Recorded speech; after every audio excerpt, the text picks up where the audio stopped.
mode, and it would be like for the same reason you don't have to move as much. Exactly, yeah, and that would be the logic that I was always given is you're everything's closer together, so you don't have to move your mouse as much. But I think there's also some stuff you're giving up as far as like clarity, right? But yeah, no, some players I had seen even like their windowed mode would be like this in the middle of their screen. It's like they're playing on I don't even know, like smaller than a tablet. So it's always interesting seeing people with weird settings. I don't want to go too far down that road though, because there's lots of funny stories about that. Team Liquid played DSG. They also 3-0'd, similar to the series we just talked about with Lyon and Fly. But we're going to take a quick break, and we'll be right back to talk about that series. Dude, this lobby is kind of comfy. It feels different. If this is different, I like different. I'm staying right here. Are you guys serious? We're about to get into game. Emily, let us enjoy it. You guys need to lock in. Maybe this'll help. Oh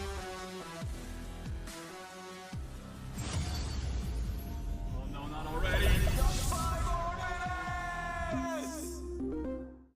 Welcome back to the dive driven by Kia. It is time to talk about Liquid versus DSG. Lyon obviously looking like they are back. Liquid also 3-0ing their series, looking a lot stronger. So it feels like the Cinderella stories have died. DSG and Fly both get swept.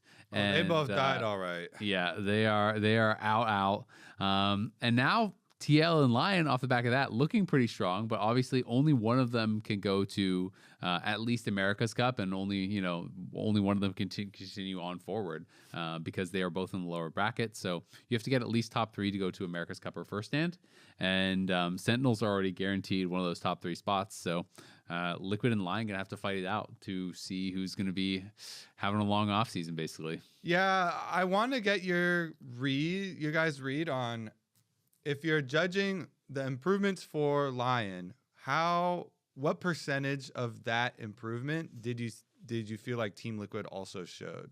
Because for me, TL still did a few things. Like they still, let me figure out which game it was. They still had they got the really good early lead in this game, but then they decided to individually all throw for a good 4 or 5 minutes in the mid game. In one of their games, or actually multiple of their games, they have these sometimes random mid game mistakes. Sometimes, their lane allocations are weird.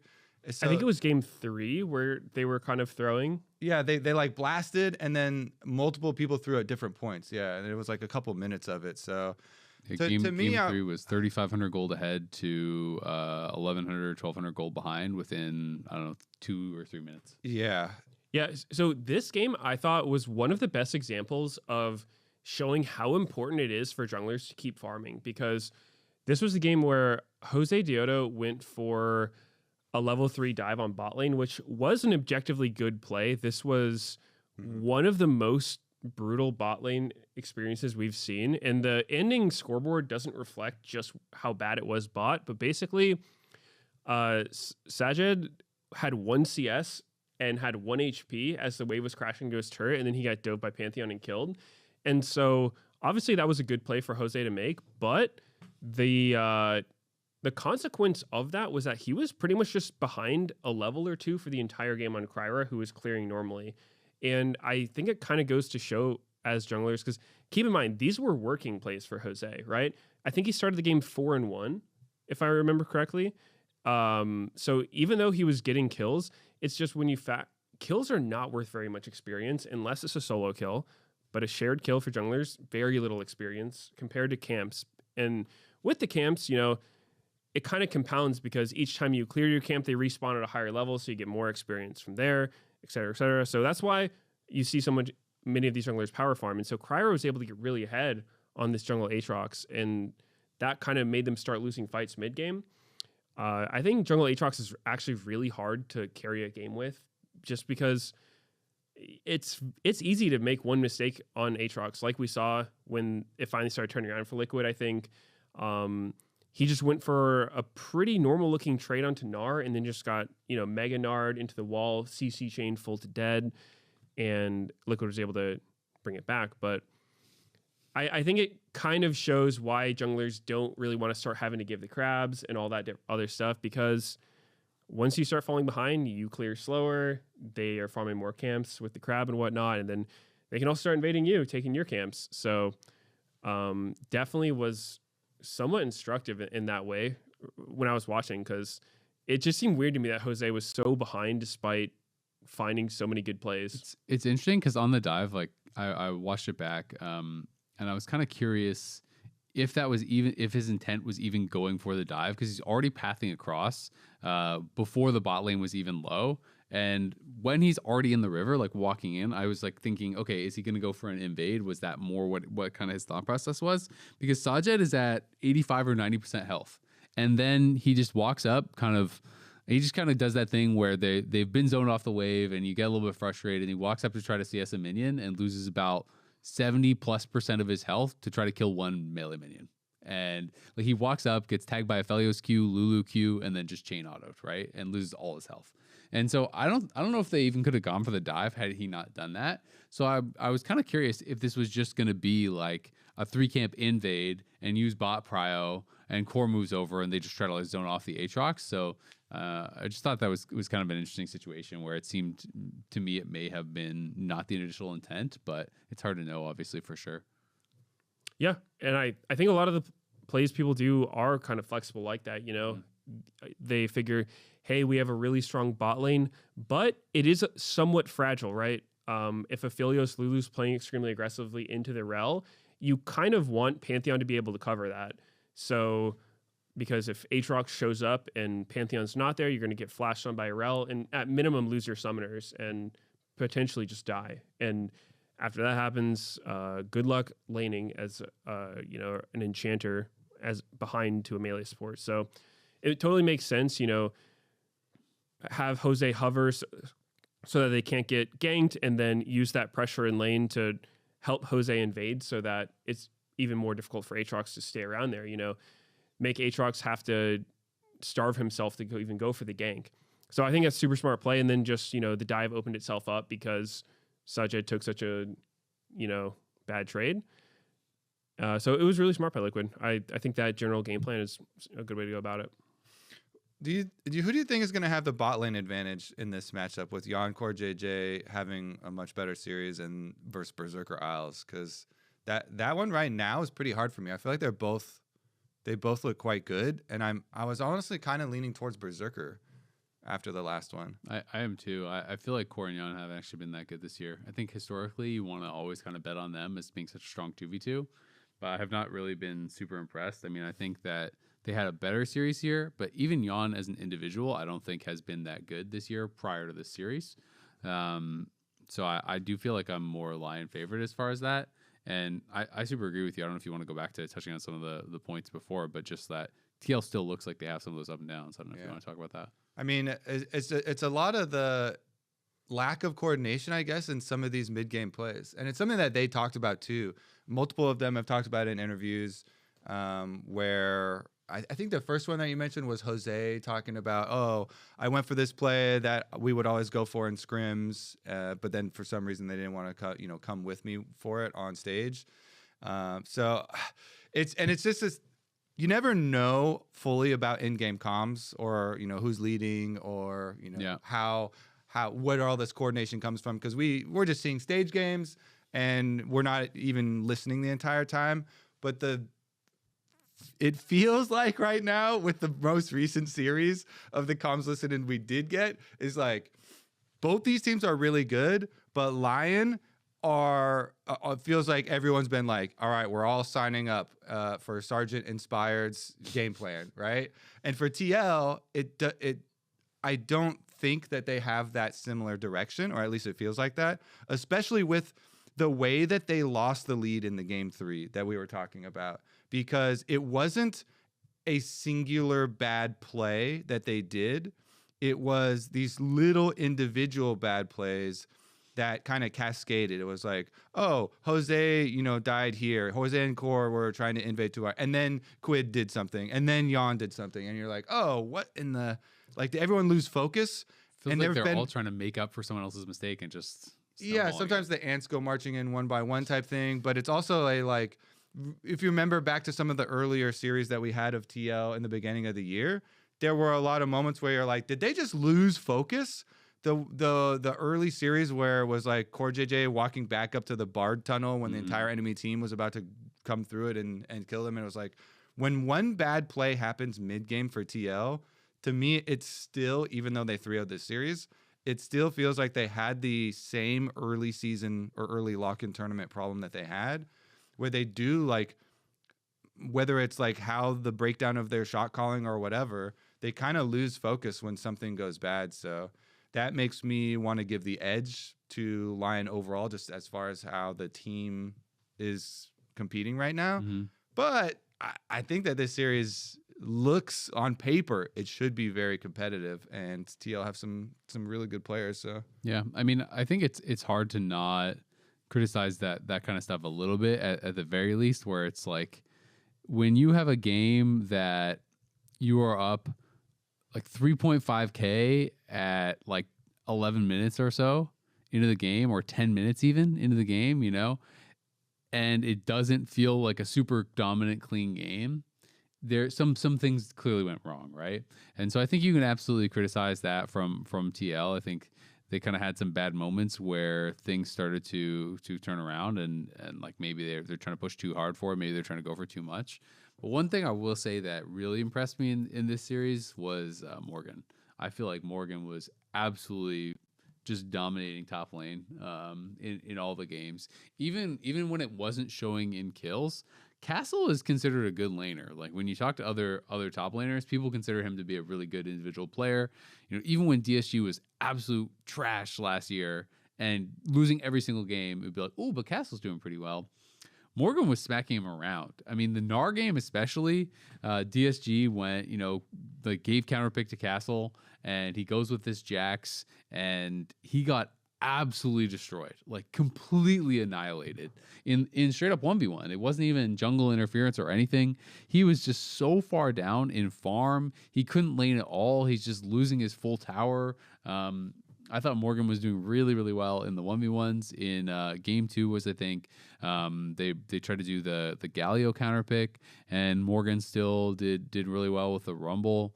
Game 1, the Ambessa, he was like completely slamming. So I was super impressed with Morgan. I feel like that is a real strength that was showcased in this series, and that I also think could carry over to the Lyon series, because I don't think Dokla has had an impressive year either.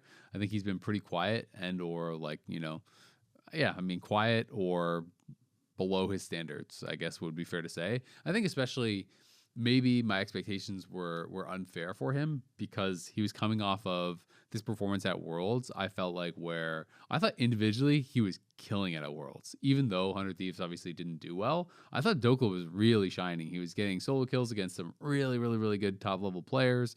He was just performing individually. He was performing in team fights. So I was really kind of blown away with him and his performance at Worlds. And maybe it's just kind of like coming back down to earth, but I feel like I would be favoring Morgan pretty heavily in the top lane going into that next series. And yeah, so I think they do deserve credit for that. I think that game 3 was that one that was kind of like more sketchy. Game 1 and 2, to my recollection, were a lot more smooth for TL. So I do still think they've improved a lot, and clearly have some real strong points. But yeah, I mean, Lyon was looking good too. 1 point game 1 was actually in the beginning of the game, TL's bot lane was really struggling. They were getting pressured extremely hard by the Corki Nami, to the point where they couldn't lane. They had to swap out of their lane into a Scion, where that is not what you want to do. You have a winning Ambessa into Scion, and you say, hey, dude, you got fed bot lane, your problem now. We're going to go lane against this tank. We can't do anything to him, but we really can't do anything to those other guys. So that was definitely a huge problem, and it only got fixed because they were able to find a window where Sajed valked in a little bit too aggressively when they were outnumbered, and TL was able to, you know, kind of get their bearings after that. That mid lane play, right? Yeah, it was in mid lane, because I think it kind of just goes to show DSG's inexperience a little bit. Obviously, if you're that strong, you want to be able to pressure your lane, but you kind of got to keep in mind what everyone else is doing and make sure you can have the pressure. And if you don't have pressure in the lanes, rather than valking in on the bot lane, you would push them in, move toward the side that needs a little bit more help, make sure they can get control, and then go back to pressuring. So a bit of an overstep from DSG there, but it happens. I think that both of these teams had such, one-sided series that they weren't challenged too much. So I think when they play against each other, it's going to look a lot different. And I totally agree. I think that Morgan should be able to get an edge over Dokla based on what we've seen so far this year. But I think that mid and bot are going to be very close and going to be, probably the bigger factors in this series, because so much of this year has just been, how is your bot lane doing, right? Because a lot of the top lane matchups are kind of, whatever. A lot of Scion, a lot of Rumble. You don't really win through top most of the time. Yeah. And because the matchups are so stable, if you're losing bot, you don't really have the opportunity of trading, right? You can't just sack your bot lane and go play top, because what are you going to do to a Scion or a Rumble or whatever? They're just going to clear the wave or be too tanky to dive. And then if you have a losing bot, you're losing every drag. There's supports everywhere, and good night to your team. So I think the bot lane is going to be a really big deal. And it does seem like Berserker has been playing better than Yon, at least. I'm not sure how I would say Core versus Isles is. I think historically Core I would give the advantage to, but this split alone, I don't know. It hasn't struck me as one of Core's best seasons or anything like that, but he's still really good. And I don't think Isles has been playing bad or anything, but I would still expect Core to probably make better decisions. Yeah, should be a close one. All right, let's do predictions for this one, since this one we know for sure, and we do think it's going to be close, so it should be fun. I'm going Lion. I think it should be close though. I'm going to go 3-2. Yeah, I think if you're basing it based off of what we have seen, in this last series, Lion looked more dominant, so I feel like you kind of almost have to go Lion from that. I think that if I'm to go TL, I think I can pretty easily kind of like craft a world in which they win in my head, where I think that, like, I think TL, if their bot lane is playing at their peak, I think should be favored. I think Morgan is pretty heavily favored. I think the problem is you're always going to favor Inspired, and I feel like Jose has always kind of been a bit mistake prone in his career, which can be pretty punishing in these kind of series. And then the question is just like, which is the real Saint? Is it the Saint we saw last series, or is it the Saint we saw every other series and game before that, where it felt like he was just kind of single-handedly throwing games and throwing series? But TL has had a lot of that too, so I feel like it does become really, really hard to predict. I feel like based only on last series, I'm favoring Lion, but I reserve judgment. I want to like. You're not gonna give a prediction. Well, the first refusal we've ever had. No, I'll say Lion 3-2, but I feel like I could convince myself that TL could win. I don't know. I think it's gonna be really close. It's just tough. I guess I have more faith from like long term of Quid than Saint, because I don't think Saint was actually that good last year and stuff. It's like Saint has had, realistically, what has Saint done in NA? He's had one really good series, and it was his last series. But before that, I don't think he was that good last year. I think he was pretty bad the rest of this year. So Quid, I do have a lot more faith in long term, and it's kind of similarly, I have a lot more faith in Yon and Core long term. But TL just hasn't necessarily been that team this year, so I don't know. It's hard to predict. Yep. I think I'm pretty on the fence about it, but because you guys went Lion, I'll say TL.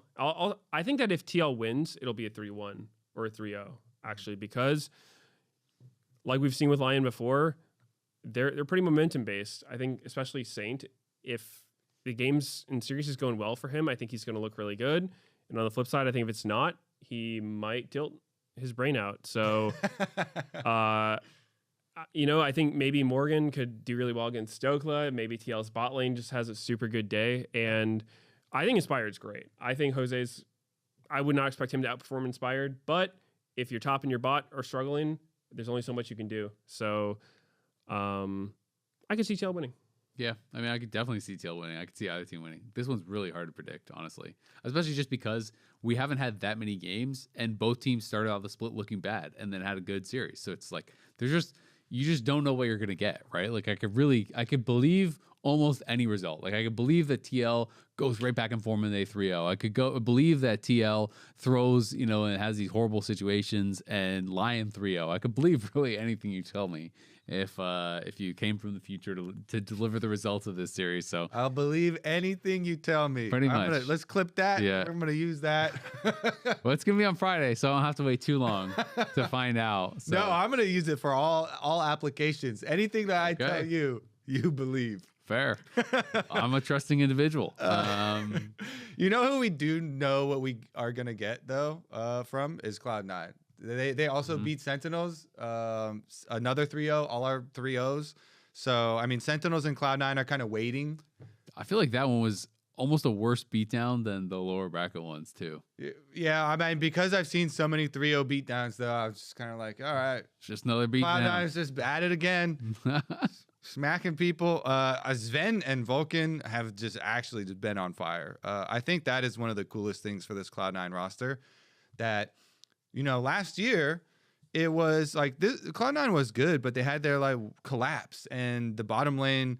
I don't think last year had any games where like this year they're just dominating and every game I'm like, oh my God, Sven has a 4,000 individual gold lead. This game is over. And it was like, I think it was 8,000. 8,600. Yeah, I was talking about really early into the game though. Like the Yunara game, how like his gold lead was so incredibly early. And then on this Yunara, and he's just jumping at them, blasting them. You're like, oh my God. And then we go into the next game, and I'm only like a few minutes in, and Sven already has 1,000 gold lead. And I'm like, whoa, this is going to happen again, isn't it? And I felt every single game this series, they had a large gold lead for bottom lane, and they used it well every single game too. There's this is I think basically like game ending screenshots, but in the Yunara game up 8.6k, in the Varus game up 4k, and in the Aphelios game up 2.2k, all individual gold leads across the series for Sven. So yeah, I agree they were smurfing. I also felt like even when there was a situation where they were doing okay, this is kind of like what I'm talking about I have a clip for this so we can kind of see how things kind of snowballed. But Sven at this point in the game, so it's like 11-14 into the game. He's up 257 gold, right? And Sentinels, this is game one. Sentinels do this play where they kind of like decide, you know what, we're going to overload topside and we're basically going to look for this dive onto Thanatos. But like Thanatos clears out the wave, like the timing's not that great. And they essentially end up sending 5 people top to basically accomplish nothing. Like Huhi's been up there for a while. He reveals. Then they have Hambach coming up. They have Rise going up and Corky's walking through. And they've already revealed that they're up there. So Thanatos is Meganaring out. He's clearing out the wave. And during all of this, C9 are just farming every wave and they're pushing the towers. And Sven is getting, plate gold. They're getting so much across the map. And so from 11:10 or whatever it was, where I said Sven was up like 200 gold. Now at 12:05, he's up 1.3k gold, and Impact has TP'd bot. And now he's TP'd bot, but C9 know that their whole Sentinels team is still topside. So they just move down. Blabber's already there, and they have Talia, so they call him down, and they just dive Impact, like right off the rip. So then Impact dies.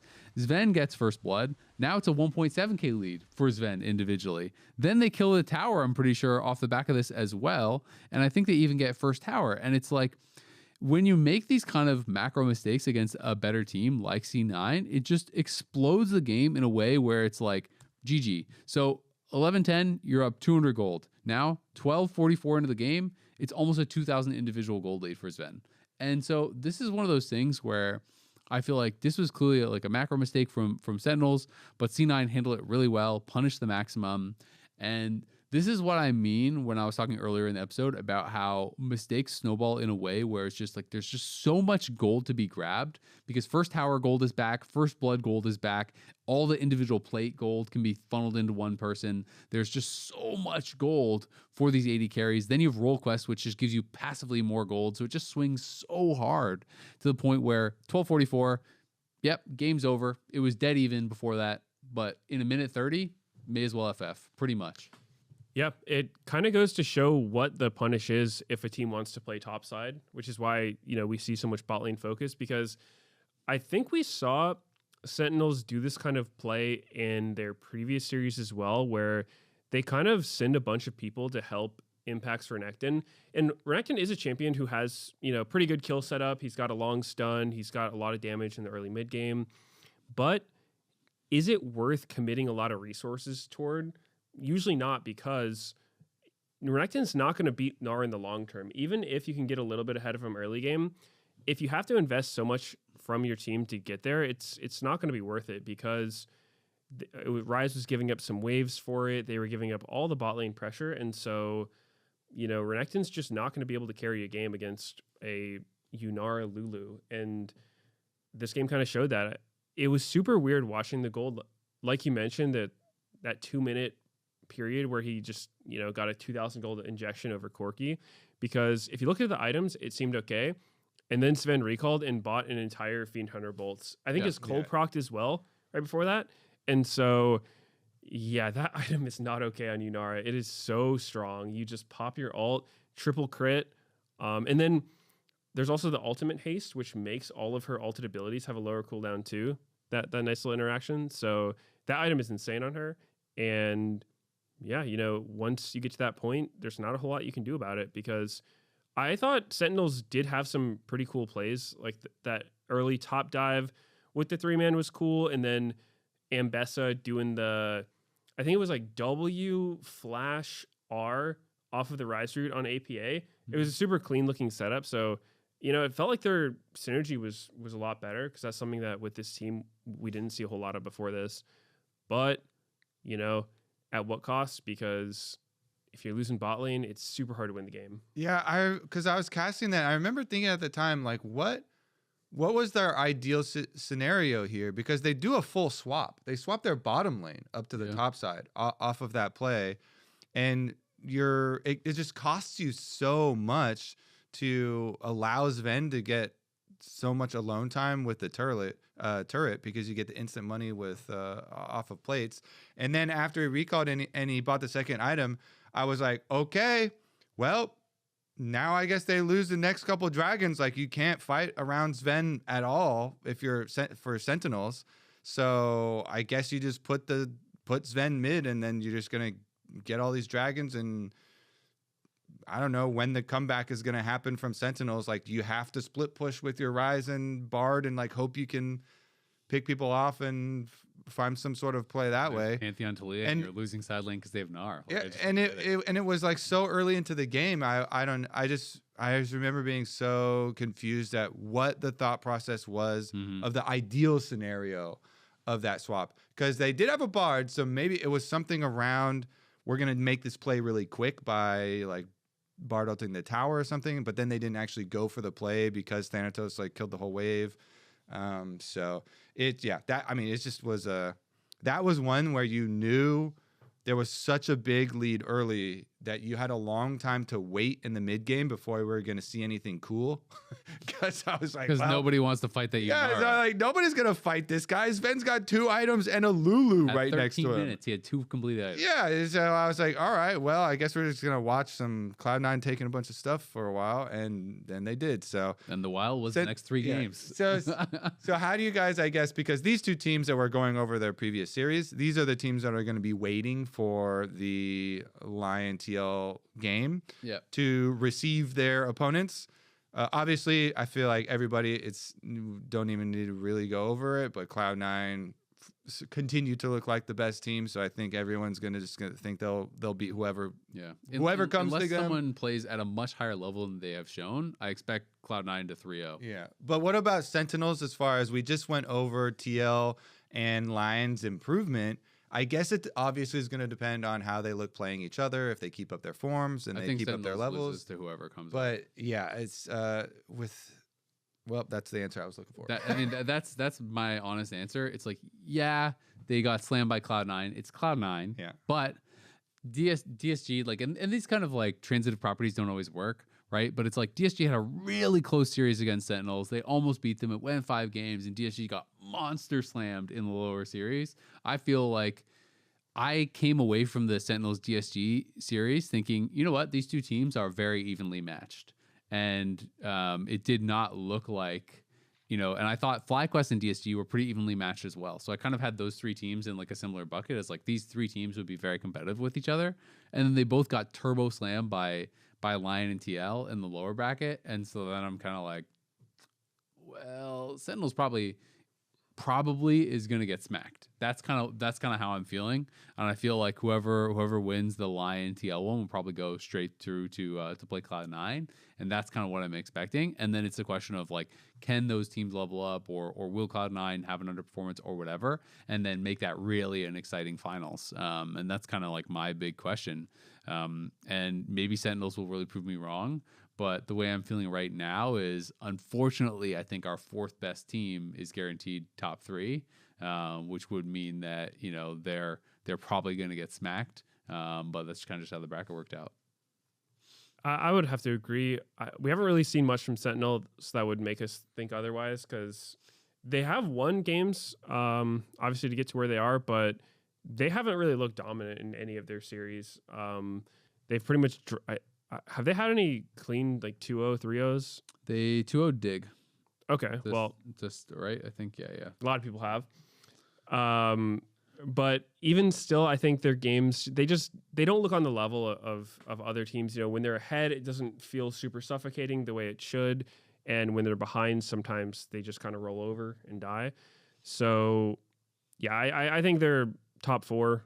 And I would not expect them to beat either of these teams.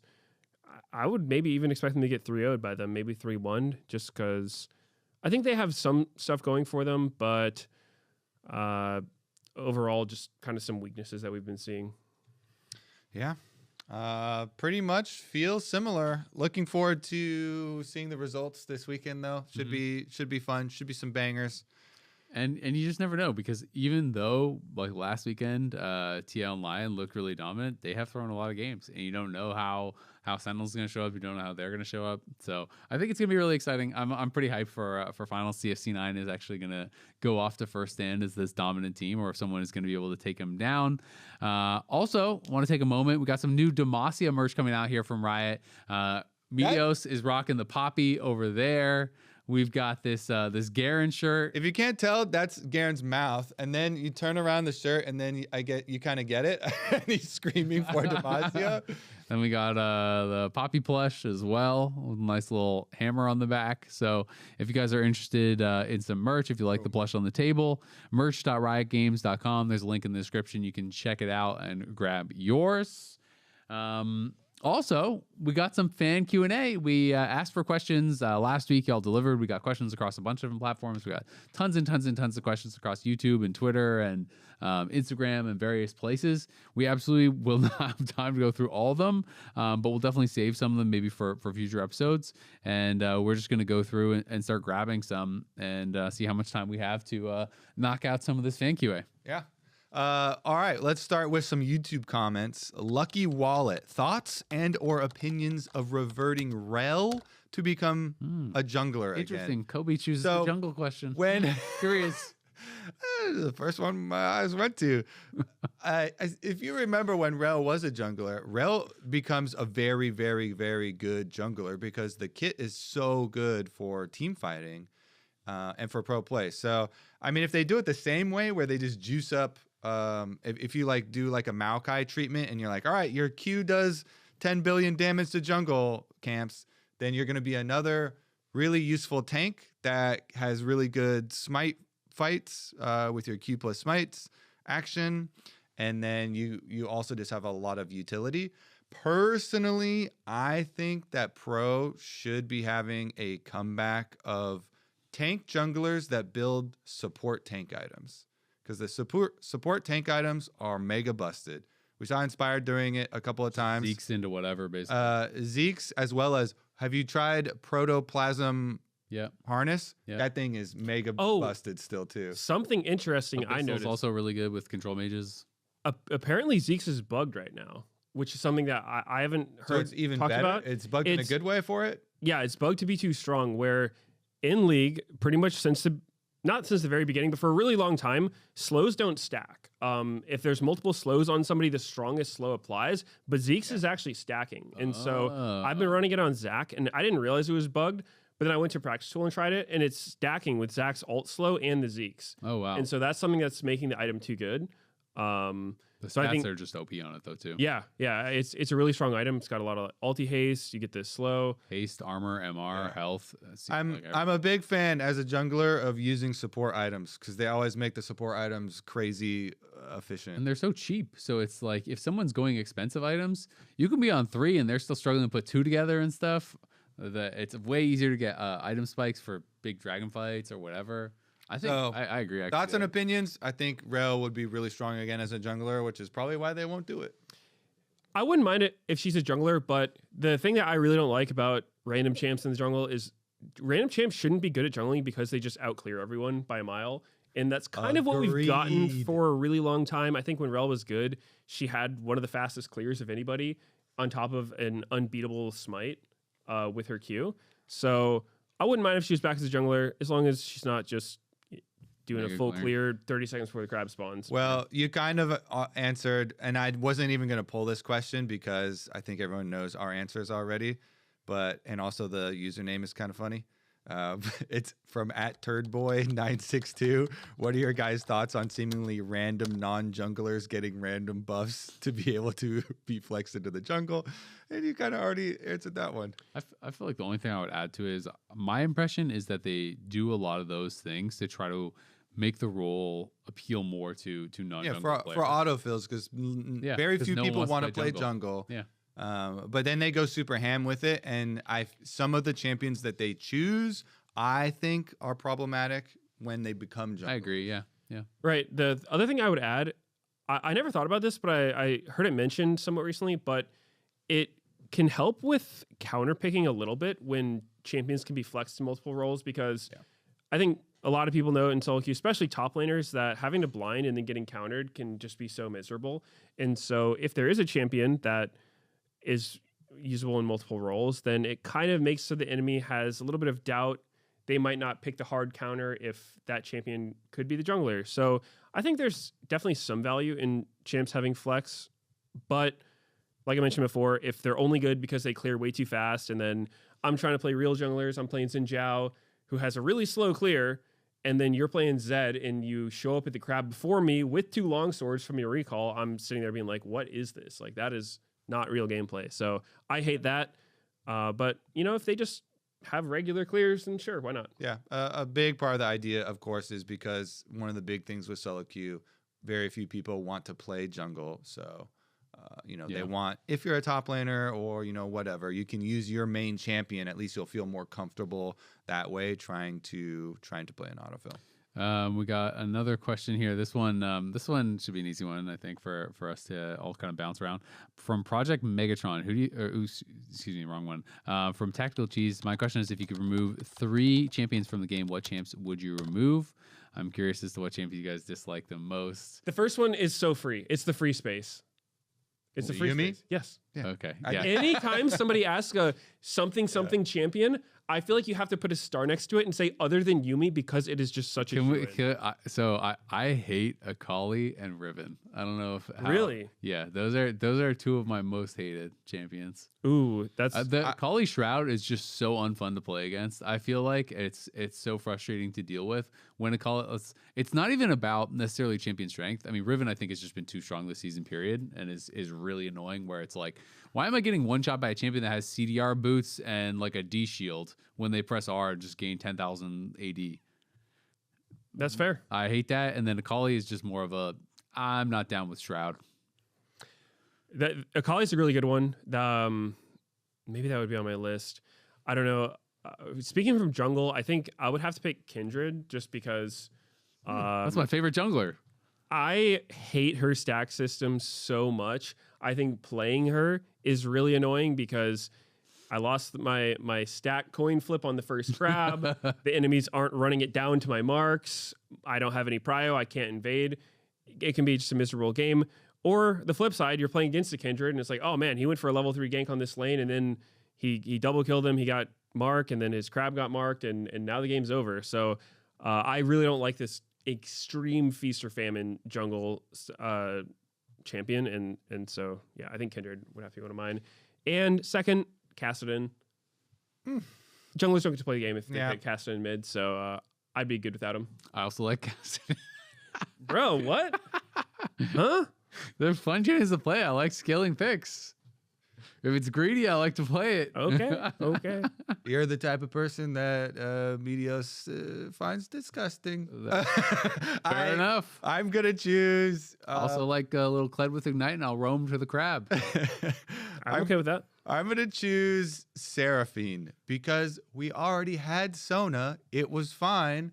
And then She's cooler than Sona. Just delete Sona. No, Sona's the original. You can't come in and delete the original. Sorry, bro. The new one's better. And Seraphine is so I literally never played ARAMs before, and like a month ago or something, and I started playing some, and this shit is giga annoying, and it's like so OP, it's insane.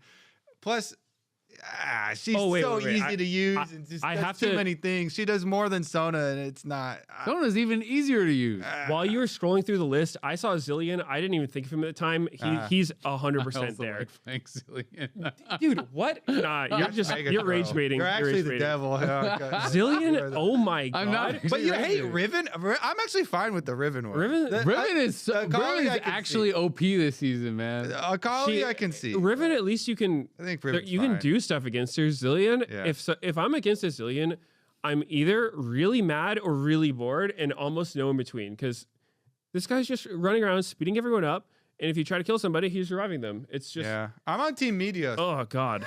I'm on Team Meteos. I'm so glad he's not more popular, or I would just ban him every game, because holy, there's no worse experience. I just feel like there's some of these Riven matchups where it's like you're playing something, and they come in with a Riven counter pick with Ignite, and that person. Did you pick Kassadin into Riven? Is that what's happening here? Some of these matchups, man. Bro, like against a lot of tanks and stuff too, like Mundo and whatever, and Gragas and Tom, like all these champions. You can't do anything against Riven, I feel like. All right, that was a fun question. Yeah, it was a fun question. Let's pull some from the other platforms. Spotify? Here. Spotify. We've got one from Patrick. Who would win? Meteos subbing in for Blabber with the current Cloud9 roster, or Kobe and Azael with their choice? Well, we already have two idiots on our team. We're screwed. We get our choice of any current LCS players. So we don't have to stick to one team, but he's literally got the best team in the entire LCS. Yeah, you have by far the best team.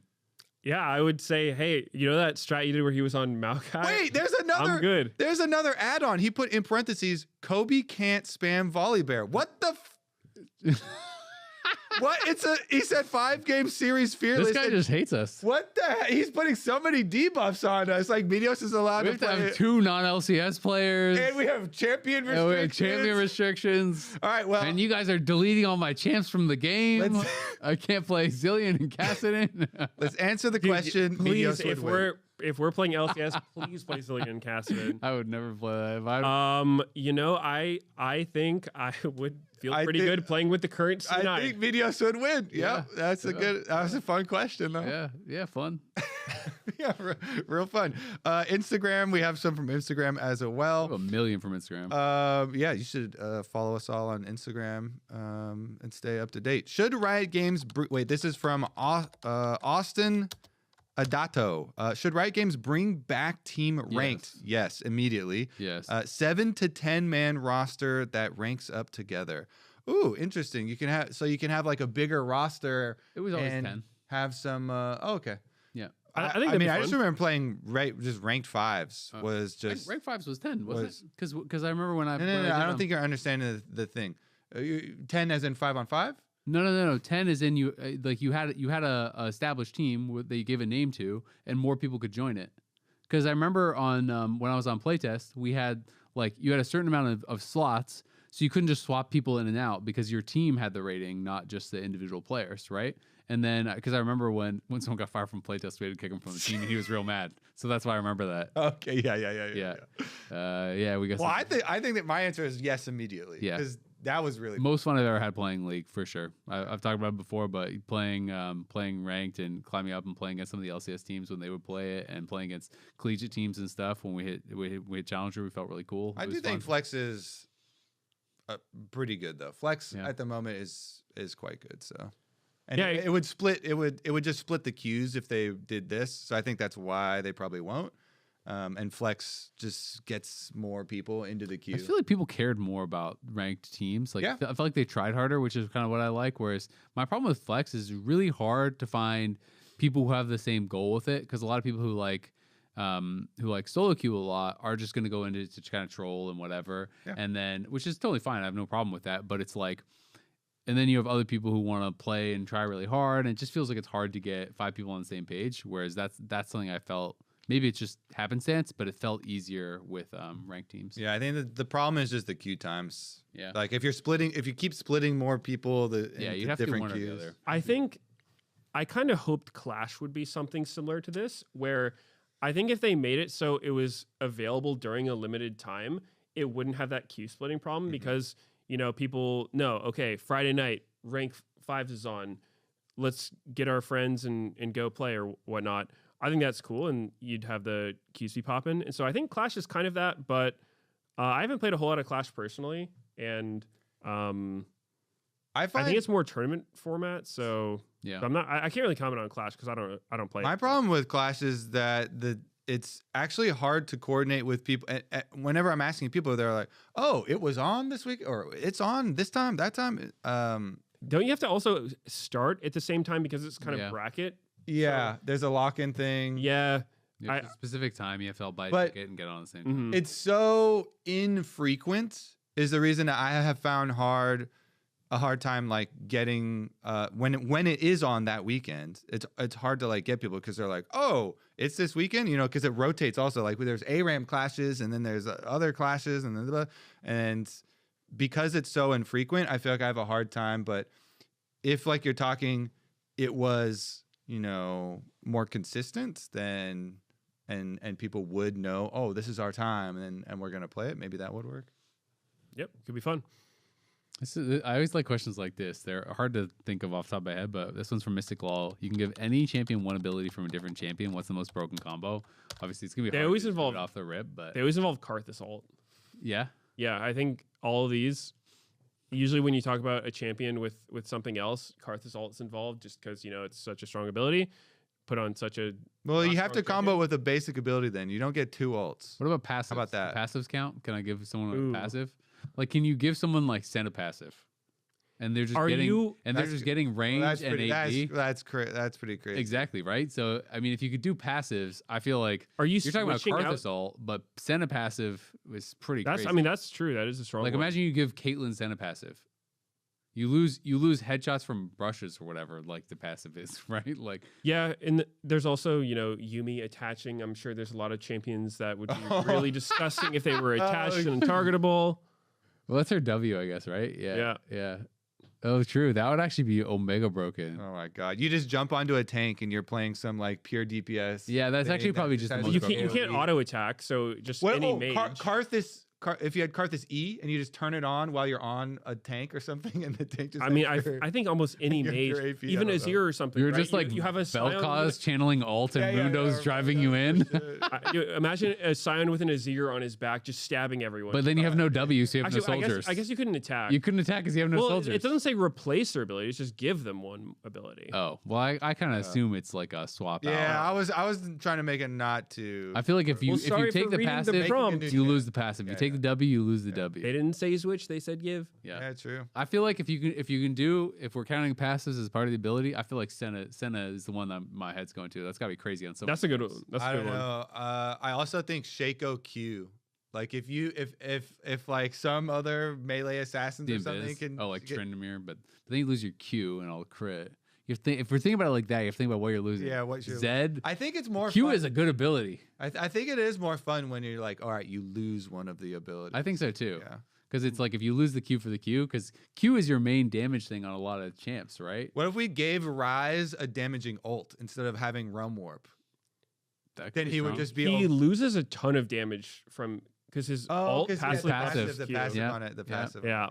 Yeah. Oh, that made me think of. There's a lot of passives ults that will just give you passive armor penetration. Like Pantheon's ult gives you passive armor penetration. Mhm. Doesn't Zahen's also? I think I think you have to find a champion who has a really horrible ability and just replace it with something good.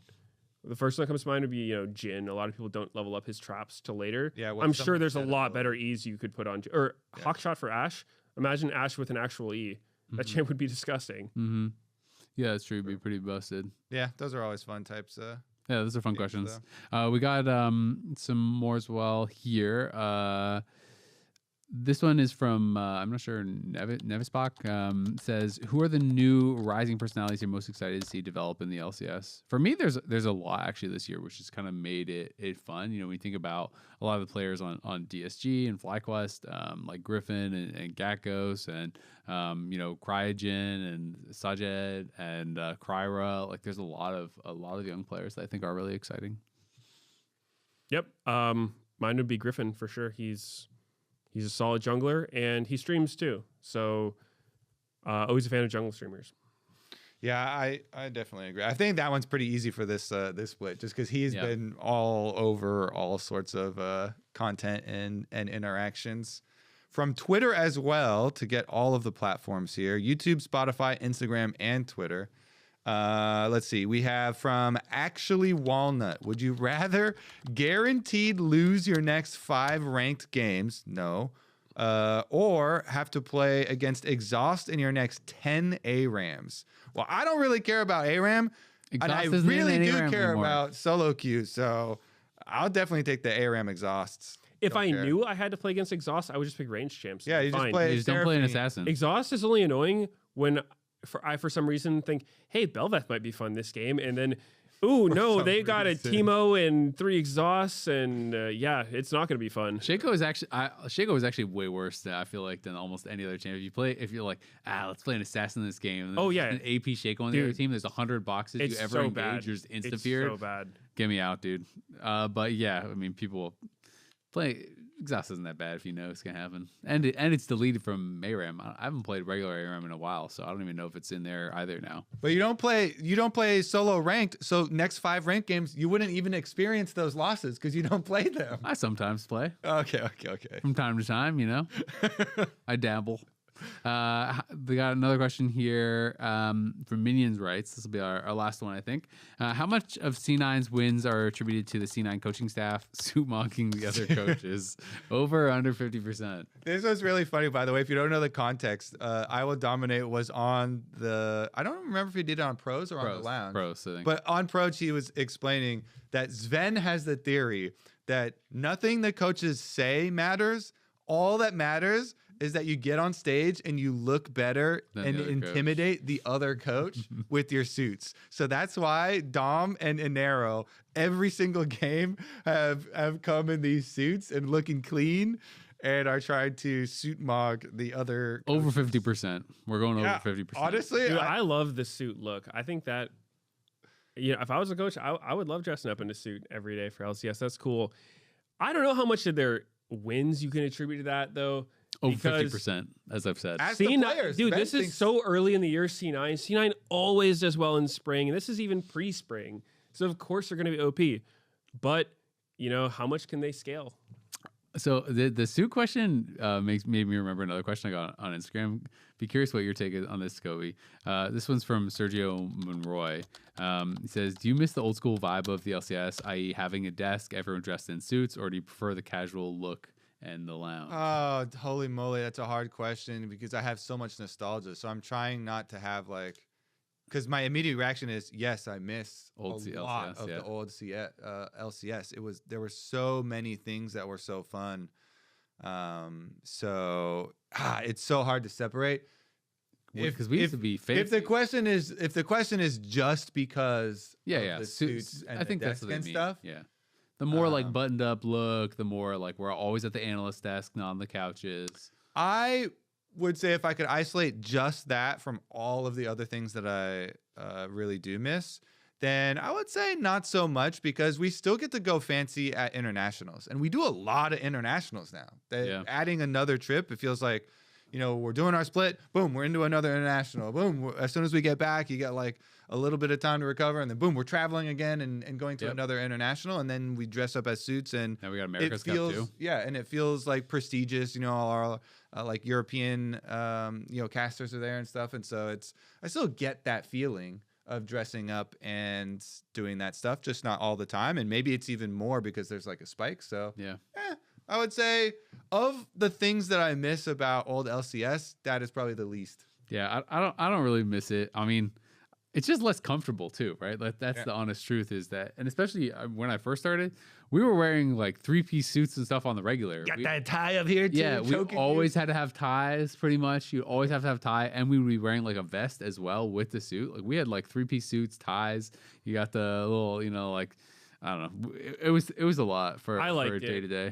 I thought I thought as a viewer it was sick. It makes it feel really professional, right? You're watching the best players in your region compete. Yeah, I think it's super cool. Now we just got a bunch of bums up there in sweaters.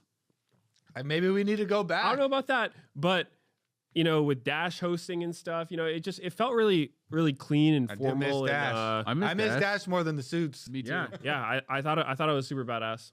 Sweaters are ruining the LCS. You heard it here first. Used to be girlfriends, now it's sweaters. All right. That's an old callback, by the way. He didn't just say that. Yeah, it's a very old callback. Shout out to Crumbs, yeah. That'll wrap it up for us here on The Dive, driven by Kia. Be sure to subscribe to us on Apple Podcasts, YouTube, Spotify, wherever you like, and don't miss an episode. Subscribe to us on Kobe's Pokemon friend code as well. Don't miss an episode of The Dive. Also, leave a comment. We grab some questions. We'll maybe use some more in the future. LCS returns tomorrow because today's Wednesday, but this will come out on tomorrow. So then it'll be the tomorrow after that for Friday, February 27th at 1 p.m. Pacific as TL takes online. Tickets are available now. Buy some. We'll see you there.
Rosters built to win, but in this battle of expectations, only one will continue in the lower bracket. On my next queue, keep waiting, keep waiting. Keep waiting. I'm waiting. I'm gonna ult to buy 아, 나 two. 얼마 Actually, I 쓰지? might go on Jarvan. Guys, look on Jarvan. They want to 이기지. We I'm push kinda looking early. now. I'm looking now. Okay. Aurora dead. What are they? Focus on Jarvan. Jarvan dead. Looks pretty good. Yeah, looks pretty good. Get dragon, get dragon, get dragon. Try to kill Nar as well. Try to kill Nar as well. Yeah, Nash up there. Yeah.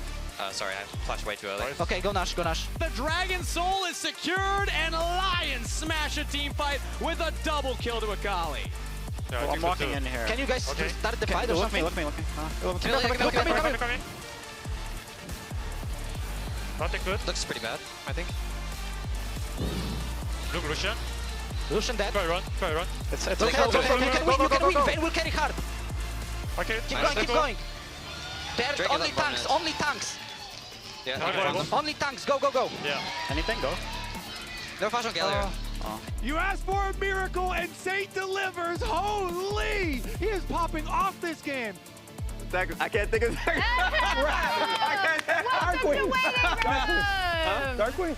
Yeah. Okay, yeah. Well, Darkwing's a Dokla. Yeah. Oh, true. They're continuing an argument that you guys didn't get to hear. Raz is on Waiting room. All you need to know. I can't count.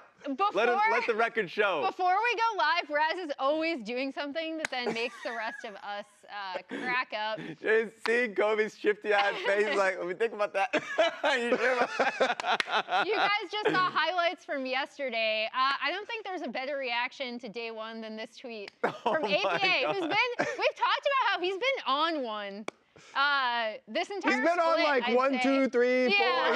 He's been on like 5. Just, honestly, just have his tweets on like I'm gonna have my notifications on with his brother.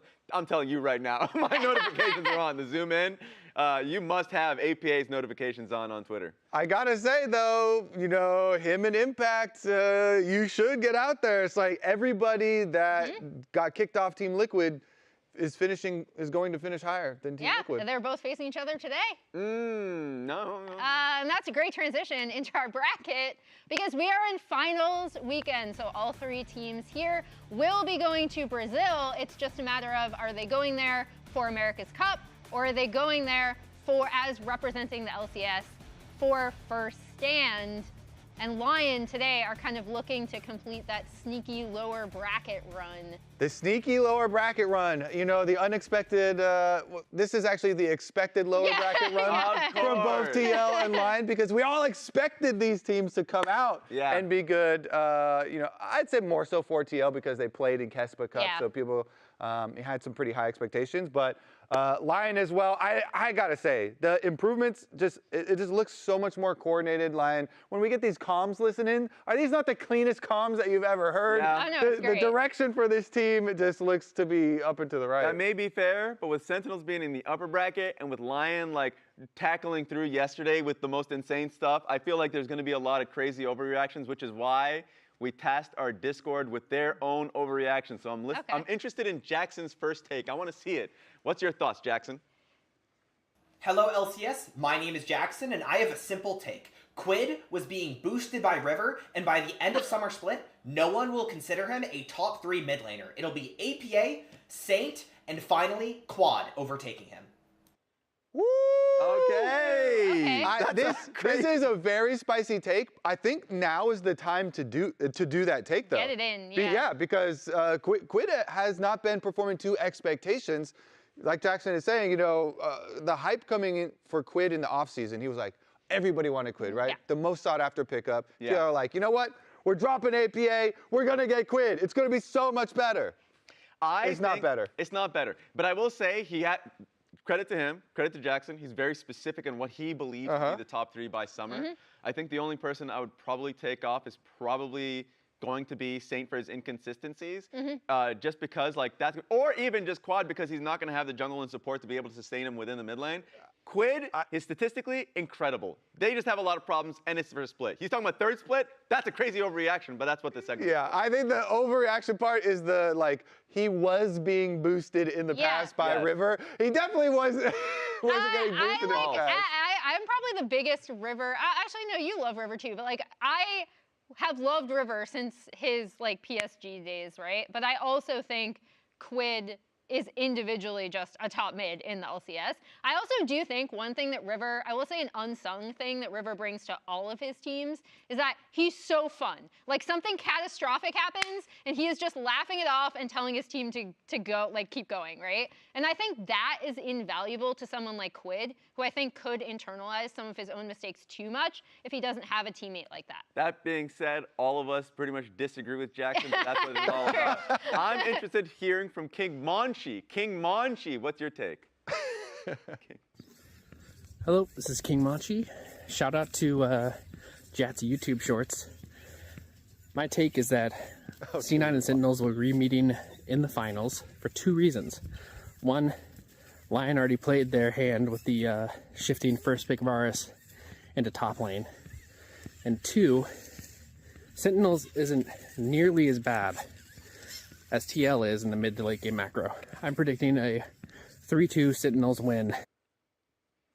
Ooh. I like this take because, you know, the Inspired gave an interview with LLA, a little bit of a spoiler, where he has some similar thoughts. So honestly, this one might not be an overreaction. The part I disagree with is that showing your hand of the Varus swap. Yeah. They had way more in that hand. Yeah. They were holding so much more, you know, the Ord jungle, the Vayne stuff. So I think that Lions, I think they have a very big hand they're still holding. Yeah. But they did show a decent amount of stuff yesterday. I think the small add to that, because this is the part I disagree with, I don't think necessarily showing your hand is a bad thing here, because I do think this is a specific plan for Morgan, right? Inspired had talked previously about how Morgan's strong laning kind of covers up a lot for TL and allows them to play make in bot lane specifically. And I think this team seems like a team that is going to study their opponent and kind of come up with whatever they have in those hands to go up against them. And I don't think Sentinels can be approached in the same way.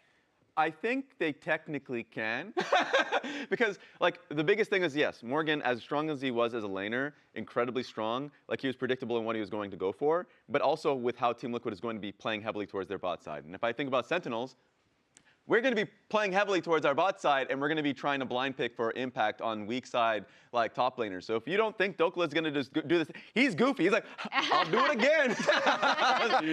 So I don't think that's something you can really necessarily stop, especially in the mid game when you have 2 splitting side laners versus a team that's heavily reliant on playing front to back with their with Rahel as an AD carry. So it's going to be tough for them. We'll see. I like that one. That was a good one. These are good ones. And he was walking down, like, shout out to Jat's YouTube channel, walking down, maybe walking a dog or something. That was good. Sentinels, they actually did get kind of demolished last week, but there should be hype around this team. I mean, basically everybody who's fought Cloud9 has lost to Cloud9. How are you guys feeling about the state, you know, after receiving the Cloud9 loss? Because they were talking a lot about, you know, building up their own weapons and stuff too. So I think Sentinels still got something in them. They did accomplish one goal. Golden Glue tweeted out about, oh yeah, we were working on our early game and we successfully lasted versus Cloud9, primarily focusing on our early game.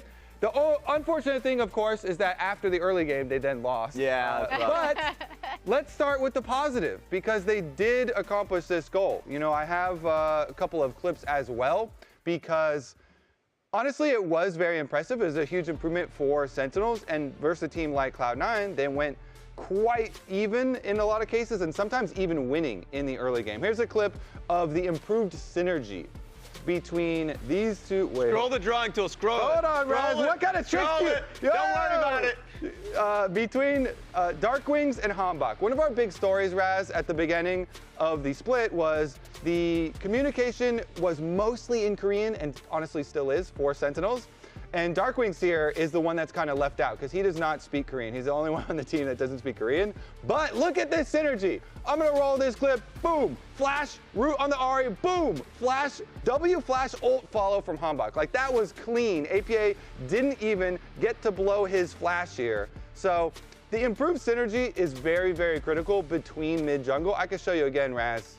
In slow-mo here. I'm down. Look at this. Darkwings, boom, flash root. Look at how much. W, flash, ult. And APA doesn't even get to move. Really, really critical, like individual improvements, but also if we take a look at the gold graphs, you know, a lot of it was macro decisions as well and lane allocations with the likes of Huhi. Look at this the first up to like 10 minutes. Yeah. They're even in all these games. Within 1,000 gold is basically even in all these games versus Cloud9, the best team in the league.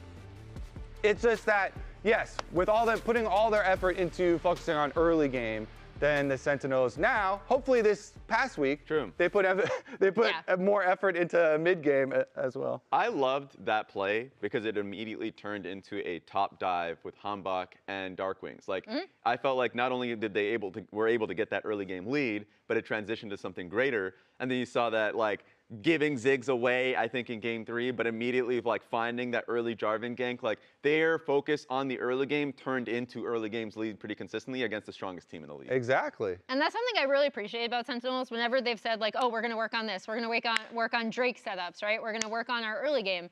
It pays off. Now I'm going to focus on the second part of Golden Goose Clip, which is the team fighting and macro, because here's where it kind of all goes wrong in some of these games here. So this is actually the setup for this, is that Huhi has come up here for a lane gank after backing. Rahel actually had pushed this waved in, is now coming up here. They have Ambessa to join up for a potential play onto the Gnar on top side. And we're just gonna play it through because what happens is, okay. I don't know how to make it stop going slow. You can just reset and yeah. But basically, this dive ends up failing, and what happens is that C9 is going to get so much on this bot side of the map by comparison. So basically, even when Impact is going to come down here and TP in, he is going to end up dying. Previously, Sentinels had sent all 5 members up here, right? And so now they're just caught in a really, really tough position where going into this, they actually had a 500 gold lead. After that play, Sven ends up with 1.9k at the end of this, and C9 overall is going to end up being at 1.5k after taking down this turret, right? So even though after all this play, turrets are traded evenly, right? This gold lead is going to end up with Sven in a great position going into now this play where Sentinels have actually defeated the Rift Herald, right? So it's like, okay, we have Drake coming up really, really soon. We're hopefully going to look to push out this mid wave, right? Get some vision down to set up for Drake. You can use the Herald to do that.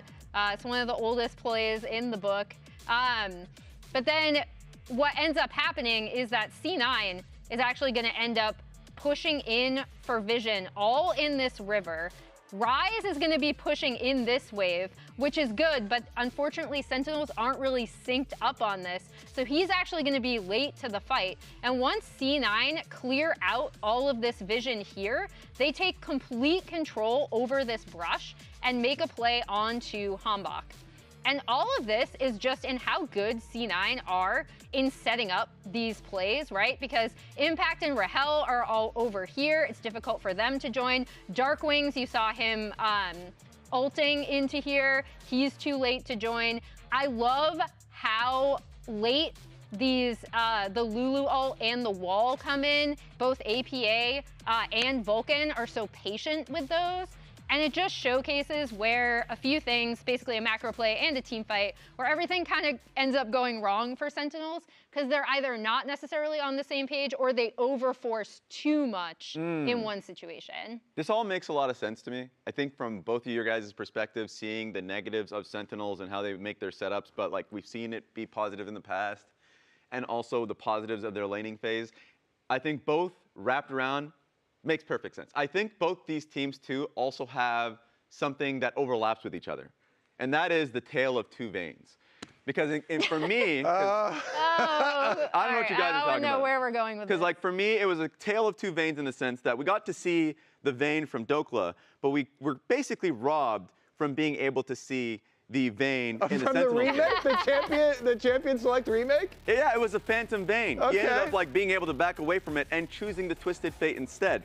And was it really a worthwhile pick and option? We could have seen 2 solo lane Vaynes. So let's just walk this down here. Okay. What could have been, Raz? Exactly, because sometimes Twisted Fate's kit is a little bit too complicated here. Because A, Dark Beast walks through, locks in that red card, wants to be able to like nail down APA here, and set up for Hambach as he's walking over with a flag and drag. Doesn't end up happening here. Yes. It What if he tumble condemned him? Exactly. There was a wall right here.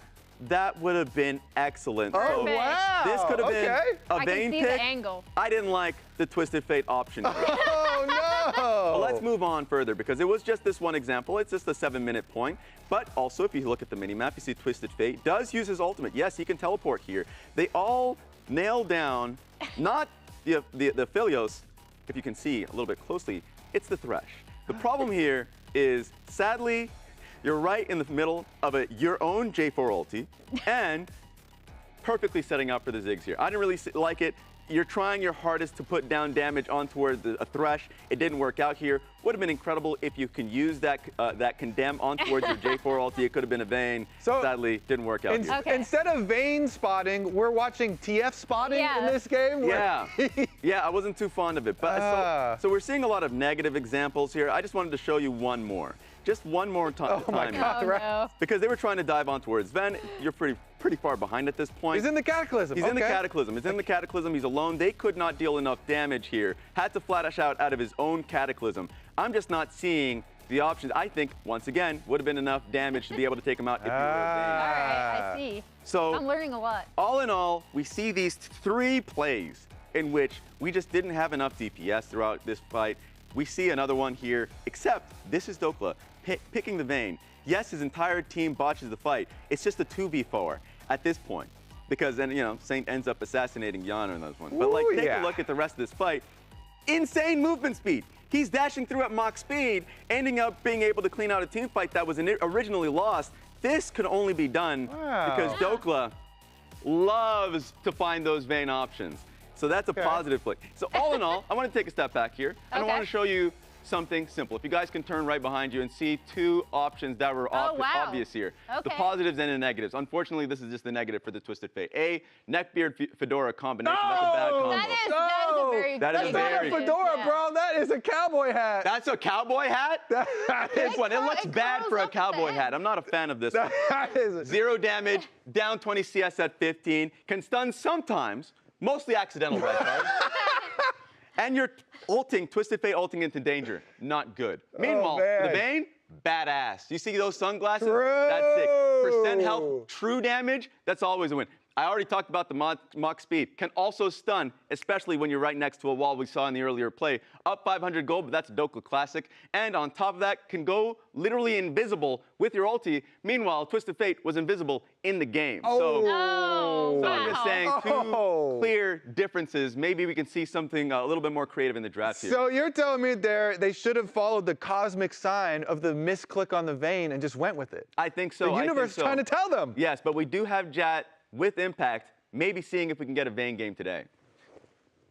Thanks, Raz. Impact, taking a look at the series yesterday, Vayne, Aurelia, Varus, all that stuff top lane, has that changed the way you're thinking about the matchup? Not really, because his lane pitch was not great, in my opinion. He was doing fine. I thought Saint was playing really well. Okay, sorry.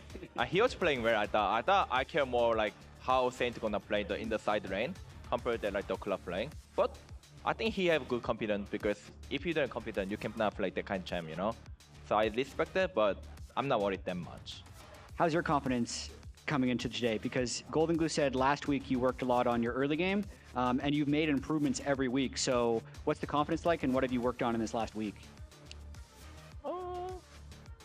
What should I say? Like, I mean, I try more champion pool possible scan, because best of 5-2, I make more option to I'm asked the Grace to I want to play this kind of champion more possible scan, and yeah, I think I hope I can shoot it today too, you know. Yeah, looking forward to it. I know a few Impact pocket picks, but I won't reveal them here. We'll send it back to the desk, and we'll be back with Dokla. Ooh, a few Impact pocket picks. What's the Impact got in his pockets? I mean, I know of a few. I think I've seen a few. But let's talk about Lyon now, because Raz, you gave an excellent, I think, presentation. Thank you. On Vayne. It was great. But the fact that my big thing was, this starts with the Varus top, the fact that the team had so much confidence in these counter picks from Dokla and the flexibility in their drafting really, really spoke to just how much they've been able to improve with the week off and then making the lower bracket run. And I especially love embracing the changes of the new season. Yes. Top lane, we came into this season and we're like, oh my God, the opportunities for top lane are gonna be endless. Their quest is amazing. There's turret plate guaranteed money up there. You get a free teleport so you can take combat zones. And we're like, oh, the possibilities. And so many pro games have still been teleports. Yeah. But this team, Lyon, they have confidence in their players as well. And so when your coaching staff and when your teammates have confidence in you and they're like, yes, you know, play your counter pick, take whatever you need up there to be able to neutralize the best player on Team Liquid, and then they actually successfully do that, it's a beautiful thing to see it, like embracing the new season, crafting a strategy that specifically attacks your opponent and takes away their strength. And you know, I hope that they've got some more crafty tools. It might be my favorite season so far, because so much of it has been thus far Enchantress supports being an opportunity. Now we're getting to see. That's your favorite? Well, now we're getting to see the other side of it. Now we can send love towards the top side of the map, but let's send more love to the top side of the map, because Jat is also standing alongside Dokla for an interview. Great series yesterday. Got to play a lot of interesting stuff. Aurelia, Varus, and Vayne. I need to ask, how did you even prepare that stuff? How did you practice that stuff in scrims leading up to the series? We didn't really practice it in scrims. It looks like a good opportunity, and then you just play it on stage. That's what Solo Queue's for. So you actually didn't scrim it at all? Well, not at all. But, like, we did scrim a little bit, but it's not like, oh yeah, so we're gonna go expect to play Vayne here. It just happened, look good in the moment, and you just go with it. It seemed really specifically tailored to go up against Team Liquid. Could we expect a similar specific strategy to go up against Sentinels today, or how's it looking? Yeah, I'm noticing Golden Glue not wearing his headset, so you can listen. Very interesting. Really interesting here from Golden Glue over there. Yeah, it's going to be a good game, and what was the question? The headset's back on now. Yeah. What's the biggest weakness of 100 Thieves? I mean, it was a draft, so surely. Like, everyone knows that, right? All right, Dokla, good luck today. It was great seeing you yesterday. Back to the desk.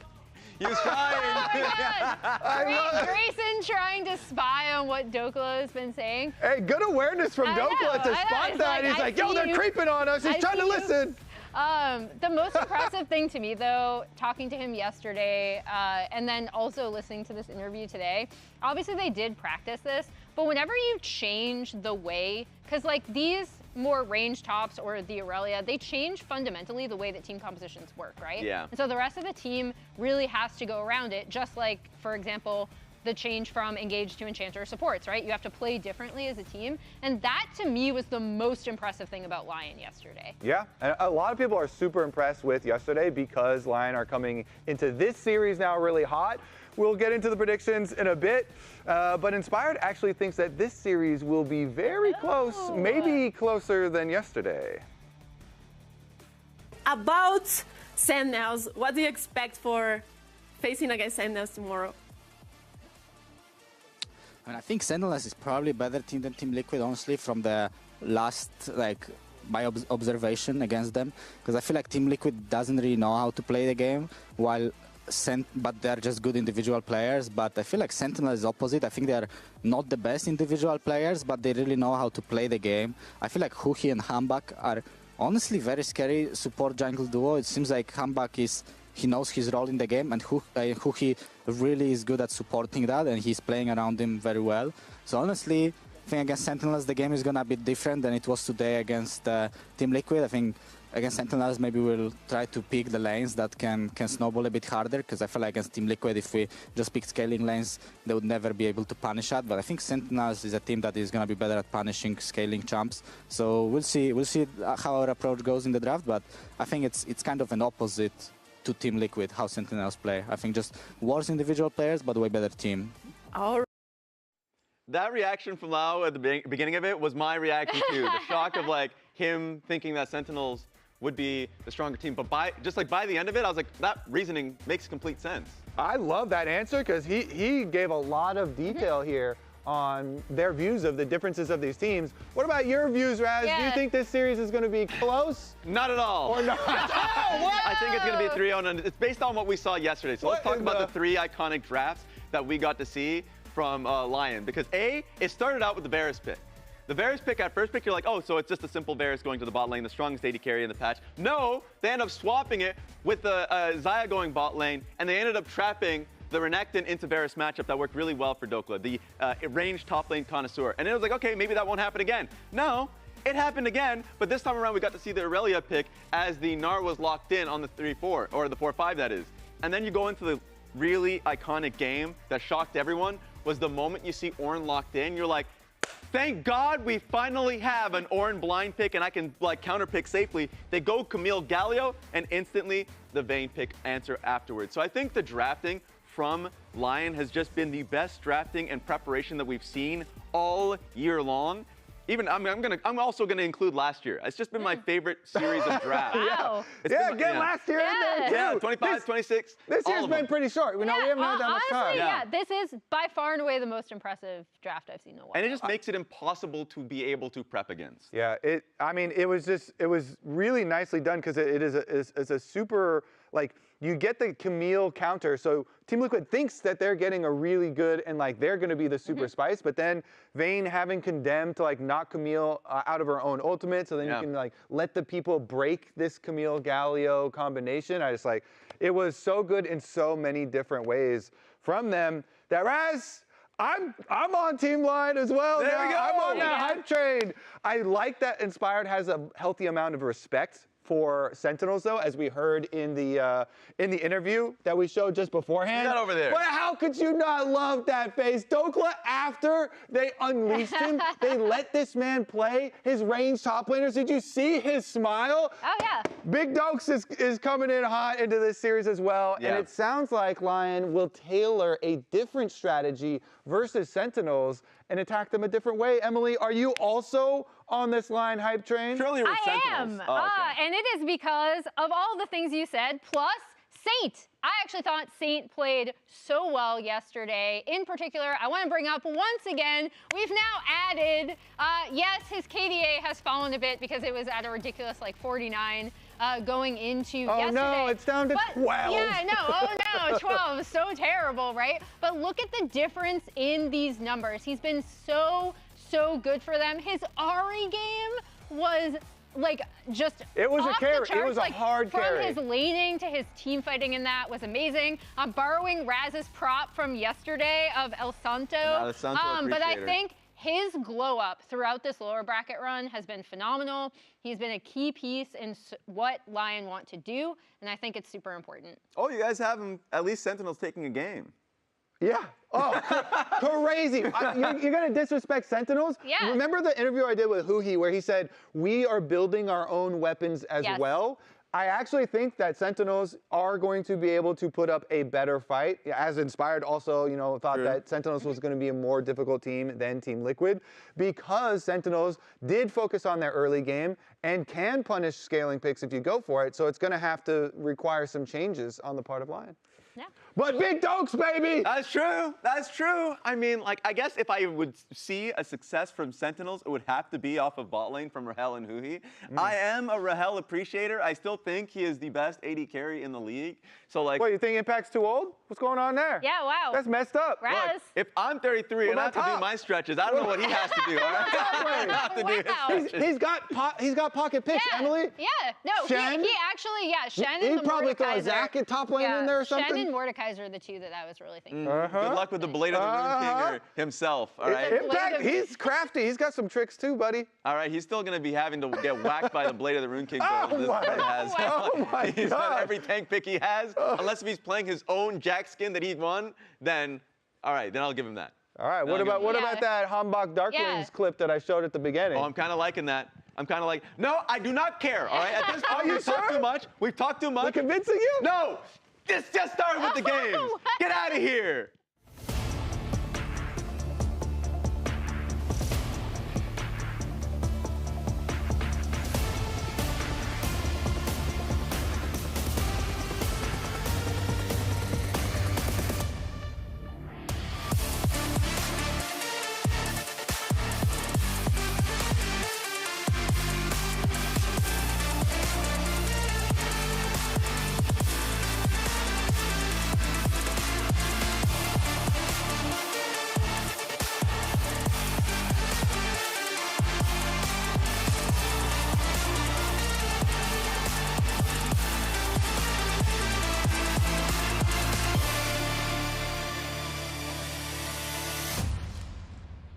Welcome back to the LCS Finals lock-in weekend. Today we send one team to America's Cup and another to the finals with a shot to represent the LCS at first stand. First up, the new kids on the block, Sentinels, have already secured top 3 in their debut split and are looking to earn another shot at Cloud9 tomorrow. Meanwhile, Lyon are coming in hot off a 3-1 win over Team Liquid, where they dominated in draft with flex picks and dominated on the Rift with incredible coordination. Today, they look to continue their lower bracket run, where they're already an amazing 6-1. Will Lyon continue their lower bracket dominance, or can Sentinels stop them in their tracks? LCS starts right now. And I'm really looking forward to this series to see if Sentinels can prove the doubters wrong, because everyone going into this weekend, even though there were 4 teams and Sentinels was already top 3, were saying Sentinels is the worst of the lot of them. So now Lyon, having pulled out all of their, well, many draft curveballs yesterday, is looking really hot, but Sentinels has just been waiting and practicing and having the opportunity to improve. Yeah, and well, at least for one, Inspired seemed to disagree with that sentiment that they were the 4th best team. You know, he was saying he thinks that they are going to be more difficult than Team Liquid. He thinks that they are a better team, maybe not as strong individually, but their team play is better. They play the game, you know, more the way he believes is the correct way to play. And he also gave a lot of credit to Huhi and Hambach, who I think have been fantastic for Sentinels. Absolutely, their connection to each other has been great in game, and already Sentinels is attacking one of the patterns that we noticed from Lyon in the past few days, and that's with the Nocturne ban. So often in these game 1s, the Orianna and the Azir get traded, but what Lyon has consistently done is they trade and take the Nocturne, because the Nocturne then turns the Control Mage matchup, but they've gone ahead, gotten rid of both the Akali and the Nocturne to hopefully protect Darkwing's Orianna first pick a little bit more. Yeah, I wouldn't be surprised if we are just going to see the Azir as the trade. Saint definitely a big fan of that pick in particular.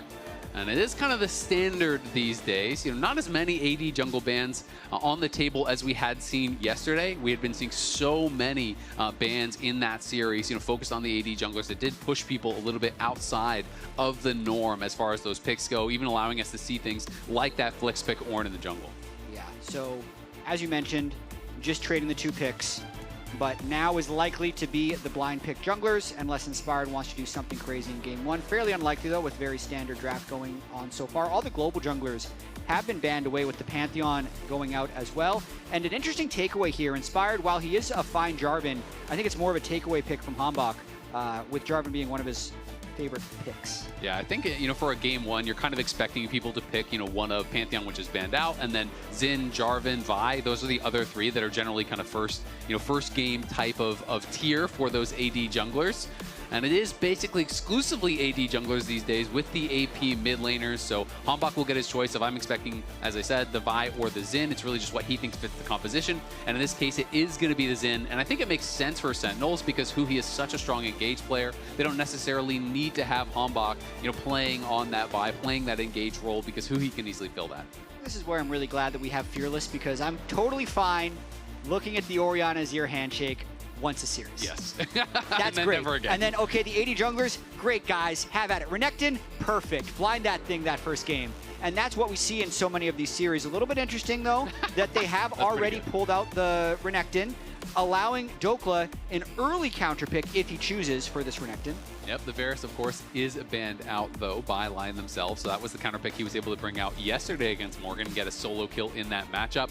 Gnar is the standard answer that we see most of the time in the LCS. So Dokla doesn't necessarily have to go too crazy, and he is just going to lock in that Gnar. So pretty much as standard gets here for the first 3 picks on both sides. The top side of the map has been locked in, so it's just going to be bot lane focused bans. If I'm Lyon, I'm probably targeting Huhi a bit, trying to trim that engage support pool a bit, and see if you can get a more preferential matchup as a result, because it feels like you kind of know, given the first 3, that Huhi is going to be playing engage. Absolutely. The Gnar is very standard from a theoretical perspective, but it's not really a Dokla pick. It's the first Gnar that he's played this year, and historically, in the 423 games on Games of Legends, he has only 11 Gnar games and 2 Gnar wins. So he's 2-9 on NAR all time in his career, which, considering he's been playing in pro since 2017, very, very low pick rate actually for Dokla. So not a NAR specialist by any means. No, absolutely. I mean, generally when you look at a lot of these longtime top laners, NAR is one of their, at least in their top 5, right? Because it has been such a consistent champion for so long. Ashe is going to be banned out, which is kind of that double ban towards the Ashe Seraphine bot lane, which has become so highly prioritized these days. It is so strong. Nautilus going to be banned out on the other side. Still a ton of AD picks are up and available. Kind of conspicuously absent from the ban list right now are champions like Corki and Yunara, Aphelios, Ezreal. Those are the ones that I'm kind of expecting they will go towards in this first game. And it's just really dealer's choice, especially on the Lyon side. They could just go one of these kind of hyper-scaling Lulu plus Aphelios or Yunara pairings, since they already have good engage with the Jarvan. Yeah, the Lulu as well as the Ashe bans from Lyon definitely cut out, I'd say, 2 of the more explosive scaling lanes, like the Yunara Lulu as well as the Ashe Seraphine, which are oftentimes like game 1 drafts now with how the meta is evolving. So a lot of almost defensive banning there by Lyon, but I'm still going to be really interested in this NAR versus Renekton matchup, only because Impact, those are his 2 most played all time, is Renekton and NAR. And then Dokla is just opting into, a NAR Renekton battle with a Master. Yeah, Impact has a lot of experience in that kind of matchup. And Impact has been having a bit of a resurgence this year. Received a lot of criticism on his last year's performance with Team Liquid. Him and APA, honestly, a lot of people felt like kind of got thrown under the bus. But lo and behold, they have both surpassed what TL has accomplished this split, which has got to feel really good for them with TL getting knocked out yesterday. Must be super vindicating for them. Karma Ezreal. Outlasting TL. TL, I also can't believe I didn't mention it, finished 4th again. It just... the more things change, the more they stay the same. Well, Karma gets locked in, so that almost guarantees it's going to be Karma Ezreal. And Berserker had a really impressive Ezreal game in their final game against Jan's Lucian, was really out-trading him in the mid lane, showcasing his skill on that pick. Looked really, really strong. So the question is, where does Sentinels want to go? Corki Nami would be a really powerful laning duo to try to match. It does mean they are very light on engage, but that is the option that they're looking for. So it is a bit of a different style of comp here for Sentinels, because your only true engage is, Xin dashing in, a Renekton flank, Nami tidal wave. There's no real guaranteed go buttons. Whereas on the other side, you have Inspired on Jarvan, who has that clear start to a fight. Jarvan and Azir, the main engagers for Lyon. For Sentinels, it's anyone with Orianna Ball flashing with the ult is kind of what they're going to have to do. But I would say, just because of the relative mobility of the Sentinels team comp, there's fairly low engage on both sides, so I would expect a slightly slower pace of game unless someone tries to play really aggressively in the enemy space. Yeah, it'll be interesting to see if Inspired wants to get active early. He is a player who generally highly prioritizes his farm, wants to keep his CS up, really is an incredible team fighter, but he can play all of the different styles. And I do have some concerns for Sentinels because, when I'm looking over there, you are really light on engage, and you're really light on engage against Ezreal and Azir, who are 2 champions that are very difficult to lock down. Great disengage, obviously, with the Emperor's Divide. Ezreal's just hard to lock down, period. So I am a little bit worried for them. And yes, there is good mobility on the Sentinel side, but I think Orianna is kind of that clear target for the Jarvan. Lock down the Orianna. If she doesn't have flash, that can be problematic. So we'll see how Sentinels is going to problem solve. They have really strong lanes. So hey, when you're light on engage, it doesn't always matter if you win your lanes, because you can get ahead, be first to the objective. Yeah, I give a slight edge to the Lyon draft. Also a slight edge to Lyon in this series, based off of what we've seen yesterday in their run through the lower bracket. Going to be very interesting to see who takes this series and goes on to face Cloud9 in the grand finals tomorrow. It's going to be exciting, kicking things off here. One team going to be moving on to finals to face Cloud9 tomorrow, and the other will be eliminated in 3rd place, but they will still go to Brazil either way. So both these teams have at least secured a trip there to compete in America's Cup. But game 1 going to be kicking things off, and interested to see what kind of a pace Sentinels wants to play, how aggressive they're going to get here. Lyon, of course, just had, a 4-game series yesterday, so I think that they're going to be feeling a lot more kind of warmed up, so to speak, compared to Sentinels. Yeah, that's always the balance between fatigue versus warmed up. I do feel like, having experienced a little bit as well, the series the day before is generally more of a benefit than a detriment, just because more so when there's road shows. When there's studio shows, it's a little bit less because this is a familiar environment for everyone, but still, just being in the exact same seats 2 days in a row, I think can give you a little bit of confidence right off the gate. Yeah, and I mean, when you're thinking about the last 2 series that these teams played, Lyon is coming off of a big win against TL, feeling hyped up, and Sentinels is coming off of an absolute smackdown by Cloud9, where, you know, in that upper bracket, that series was not very close. So even just confidence-wise, that can get into your mind. So we'll see how they're going to perform. Saint has just been fantastic, though, for Lyon throughout the playoffs. Really has been performing. So I think Darkwings has a pretty big job for Sentinels here today. He's got to perform. Completely agree. Someone who performed great yesterday, though, was Dokla with his crazy picks. Varus in game 1, meta champ. Wow, to do that game 2. Wins with Aurelia and Vayne. Really turned that series around. Not only the Vayne in the game 4, but then the Orange Jungle, I think, really confused Team Liquid. And then today, even though it's a standard pick, it's not standard for Dokla, but we'll see if he can continue that level of performance on unique picks to him. And the thing that impressed me most is not even that he brought out these picks, it's that Lyon as a whole played so well around the strengths and weaknesses of the picks. True. It just felt like they had such a good understanding of how to play it out, right? You know, when they were weak, they were just playing sides. And then once, you know, they were playing that Varus game and they get to late game and then all of a sudden there's Seeker's Arm Guards on everyone, there's Zonias on everyone, and TL doesn't really have an opportunity to actually team fight. Well, now Lyon is going to show up to the Dragons and look to team fight you. So just such a good understanding. Really was impressed by how they played that out. And Inspired here is down towards that bottom side, but looking for a potential angle here onto Darkwings. Yep, skipping Crab for a gank, maybe looking to get Flash. Yeah, just going to try to wrap around Darkwings. He wants to go towards that top side. Scuttlebee's going to flash back over the wall here, and Darkwings trying to flash out. He is slowed. Will be able to walk it out. At the end of the day, it's a trade of flashes. Jungler for mid lane. Impact, though, going in aggressive here on a Dokla. Bone plating likely to keep him alive, but is pushed quite low. Yep, so Dokla going to have to reset here. Knows Inspired is in the top river, so isn't that fearful of a jungler diving him. Impact goes in and gets a plate, and here's Hambach. Yeah, he'll going to be forced out early there by Sentinels as Rahel just valked in onto Isles. He popped the heal, and they knew they didn't have their jungle on that side of the map, so had to play defensive, but it's just a nice little trade for them at the end of the day, and they do have that sustained advantage with Nami, plus the 2 potions are still in inventory for Huhi. Yeah, I do really like what Inspired did with that mid gank, though, trading Flash for Flash, because a lot of times, for instance, as they go in for really aggressive trade. For the Rue here, it's going to land. In comes the shift from Berserker. He's looking to knock down Rahel. Rahel is just going to be gone. It's first blood there for Berserker, and now Huhi flashes out, but he is killed off as well. That is the passive stacks. That is the lethal tempo stacks there on the Ezreal, who is so powerful in these early game fights. What a 2v2 kill there by Berserker and Isles. Isles saw the angle, flashed in right away, and clearly Berserker was on the same page, and now a flashless Orianna. Surprise, the knockup is there. Saint shifts on in, and Darkwings looks like he is going to fall. He is knocked down as well. It's Lyon off to a roaring start as Dokla's looking for a solo kill in the top lane. Every single lane just explodes at once for Lyon. Yesterday they played this slow, scaling game. Here they're throwing uppercuts right off the bat, and you can see Berserker just knows he's strong.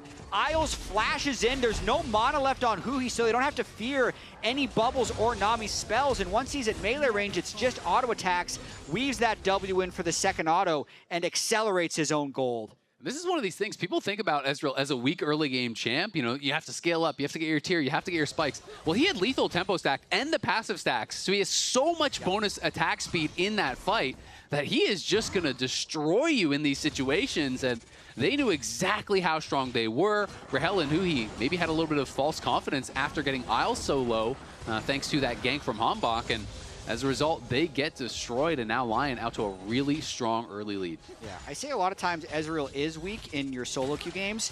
When it's Berserker or a top tier AD carry, it's a different champion. No, it's a totally different champion because they're landing their Qs, they're utilizing the passive, they're utilizing that lethal tempo, and it's also why a lot of people hate seeing it with Yuumi, because then you actually have to play weak. Because the champion is actually very strong in early laning phase, but to get back to this mid lane, things have gone from bad to worse.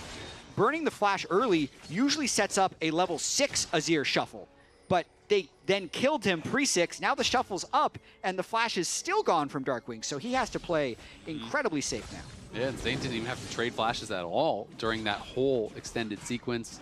So things looking really good for Lyon. As you could see, the bot lane roaming up to help Inspired secure that crab. It will not be contested. Sentinels looking to see, is there an angle to steal away some camps, to do something up here? This is the classic.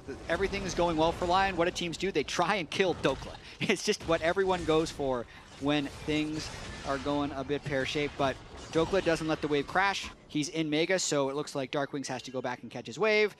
Inspired's going to lose his Grump, but he's going to be up a Drake. Yeah, and I mean, they have got to know what is going on because no one is showing up down to this dragon. So Dokla is just trying to thin the wave as much as he possibly can, but now he is in mini form.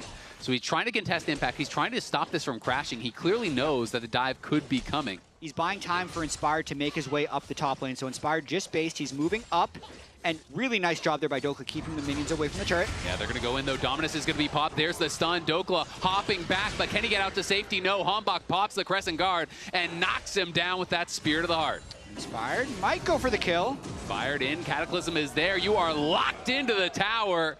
Inspired uses that tower to shoot down the Croc, and now even going to try to threaten to pull the wave, but the next wave is very far away. This would be a long freeze. Well, he wants to do Dokla a solid. Dokla gave the kill gold to Inspired, only got the assist himself, and also now that Dokla has his upgraded steel caps, that's the breakpoint that these Gnar players talk about in these matchups. Going to save him a few minions, and he goes back to his camp, but Dokla should actually be okay in this lane now that he's got his armor boots.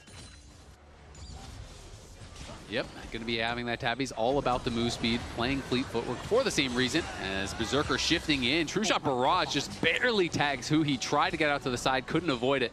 Is going to be sent low and sent back to base. Lion just feeling like they are on fire. And when you're playing with so much pressure across these lanes, there's not that many engage tools again for Sentinels, so it's easier to just feel like, hey, I can just play in their face and outplay the ganks. Yeah, it's going to be a very difficult game for Sentinels from this point. Inspired off to a very good start on the Jarvan. All of his lanes are in a good state, and especially whenever you have that Ezreal Karma able to get the 2v2 kill on their own, and then also not even playing aggressively enough that they even have to worry about ganks, like they're freezing the wave and getting strong poke off. It's just making it an easy game for Inspired to manage. Who are you going to try to get a little bit of a deep vision here? We do have some friends become foes here today, as it is Impact versus Inspired. Played together on EG, had a lot of success there. Back on the really much beloved Danny Jojo roster. We're able to win together there. All-time head-to-head, though, pretty heavily in Impact's favor. That's the one that surprised me a little bit when I saw this, with Impact going from EG over to Team Liquid. If Inspired sweeps today, though, he'd move that very close to 8-8. It would be 8-7 if he's able to take the 3 games, because Inspired really feels like he's leveled up this Lion team an extreme amount throughout the lock-in tournament. I mean, I think that's one of the things you really have to give Inspired credit for, is it feels like he does that with every team he joins, right? You know, whether it was back on Rogue or with EG with these rookies or now on Lion, you know, he always seems to make the teams better around him. You know, some people love his personality, some people don't like it, but you cannot deny the guy's skill and you cannot deny the guy's impact on the game and on the teams that he's joining. Yeah, and I love the tools that we have as a viewer now, because I'd say like 8 years ago when we'd say like, oh yeah, this guy's a shot caller, this guy's making a big difference, he's telling people how to play the game. Like, we see Inspired actually does that. He's, before fights, saying exactly how the fight's going to play out, when he wants the team to engage. Mid-fight, he's shot calling. Post-fight, he's saying what to do next. It's really impressive to watch. It really is extremely impressive. And having gotten to be on the desk with him and have chats with him over the years, I'm always impressed by the minutia he knows in these matchups. As Saint is going to go in, looks for the Emperor's Divide. Nice flash from Darkwings, keeps him safe because Inspired was waiting the wings. But you can talk to him about, is Inspired now going to look back? Can't quite get in range. So Darkwing's playing this well. Yeah, you can talk to him about the specifics of a mid lane matchup, of a bot lane matchup, of a top lane matchup. He has opinions and strong feelings about every detail in the game. Even support play. So after the series yesterday, I was able to overhear a discussion he had with Isles. They talked for about 3 minutes about one Karma teamfight and how the Karma should be using the abilities. So it takes a lot of energy for Inspired for sure, and you know that he got a little burned out at the end of last year, but he is refreshed currently on this Lion team, trying to win lock-in tournament. Absolutely is. Impact, though, the one with an advantage for Sentinels right now, just a couple hundred gold in his favor. The real problem is going to be the bot lane for sure, as Berserker, again, talked about it in draft, very hard to lock down the Ezreal when you have no hard engage, and he is playing with a real advantage. Already has the Triforce completed, stacking up the tier. Berserker's going to be in an incredible spot, and Inspired is just playing towards his lanes. You know, he's farming efficiently, he's showing up to cover these pushing lanes and looking for as many gank opportunities as he can find. Hombach, though, Saint has to dash away as Inspired's taking a little bit of control of the bot jungle, really trying to set up with this Mountain Drake starting in about 13 seconds. Gonna be looking for that as we can see the first Master Card power spike of the game coming through. And early Nashers for Saint, which is really gonna help to ramp up the damage for this next objective fight.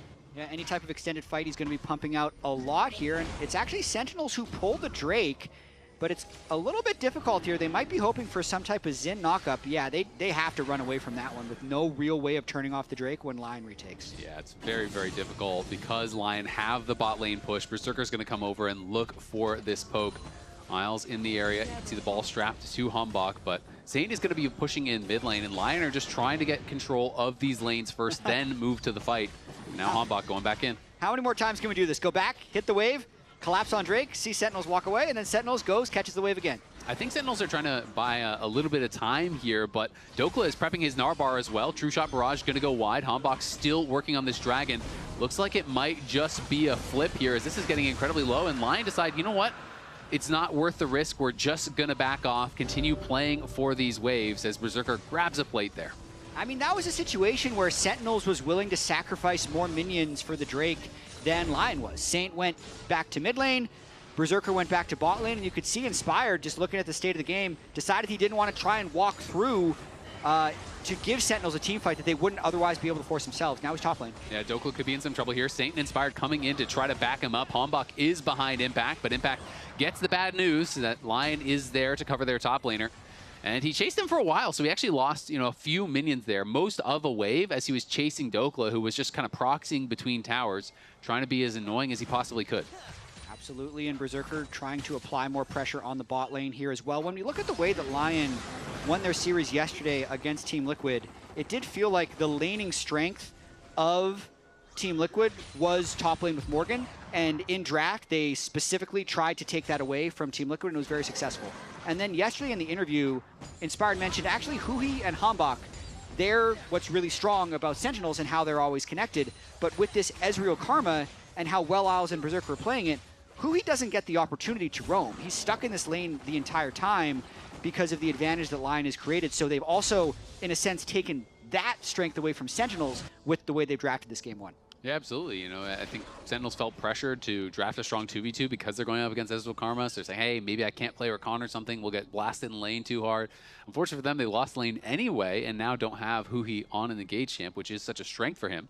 Dokka was able to pick up the red buff that had been stolen away from the enemy jungle, and that's going to feel really nice in this range versus melee matchup.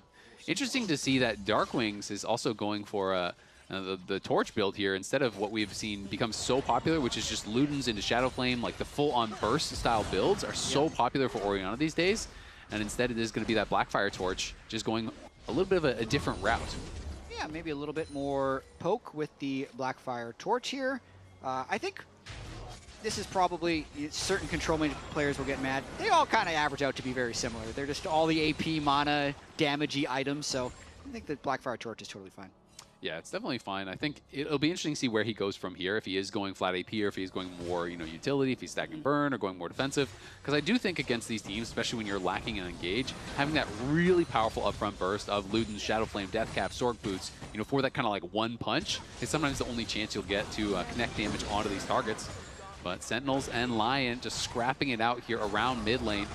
These three-man squads both staying around, and it's just going to set Inspired up to take this scuttle once again. Yeah, and you can see that Lyon isn't trying to play high-risk League of Legends whatsoever. They recognize that Sentinels doesn't have good engage options, so Inspired's only going to go in for a fight if it's hard winning. It seems like if it's even a chance of losing the fight, he's just walking away, because that's really the only way Sentinels gets a chance of a fight is if Lyon's the one that engages. Exactly. I mean, Lyon, if they play properly, are going to be the ones who get to choose every single fight, pretty much the whole game, right? So that is a big advantage for them. They played so well towards win conditions yesterday, and we can see Berserker going to be able to grab a blue buff, so he's on blue buff, red buff, and is going to be feeling really good sitting in the mid lane. Inspired has been hovering these lanes so effectively, but because his pathing is so efficient, he's basically right dead even with Humbok, even though it feels like every time we look on the screen, he is in a lane, he is threatening a gank, he is covering for his laners.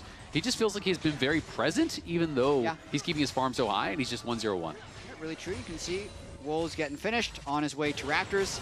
We'll see if he ends up going Krugs to just keep those completely on respawn, and then once he finishes that, he'll have another 30 seconds or so of free time, as will Hambach, for what it's worth, with the Drake coming up in 1 minute. But it is pretty clear that the overall map control has been in the favor of Lyon, especially through mid-bot right now. But Impact getting a little bit of free time on this top turret. Yeah, we'll see where Sentinels wants to challenge next. If they are going to be going to this next dragon here, it's going to be spawning at about 45. And Lyon do have vision in the area. They already have the scuttle. They already have some wards in the river, and Sentinels are going to have to start retaking vision here pretty quickly. Hambach just now basing, feels a little bit late, as you can see on the top side. Doka just chasing after Impact, and Impact getting a very bad end of this trade. Yeah, nice job by Dokla. Trinity Force completed. Seeing if he can get that third Gnar win in his career. In this one. Actually, he honestly looks completely fine on the pitch. Quality over quantity of wins, you know? This would be a really good win. It would be up against Impact. Ooh, he might have a chance for a dive here, but it's a matter of how much risk is he willing to take. There is an ult up on Impact. Oh, that would have killed him. And Flash. Impact's so brave to not actually Dominus there. That boomerang kills him if it tags him, and that was very close, but we'll give Impact the credit. He knows the ranges. Like you said, these are two of his most played champions. Yeah, doesn't have teleport, though, to even join this Drake fight, whereas Dokla is going to be able to finish off this turret. So Lion's going to play this slow. They're just going to wait. I imagine they'll wait for Dokla to finish this turret and maybe even teleport back. But he pops Mega. Yeah, Impact's just running, though, so he could actually join the fight here. We'll see if Dokla does want to TP or if they're just going to decide to give this one up. Lyon trying to posture pretty aggressively, but Darkwing's doing a good job zoning them out with the ball for now. And Impact is here first. Saint is on the side. Dragon will be given up, and Dokla just continues pushing. They know Impact roamed. He has no TP, so we're just going to keep farming gold here for the Gnar. Yeah. This is similar to how they played yesterday. Lion is very willing, much like the first Drake, much like yesterday, to trade gold for these objectives. Sentinels is dropping a turret and several waves top. They were dropping an entire wave bot, and now the bot turret in exchange for these Drakes. So now that next Drake will be like a 5,000 gold lead if Lion finally decides to fight. I mean, yeah, they just knocked down the tower top. They farmed more plates, and that was the only place they had a gold lead was top, and now he's down 1K off of that move. So that is a lot of gold. Saint gets a big gold injection. He's on a quick 2-item power spike as he elects to go for the Rylai. So that is in for 2 items. Ezreal's already done 2 items. They get the mid lane tower as well. Lion are completely running away with this game, and it just feels like it's mostly through map play. And it's this low-risk League of Legends where they're relying on their laning. A big beneficiary of this has been Saint in Swiss Stage versus the playoffs. He is the one that's cleaned up his play the most. He was getting caught, I think, overplaying his hand time and time again, but now he's just kind of taking what's given to him. He's great in lane, he's great in team fights, and just has insane stats throughout all 7 games of these playoffs. Yeah, he's been playing really, really well, and it does feel like Lyon are just playing the macro game so well. Inspired, moving around the map effectively, always covering these laners. Again, going to be showing up here. And this was kind of similar to an issue that Sentinels ran into against C9 last week, where, you know, they had this 5-man play where they moved top. And so this is talking about Sven in that matchup, because he was such a big part. This is basically the gold amount that they had at 5 minutes into the game. And then over a couple minutes, it really was even, you could isolate it even more. It went from basically a 250 gold lead to a 2,000 gold lead, where Sentinels sent 5 members top, tried to look for this play, and C9 just played the map, farmed towers, then, you know, got the full tower for Sven bot, pulled off a dive, got him first blood, and it just felt like the game was over. And it is feeling kind of similar to this one, where it feels like Sentinels are feeling pressured. Hey, we really got to get this dragon. We got to stack these dragons. Impact, you need to get down here. You have no TP. And Lion's like, okay, sure, cool. You have 2 dragons. We have a 5,000 gold lead. I think that's a really good call out, that it's almost exactly the same thing that happened. Although in this case, I'd say it is still, like, quote, better play by Sentinels than last week, because last week it was all around a top dive that didn't materialize. Here, like, actually, they are right. Their only win condition is stacking Drakes, because if they can ever force Lion to fight them, it would be at a Soul or a Baron. But it's just the fact that Lion also knows Sentinel's win conditions, and Inspired is making sure that they're prioritizing gold for when they eventually have to fight anyway. And Inspired now completes his second item. Dokla surely will be on his second item before this next dragon, you have to think. So Lion all going to be on pretty big power spikes, and the question is if people like Darkwings can really catch up, if Impact can catch up and get to that item completion. Rocket Barrage going to go a bit wide. Sentinels just trying to siege this tower. They have 4 members here. No one answering Saint for now. And Sentinels will now send Impact up towards that top side, but Saint could be pretty annoying. And Rahel is just taking Mystic Shot after Mystic Shot, forced to Valk over the wall. And they're bleeding out minions on that top side as Dokla as well, and the bot side is kind of chasing Darkwings out of the lane. Yeah, but I mean, just look at the waves. They were, a lot of times, they're setting up in all 3 waves at once. They're doing a lot of 1-3-1, which normally is pretty risky because the other team can overload one side and dive you, but because it's such a low engaged comp, they're kind of just chilling in 3v4s. They're like, okay, you're going to send 4 mid, maybe you get a plate. Inspired doesn't even show in that Raptor bush. He's saying, okay, if you dive, then I'll show up because that's when I'd actually have to fight. But otherwise, I'm totally fine. You get a plate, my Azir gets a whole wave top lane that you're dropping, and this gold lead is just ever increasing. Yeah, the explosive engage for Sentinels is pretty much impact flashes and stuns you, and that's basically all they have. Or you can try to prep Q3 for Hanbok and then flash in and knock someone up in Shockwave, things like this.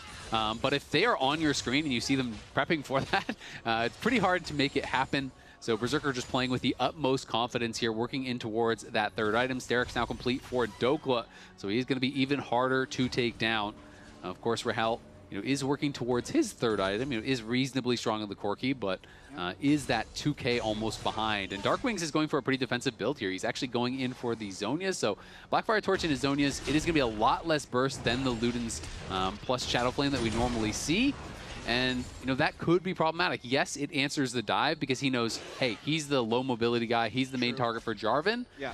But it also gives you less chance if you finally find an engage. Yeah, they need damage somehow because they're already at such a big gold deficit. I feel like that stopwatch is more of an item when you're up 1,000 gold than down, but not that many options that work when you're down 6,000 gold, to be completely honest, as they might have an angle onto Saint here, but he just dashes away.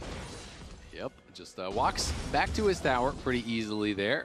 Again, that play just opens up the mid wave for Berserker to hit again, but this could be the Drake that they end up fighting because this is Soul Point. Yeah, they're going to TP now. Dokla's coming in. The True Shot Barrage will tag Darkwings, and now a TP coming in as well from Impact. They're going to summon up the Battle Herald. We'll see how they can use this to start off the fight. Impact just charging up that Rage Bar as Inspired gets in the Herald, and here he comes. Is it going to be a car crash for Sentinels? They are running. He's knocking out multiple members. Starting out the fight as Hanbok goes in the backline onto Berserker. Crescent Guard is popped. Impact on the side, trying to get some action done here. The Shockwave across 3 members. Isles is low, has to flash out. Hanbok looking to threaten going back in. Saint is stunned up, and he is shut down there by Rahel. What a Shockwave from Darkwings over the wall. Gets multiple members and wins the fight almost single-handedly for Sentinels. And it looks like Sentinels is going to be on Soul Point, and this is what we talked about.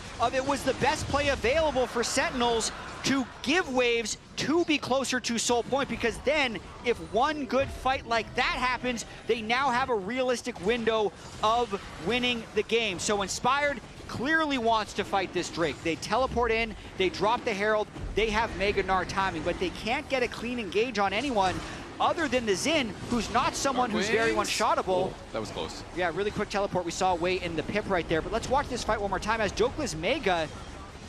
Inspired doesn't find a great pick. They're not willing to chase through for Darkwings, and then a large amount of patience. Everyone groups up around Xin to get inside the ultimate damage, but they're not going to want to watch that one in review because there's no way you plan on all grouping up around an ulted Xin for an Orianna Shockwave, and that gets the shutdown on the Saint.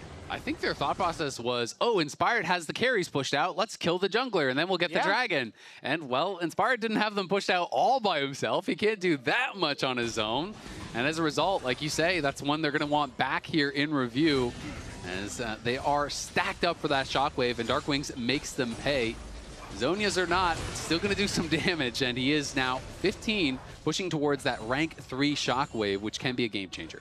Yeah, but a little bit of a game change there. Like, Darkwings finally got to push a wave by himself for kind of the first time ever. Saint and Dokla both in the same wave, so slight farm inefficiencies for Lyon for the first time right here after that teamfight win by Sentinels.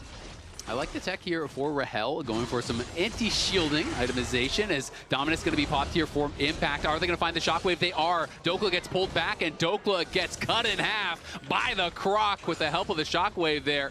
Nice roam from Darkwings, just trails his Renekton and is able to get a kill on a Dokla. Really nice push deep top lane, got some gold for himself, comes bot lane, matches up, manages to take Dokla down. Sentinels feeling like they're a little bit more organized and in the driver's seat here, still 5,000 gold down. But Lyon, as much as we talked about Sentinels not being able to create good fights, Lyon hasn't really been able to create good fights either, with their only attempt being at that last Drake. Absolutely true. And had looked like everything was going according to plan, that they were going to win that fight. It did not happen, and now Hui caught by the Cataclysm. True Shot Barrage will not connect, but that is a flashless fish there for the next 5 minutes. Yep, so he will have no flash at the next Drake. They need to be able to have at least a carry or a support that they're able to execute. So Inspired tried the redemption spike there, redemption on top of Cataclysm to get the kill. Not successful, but the flash is good to burn. It'll be fun to see how effective the Serpent's Fang actually is, because there's Karma Shield, there's Jarvan W, there's Sterix Shield, there's you know, the Azir Shield. There's all of these tools. Obviously, it is just recently purchased, so not going to have done much yet, but will be fun to track to see if that was a worthwhile purchase, because traditionally the most common pro build now is Collector third, and then they go IE. But now you have no crit in your build, so IE is going to be pushed back, you know, much further, and we'll have to see if that Serpent's Fang does pay off. Yeah, I think it's a tremendous anti-shield item. And Karma with Moonstone does pump out a lot of shields, not to mention the Azir shield from E or the Jarvan shield from W. So there'll be, I'm going to be checking that number. Currently it's at 0 because he just purchased it and has not a big number. Fights. But this next fight in a minute 40 could be game deciding, because a lot of the damage from Lyon is going to be poke anyway, with Berserker having the biggest gold lead in the game. And if you have an Ocean Soul Orianna Nami, that's going to make up for the gold deficit. It is going to be a big deal for sure. Lyon going to want to make sure that they are locked in for this fight. They do still have a very big advantage.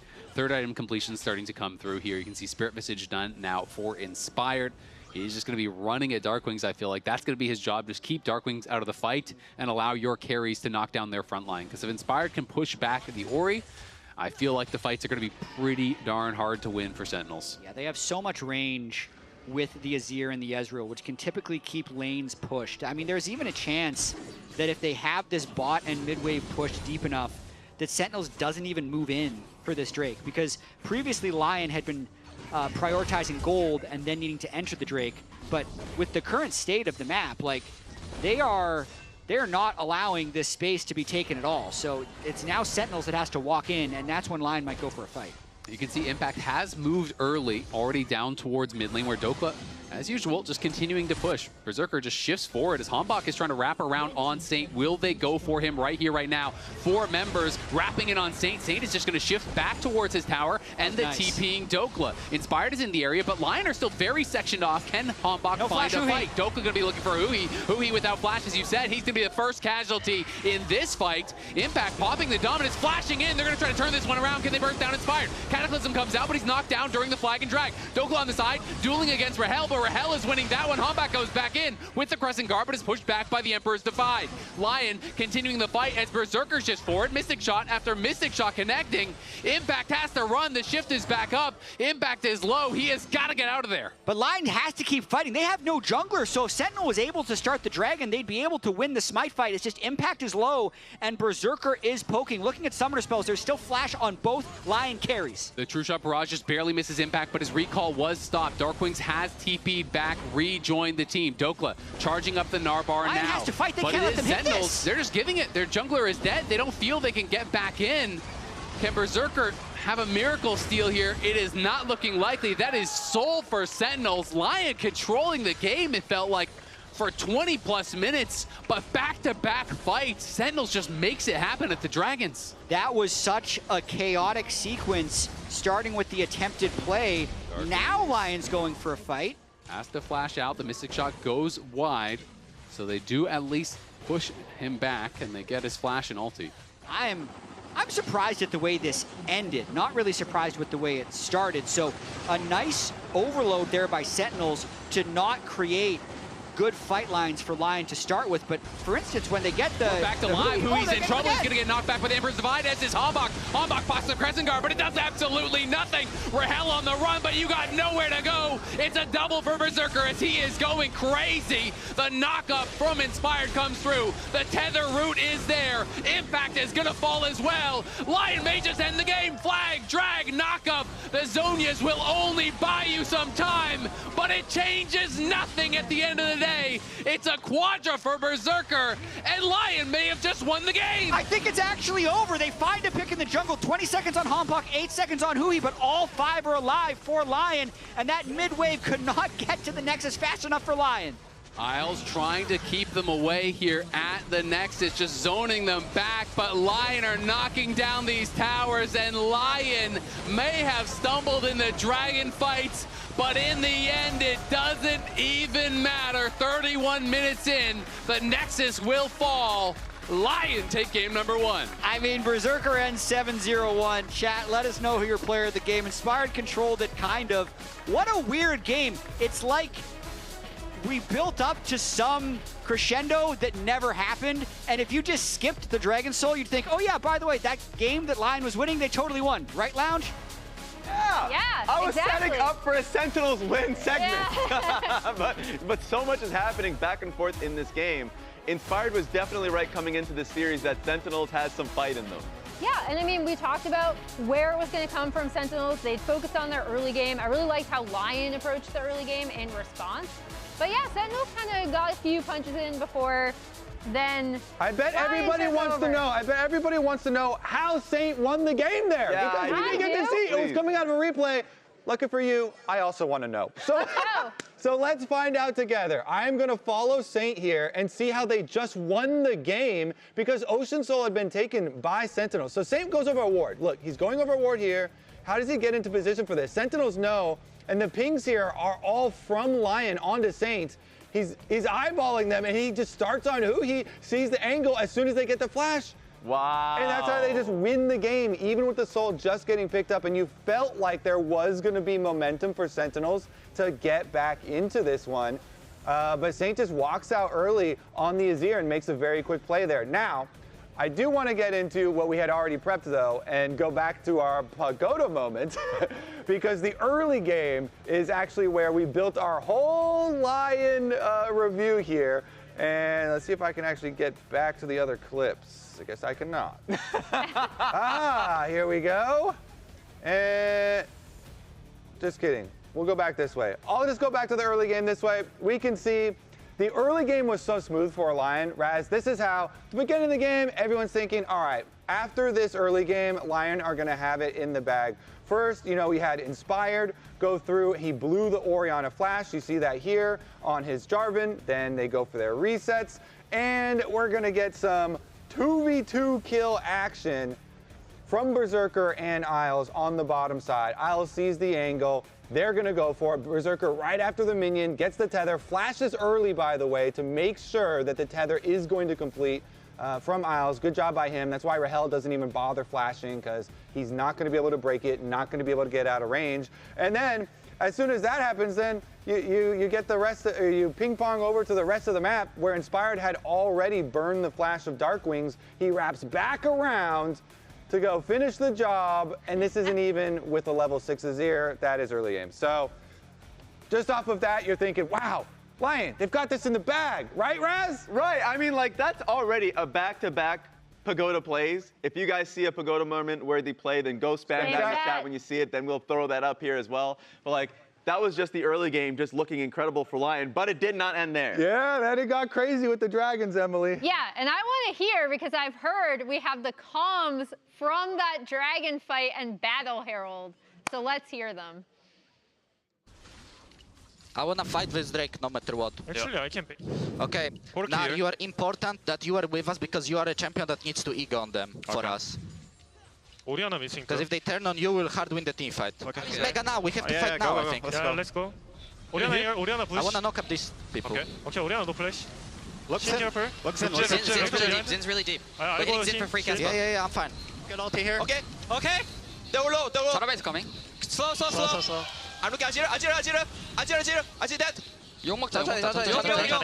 Watch out. Pull it out. If Jarvan comes and steal this, just kill him, okay? Just hit the dragon, dragon. Okay, sure dead. Nice. Any flashes we saw there. Really cool to hear both sides of that comms, right? Because you can hear the setup and detail that went in, but then they end up all grouping in the Xin Zhao. Zin's really deep. Yeah, Zin's really deep. We got the one call right before disaster. And I think I really like seeing these kind of small moments from Sentinels. They had another play. I ended up overloading bot side, and who he did end up dying because he was separate from the team, but then they get a kill into Inspired, which leads to the Drake. So I like these small windows of play that we did see of them punching back. That being said, because of how this game was, I genuinely don't know how the fans view who player of the game was. Because for us, vast majority of the game, Berserker was going crazy. So for us, it came out as player of the game being Berserker. But I want to see what the fans' point of view is, because how that game ended was Saint's mega play. It came straight out of the replay, so it felt very quick there as well. But Berserker all game long. Okay, they agree with us. Yes. They should agree with us. All game long, this bottom lane was demolishing them down there. We had the replay. I had the replay at like 4 minutes or whatever. They get the 2v2 kills, and he kept up the damage. He kept up the pressure. He didn't die. Yeah. He went almost legendary. He had 7 kills. And I'm curious to see PGB. I always love seeing Ezreal damage numbers because they're always absolutely insane.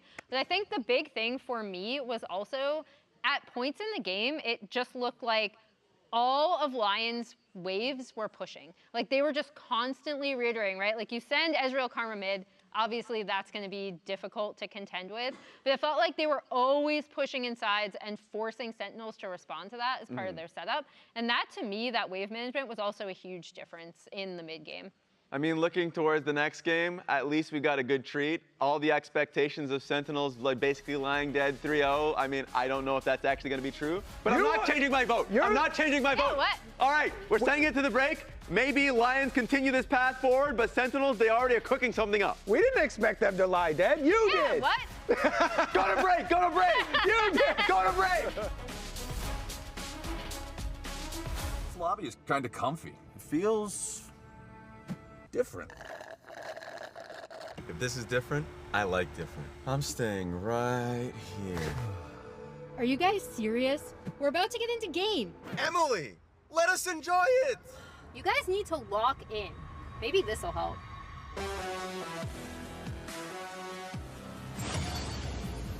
Oh no, not already.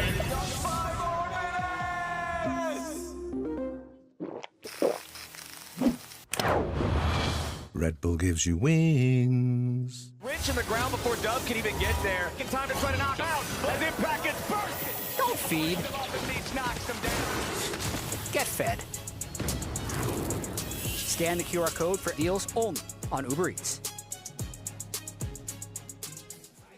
Ready for comeback, we're ready to fight. Fearless of the enemy, we'll fight to survive. We are born to be conquerors. Rise to the top, gonna be the new emperors. Dragon slayers, earthquakers, bone shakers. Standing on the edge, born to be champions. We can touch the sky, we are flying high. Fighting eye to eye, we start a fire. We will blow your mind. We are gladiators, world dominators, yeah. We can touch the sky, we can make the sky. We'll make the rise through the ring of fire. In the darkest times, we are gladiators, world dominators, yeah.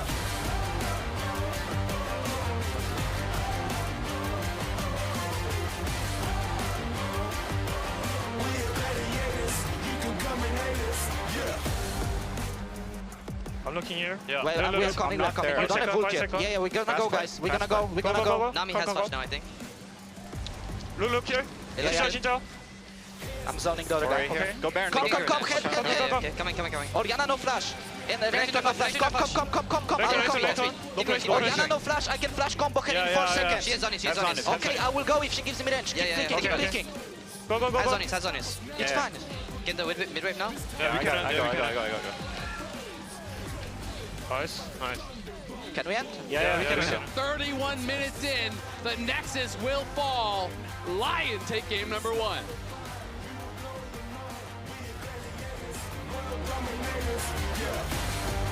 We can touch the sky, we can make the sky. We are made to rise through the ring of fire. In the darkest times, we are gladiators, world dominators, yeah. We are soldiers, we are heroes, we are fighters. We can save you through the fire, through the blaze. We are gladiators, world dominators, yeah.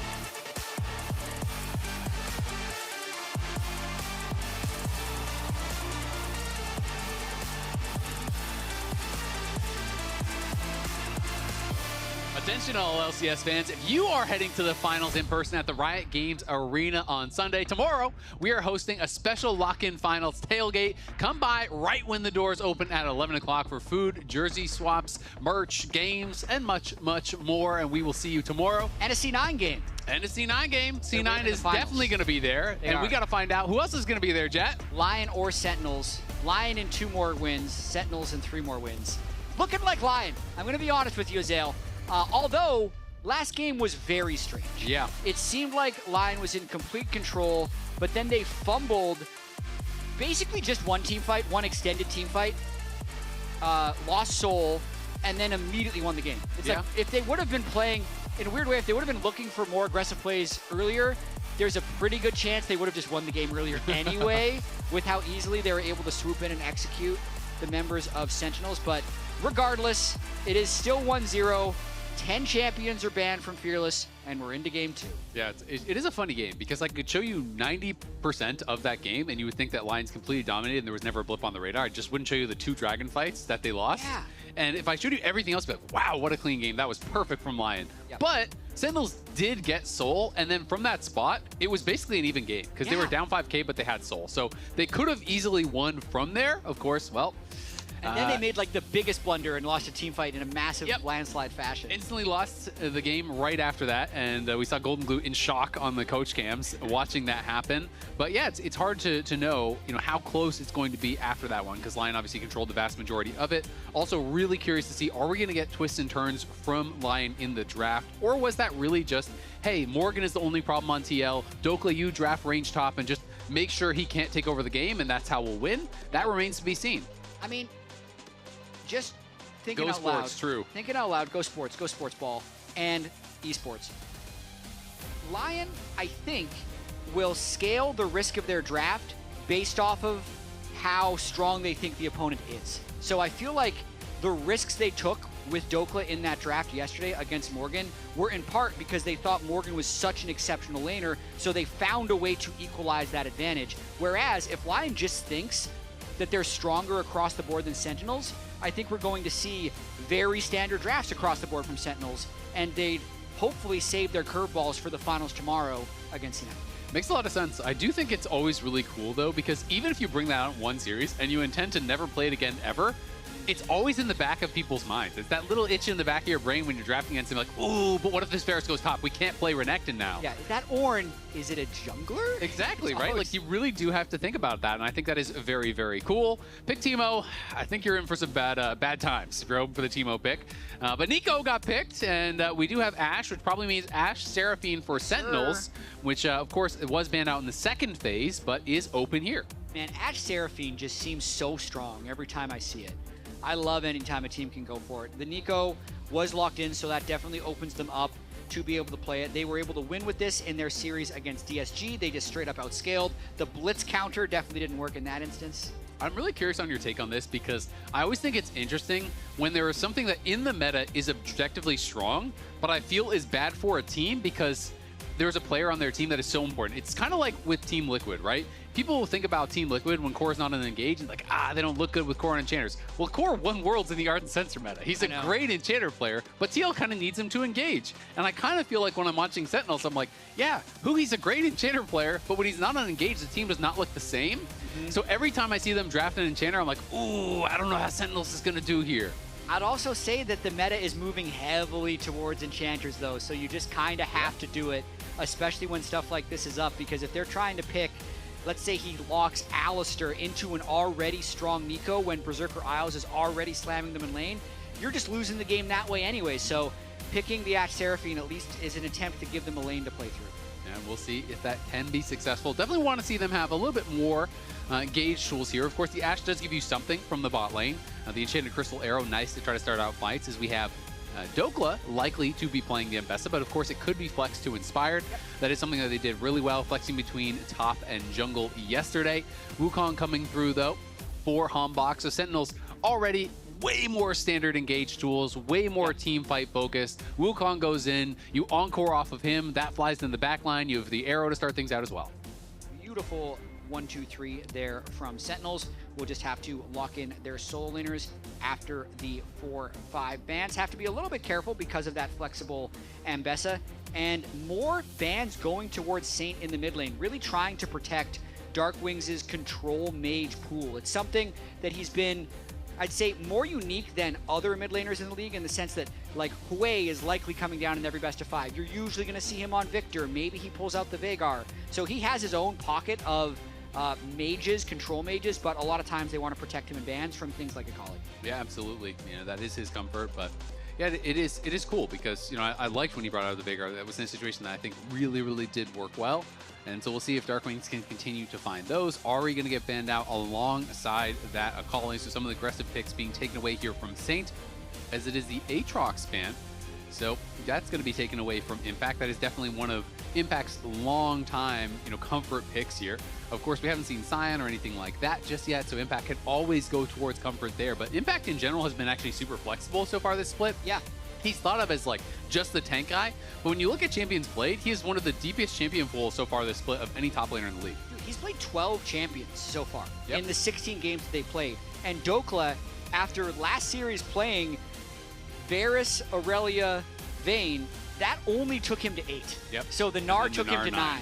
And it just goes to show that the preconceived feelings you have about these players coming in 2026 can definitely change. And they set up all those bans to lock in the Syndra. Okay, so Syndra's going to be coming through here for Darkwings. A little bit more of an aggressive option, but still kind of fits that control mage build. And they are saving counter pick for Impact. Whether that is just to try to actually pound a matchup or to just round out the composition, that remains to be seen. Yone is one of these aggressive champions that they kind of were throwing bans down to protect, and is actually also the only AD mid laner that is really being played, period. Everything else is an AP mid laner. So now I think we are either going to get, you know, some sort of interesting AP jungle coming through, or maybe an AP top laner. They could, of course, just go full physical and say who cares, but then Zonias and Tabbies and all these sorts of things do get a lot of value. So there is some risk to doing that. Yeah, could leave the door open for Inspired to play something really fun, or, I mean, Malphite does some magic damage. I wouldn't call it fun. Yeah, I mean, my worry for Lyon is, yes, Ambessa is a good matchup into something like a Scion, but if he just goes Scion and he gets to a certain point in a team fight, you can't hurt him. You have Jhin and then, you know, some melee champions. Of course, the plan here for Lyon is, even if you draft a tank, to dive past that tank and kill off your back line. So instead, Impact considering the Gwen here. We'll see what the final lock-in is going to be. But of course, you have Ashe and Syndra, 2 champions with no dashes that are going to be going up against Malphite, as well as Ambessa, as well as Nico, as well as Yone. The amount of dive there is crazy. So the Jax as an answer here, better matchup into the Ambessa, and it's going to be more about that counter engage. You know, if you're all trying to dive in, you throw down the counter strike, you maybe get a lot of damage out and turn around and fight. And I'm definitely going to trust Impact on whether or not it's a worthy Scion angle. I feel like the Scion into Ambessa and Yone is just going to give them no push in either of the side lanes, and then Syndra being low mobility against all that engage also wouldn't be able to touch the side lane. So that's why I feel like Impact is compelled to pick Jax here, because it can actually do well into both of those and give them something to play off of. Otherwise, I feel like it would be a situation like in game 1 where they're just down 5,000 gold before the 3rd Drake. So while technically Scion would be like hard to kill, they just wouldn't have a way of playing the map, which is why I like the Jax pick. This is an interesting game because I feel like games like this often come down to who engages first, right? If Malphite starts off the fight and hits an ultimate on the Syndra or the Ashe, you're probably already cooked, because the follow-up there from these melee solo laners is going to be devastating. They're probably one-shot. But by the same token, if you hit an Ashe arrow on a Yone or an Ambessa or this Jhin or the Nico, or you hit that Cyclone engage on any of them, followed by a scatter, followed by a counter-strike, you are also one-shot. So it is going to be so much about the setup, so much about the initial engage here coming through, because there's a lot of CC on both sides, and there is not a lot of tankiness really across the board. I agree. This could be a very explosive game, and I'm giving a slight edge to Sentinels here in the draft phase, because I feel like they have more engaged tools. I think they have better scaling, and they have more champions that, if this thing gets going, it's going to be very hard for Lyon to answer. So I think if Impact or Hambach get a lot of gold, they're going to run over this game with what they're able to accomplish. We'll find out if they're going to be able to get that done. Of course, betting against the Inspired Malphite is pretty tough as well, as he has been so effective on it. And there's these really cheap, high CDR builds. Oh god, this is not good for Darkwings at all. Yeah. He just lost half his health. Range champion. I feel like you should. That's rough. He loses a lot of health there. Gonna have to burn a potion immediately. Yeah, I mean, he just got walked down completely there by Saint. He just, I'm assuming, just had the fleet proc and kind of just stayed on him, just auto-attacking him. You got to be careful about keeping that range on the Syndra. But Emily is standing by with Golden Glue. Golden Glue, what happened at the end of that game? They're asking what happened. I don't actually know. I saw that, I was like, wait, are we on red side or blue side? When I saw them walking mid, it was a little oopsie, but I mean, I don't know. It seems like it's going okay now. One of the things you kind of brought up, jokingly but also seriously, right, in your interview with Dokla last time, is your team's ability to learn from mistakes. And I really appreciated how they hung in last game. So what was your advice to them after the game 1 loss? Honestly, that last game was one of the weirdest games I've ever watched, because we're down like 5 or 6K gold, but then we're walking up to the dragons and just like egoing on them. So, I mean, I think the thing I told them is it looked like we were running a teamfight drill where we gave the enemy 1,000 gold plus on every character, and then we just fought dragons and we still beat them. So I feel like this game we just need to have a bit more of a solid early game, and then we have, seems like, more aura in the team fights. Nice. And then this, speaking of more aura in the team fights, both of these comps are kind of like a setup of engaged chicken. So what are you expecting from your team in terms of playing out this competition? Yeah, I mean, I think the goal for both comps is whoever goes first is pretty much just going to one-shot the whole enemy team. So making sure we find their flanks, and then we go first when we see our first engage angle, whether it's the Wukong starting on the Malphite and getting Yon behind, something like that. So just hopefully engaging first. All right, you heard it here first. Engage first. Back to you, casters. Love to hear Golden Glue right there, and I agree with engaging first. And there's so many tools to engage first from both teams, but that all does get set up by who can win the lanes. And during that interview, everyone used all their health potions. So every lane is playing extremely aggressive already in this early game as well. Yeah, they really are. It's been a lot of trading back and forth, some early bases coming through on the bot side. You can see that Berserker and Isles both went back and got that refillable potion, plus the Cull grabbed there for Berserker. And who he can be able to grab an early tier, as you always want to do on Seraphine. The scaling is so powerful on this champion as long as you have enough mana to stay in the fights. And Inspired actually canceled his base, so they're thinking there is a potential angle here. Counter-Strike going forward from Impact is going to be able to find Dokla, but Ambach just kind of too far away, and now in comes Inspired as Sentinel's going to get the bad news here. Rahel on the run, the 4-shot comes through, and he just gets deleted there. Did not flash anything and just goes down. A little surprised that he didn't burn flash. He actually pressed the ghost like right before his health bar went to 0, so still ended up burning a summoner. I think really just didn't expect that level of burst, thought he'd just be able to walk it off. Multiple games now where no one's respected the pre-6 Malphite gank, and Inspired's been able to get a pre-6 Malphite kill. I mean, credit to Inspired, great pathing. Top lane is getting very spicy. Impact gonna be able to pop the Counter-Strike there, lands a stun, but Dokla dashed back into the brush right as it landed, flashing forward. Impact flashes back. The wave is in such a bad spot, though. Impact knows he's in trouble. Dokla's gonna go for the kill, jumps forward, knocks him down. That's a solo bolo for Dokla as he is picking up where he left off yesterday. Wow, top solo killed there by Dokla, and that's after absorbing the pressure from Hambach's appearance up top lane. When Impact has his counter pick here, Jax into Ambessa still ends up falling. Just watching this one more time, there's always that game of chicken with Counter-Strike. Playing in the wave as Ambessa manages to fly into the bush so Impact can't follow up. And at this point, Impact is just in a bad spot. He wants to get the wave in, but Dokla just plays around his cooldowns. And at this point, I just don't know if Impact might be waiting on his Counter-Strike, but I feel like it was so far away. It's really far away. It's just foolish there. That's you, Dokla?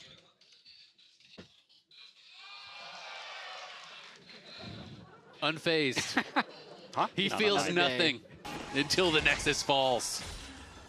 At least the support hypes him up. Yeah, I mean, that was Impact getting really greedy. Counter-Strike is a really long cooldown at rank 1. Yeah, it's 6 seconds left on the cooldown. Yeah. He has no trinket to jump to. It's just not respecting Dokla's ability to just all in him. I mean, that is one of the scary things about laning against Ambessa. Ambessa always has a dash up. Everything that Ambessa does is dash, right? So you have to pay respect to that. He did not, and he gets punished very heavily. He's going to jump forward now. Dokla just jumping backwards, kiting it out. Dokla's wave in a little bit of an awkward spot, so he's going to go for some vision here, seeing if there is a honey fruit to eat up and try to heal through that. This wave eventually is going to push back, but on the other side, Sentinels playing for the scuttle here. Hambak going to be first to 6 as a result, but Uhi is going to get rooted and take a little bit of poke. Yeah, and because of that early gank, a bot lane from Inspired as well. 15 CS lead. I had to go back and check. I'm still perplexed by that Impact death. He wasn't even close to level 6 either. No. So just an absolute misplay there. Is up in CS though with the way the waves have ended up bouncing, so it's only 100 gold. Won't actually matter that much for the matchup. Kobe and I were talking about this yesterday. It's one of those top lane things, you know. Sometimes the wave's getting frozen on you. If I die, I die. You just gotta. But at least the wave isn't frozen. But at least the wave isn't frozen. So I feel like Impact gonna want that one back. But hey, if you die, you die. And if Darkwing dies, well, you just die. There's not much you can do about that. The fate is sealed, goes wide, but Inspired, he's not gonna miss on the ulti. Darkwing's needed to flash it to have a chance. Didn't see the Malphite coming. And once you get tagged by the ulti, there is no getting out of that. So that is a pretty painful death for him. Don't even have to land the Yone ultimate. I mean, he ulted a little bit behind him too, so even if he flashes the Malphite ult, maybe he still gets chunked, then he's dead to the next one. So if that's a precursor to how this game's going to go for Darkwings, it's not going to be a fun one. No, I mean, if that's a precursor to how this game is going to go for Sentinels, it's not going to be a fun one. They're already down almost 2K gold here at 7 minutes. It is looking rough already, as there is gold advantages in every single lane right now across the board for Lyon. They are creating the edge, and you know, I said it in draft, Golden Glue said it in the interview, it's about who engages first, and when you are far ahead, it is very easy to take space and be the one starting off the fight here. So Sentinels, we'll see if they can try to find a way to kind of inch their way back in, but I mean, we're held down 20 CS right now. Sentinels are at least looking for this dragon, and it seems like it probably will go their way. Inspired is level 7, but has no ulti.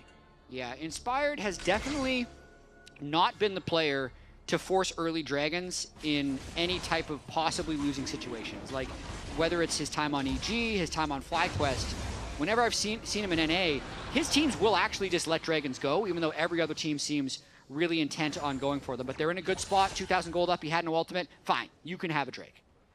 They're going to be able to grab that dragon, and yeah, just playing around those ulti cooldowns, right? You know, they know they're so ultimate based, so if you don't have the Malphite ultimate, if you don't have the Yone ultimate, it's okay. Just keep farming that gold, keep creating those advantages. Yeah, but Lyon in general has actually looked exceptional in the last few weeks, but it didn't start that way. They won week 1 against Dignitas, dropped to C9, had that best of 3 loss to DSG when most of people jumped off the Lyon train, but then with their 3-0 of FlyQuest and their 3-1 of TL, have poised themselves to be 1 series away from the lock-in final. So it just took a little bit of time. There was a 2-week gap between the DSG and the FlyQuest game where they just saw incredible improvement. They really did, and Saint in particular has been fantastic. The whole team just looks way more coordinated. And it's kind of funny because Golden Glue had a tweet where, you know, after they lost to C9, he was talking about they focused primarily on their early game, and their early game was admittedly, you know, pretty close for the first, 10 minutes or whatever of the game, every game against C9, but they need to then go back focusing on their team fights. So coming to this week, you're thinking they're focusing on the team fights. Well, maybe they should have focused on the early game because the early games have been tough here against Lyon.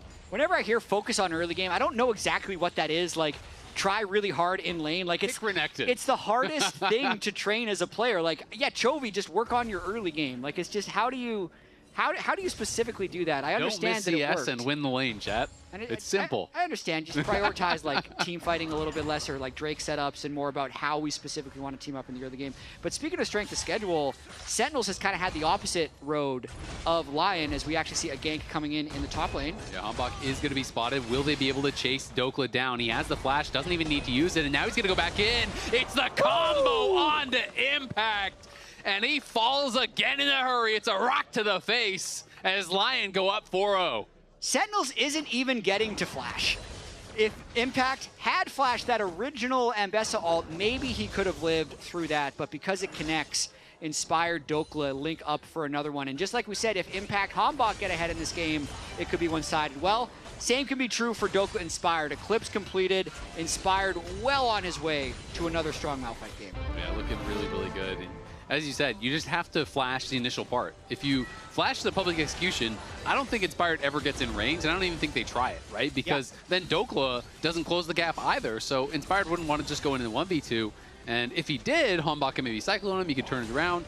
But Sentinel solo laners being unable to flash that, let's be honest, when you're playing on 0 ping at a pro level, that is just kind of a requirement. When you're playing against Malphite, you have to be able to flash the ulti, or you are going to be in a lot of trouble. It's just, this champion is so powerful, and it's basically one ability that is so powerful. So if you're able to flash it, you can generally win those fights. Absolutely, and now it's a 800 gold lead for the Ambessa, 600 gold lead for the Malphite over the Wukong, who's yet to complete Trinity Force, but the arrow connects. Can Darkwings knock him down, unleashes the power onto Saint, gets the kill thanks to the long-range arrow there from Rahel. Really well done by Sentinels to get one back. Boys, those don't land often, but when they do, they almost always lead to kills. Saint does not flash that arrow either. Definitely had like a nice path over the Fog of War, so he didn't have great visibility on it. Crazy, Saint was it amazing in the Fog of War game where you had to flash Nidalee Spears to beat all the other LCS pros? Couldn't flash the big Nidalee Spear there in the Nash arrow. The Dokla. Oh dear. Uh-oh, Inspired is here again, and Impact is dead again. This is looking like he's wishing he played Sion. Yeah, Sion, if you're going to be down 0-3-0, Sion's a way better pick. I mean, Jax is going to be useless this game. This is going to be really tough, I think, to problem solve for Sentinels when they are this far down. So they're going to send Darkwings top, but Darkwings is extremely vulnerable to this as well. And in goes Dokla. He's going to look for him with the public execution, chasing after Darkwings, gets a flash, but it doesn't even matter. It's a solo kill between the two towers at 12 minutes. And now in goes Hambach. He's going to get one back here, surely. Gets the shutdown there. That is nice, but on the other side, it's a big fight coming out, and is Rahel getting knocked down? It's Lyon winning out on both sides of the map once again. The individual play from these Lyon solo laners has been a difference in this game too, and the Dokla glow up is insane. These last two series, the counter picks against Morgan, and now this game against Impact, effectively 2 solo kills. The first solo kill on Impact puts Impact again in the bad position where Inspired can execute, and then gets another one onto Darkwings. He is playing incredible League of Legends right now. He really is, and even that dive is able to be pulled off because Impact is at 15-20% HP. Like, he is already so low. Look, half health Jax at level 9 just doesn't want to reset. He has no TP. He's like, the game is over. I'm going to cheat it. Oh no, here's Malphite. It's too late. Another one of those situations where you don't want to recall, but then you should have recalled anyway because now it goes from bad to worse. And then Darkwings just not respecting Ambessa here, level 10 to level 11. And Dokla didn't even have to ult to get that original Impact kill. And then, as you mentioned, every skill is a dash, so you can chase that Cinder down. And I mean, what's brutal for Darkwings is the ultimate there from Dokla buffered on the Scatter the Weak. Yeah. That is the only disengaged tool you have for the Ambessa. So when that gets immuned by the gap closer, you are just absolutely dead. There's nothing you can really do there. The flash just means nothing. And Lyon now going to be able to even up the Dragon score here. 3K is the advantage. They're not completely out of this just yet. I mean, Darkwings at least is kind of even in gold, but both bot and top are such a disaster in this game that it is going to be really, really tough. And Inspired working quickly towards his second item will have a ton of CDR with the early Zeeks, and every item he's going to be buying is going to have CDR in it. So it's going to be very, very difficult to play around this Malphite ult when your flash is such a long cooldown and his ult is such a short one. Yeah, and they spent so many bans to try and protect this Syndra, mid lane bans, but Malphite's still open and he's vulnerable. And look at this, the cheap build from Inspired. He is so strong right now. With Zeeks and Protoplasm Harness at level 10, he won't, it takes so long to kill him, so he can ult pretty much anywhere he wants. And Lyon's a minion, they see him now. Darkwings going to be able to land the scatter. The Encore comes through. He's charmed up on the other side. It is going to be Hambach on the run with the Cyclone trying to get out. They do get one kill. Now they go for the disengage. Now they're trying to find Inspired. He is very tanky though, and he's just going to ult right back in onto the head of Hambach, and he is knocked down. Darkwings though wants to try to find more. Won't really be able to get it. At the end of the day, it is the 1-for-1 trade. Isles for Hambach. Yeah, I meant to say Isles is a minion, not Lyon is a minion, but even if you're a minion in the jungle, when you walk over Control Ward, it's pretty obvious who you are. And he was a bit early on that play before Inspired could join up. They were going for a big play, but they still end up getting a 1-for-1 trade. And Dokla stays isolated in this top lane against Impact, where he's going to continue to be able to grow his lead. Yeah, exactly. Just constantly harassing him. Every time he has that W up for the shield, you just kind of go in, you chunk him under the tower, use the W to absorb that turret shot. And that is why Ambessa can be so oppressive from ahead. Constantly harassing you under your tower. you can see that Isles is up towards that top side. Now, does have that rocket belt and is going to be able to stop the recall there of Impact, who is just having a rough time. Yeah, I mean, it's a 2-level advantage. Dokla is consistently pulling that top lane wave, so it will aggro and threaten a freeze against him, and then whenever they see Impact actually goes back, Dokla will quickly shove it and then continue to chip at the turret. So not only is he crushing him in gold, he's also denying him a large amount of experience. And Isles just has no reason to leave, right? It's 3 interrupts now from the Nico onto Impact's recall, but it's not like Sentinels can punish anywhere else on the map. Yeah, they can't really answer much of anything. Darkwing's going to be sent up here as well, but we know he's not safe by himself, and the tower is too low, so you can't even approach because Dokla will just kill it, then kill you. Now he's going to try to walk up here, but Dokla is up 2 levels over the enemy top laner at this point, nearly 14, and Impact has yet to hit 12. What a couple of days for Dokla. This guy is playing at such a high level with the crazy counter picks yesterday, and now just straight up meta Gnar and Ambessa. Fired is here. Impact's going to get the bad news. Nice counter-strike. Will buy a little bit of time, but can they go back in? Crystal Arrow comes from downtown. Impact will survive for now. And it is going to be the disengage, so Sentinels at least do not get picked off. But there's 4 members from their team down here to just create a stalemate where Berserker is still pushing mid. Yeah, should be a bigger gold advantage here for Lyon. They recognize that everyone from Sentinels moved bot lane, and Berserker is able to just take down that crystalline overgrowth. And in terms of Inspired's ultimate, it's already half the way back, so he can look for another play soon. Buck jumping forward and cloning back is just kind of sidestepping back and forth here, but not going to really be able to find a play. Rahel does not have an arrow, of course, as he used it down on that bottom side, and Inspired nearly has his own ultimate back as Isles is just harassing the Sentinels members who are trying to get in for this scuttle. They won't be able to get there. Inspired finishes that off, but Hambach skirmishing back and forth with them. I mean, Dokla's 2 levels ahead of any solo laner on the side of Sentinels. Sentinels is just, again, playing this 1-3-1 and really just trying to waste as much time from Sentinels when they are grouped up. Since they're winning on both sides, they're okay just holding this 1-3-1 and waiting for Inspired's ultimate to be back up, which it is, and he's looking for another play on. Look, a flashless Syndra with no turret. No shot, unstoppable force, and he gets cut in half by Dokla. It's just that easy. Saint arrives, say high five, guys. Nice hustle up here. A little bit of encouragement. I was here too.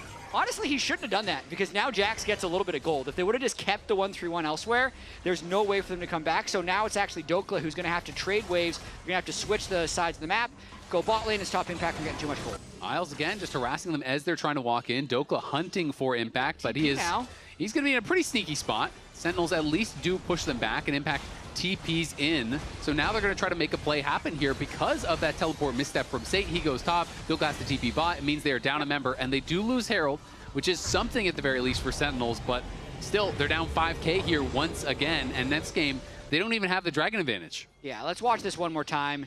It's very simple. Gets the flash with his ultimate early, says, hey, baddie, no flash top, and it's just free. If Darkwings is not allowed to be here, but because Dokla has been freezing the wave so consistently, Darkwings feels compelled to break the freeze. I TP. No, why you TP, bro? Oh, Shiba, you say you. I asked if they have TP. Ah, it's fine, guys. Do Herald take top. Well, that's why he TP'd. Misunderstanding there. He said, I asked if they have TP, and he thought he was calling for a TP, so... That's amazing. Language barrier at its finest. It's a second language. We'll give them a pass on it, as they clearly are getting way better on the communication week over week. I also like that Inspired uses this kind of Malphite trick where when you're ulting over the wall, you can get these really fast Malphite ults. It actually increases the speed at which he travels. It makes it a lot harder to react from. So when you can find these angles to ult over the wall, it is very tough to react to because he's coming out of fog and he's going super fast. So that is nice to see from Inspired, always looking for these little optimizations as Saint and Isles are up here. And Darkwings, you got no tower, buddy. The fate is sealed, not going to find him. We'll see if he can actually get caught here by Isles. As a bit of a comedy of errors from Lyon. They're just going to hang their heads in shame and back off. Dokla fighting on the bot side against Impact here. He wants to get another solo kill. Impact on the run. The encore comes through as Inspired has to use the unstoppable force to safety. Dokla gets the solo. Lyon retreat on the top side. Bit of a funny fight, but at the end of the day, it's Big Dokes coming out on top once again in the bot lane. What a crazy sequence there. It doesn't matter when you have a 6,000 gold lead, you miss all their ultimates, but Big Dokes still has got your back, gets a solo kill in the bottom lane as Sentinels try to get a little bit mid lane with a mild numbers advantage. Arrow. Nope, not to connect. Inspired doesn't have ult, but wants to hold this turret as Doku's getting fed in this game. He is miles ahead at this point. Darkwing's going to be back out on the map. Will be able to collect that wave, so at least defends the tier 2 for now. But Dokla, 4,000 gold up individually at 21 minutes. That is just, what are you going to do? It's just the way they're playing side lanes. Like, Yone is constantly here, Ambessa's constantly there. It's just so impressive the way that they're playing this. Yeah, they are playing incredibly well. The macro game heavily in their favor. And of course, when you have these massive solo lane advantages, no one can 1v1 Dokla, so you always have to have someone hovering him. And if you always have to have 2 or 3 people on that side of the map, you're losing everything on the other side of the map. So you kind of get checkmated a little bit unless Lyon makes mistakes, and they just aren't really making any of those big errors.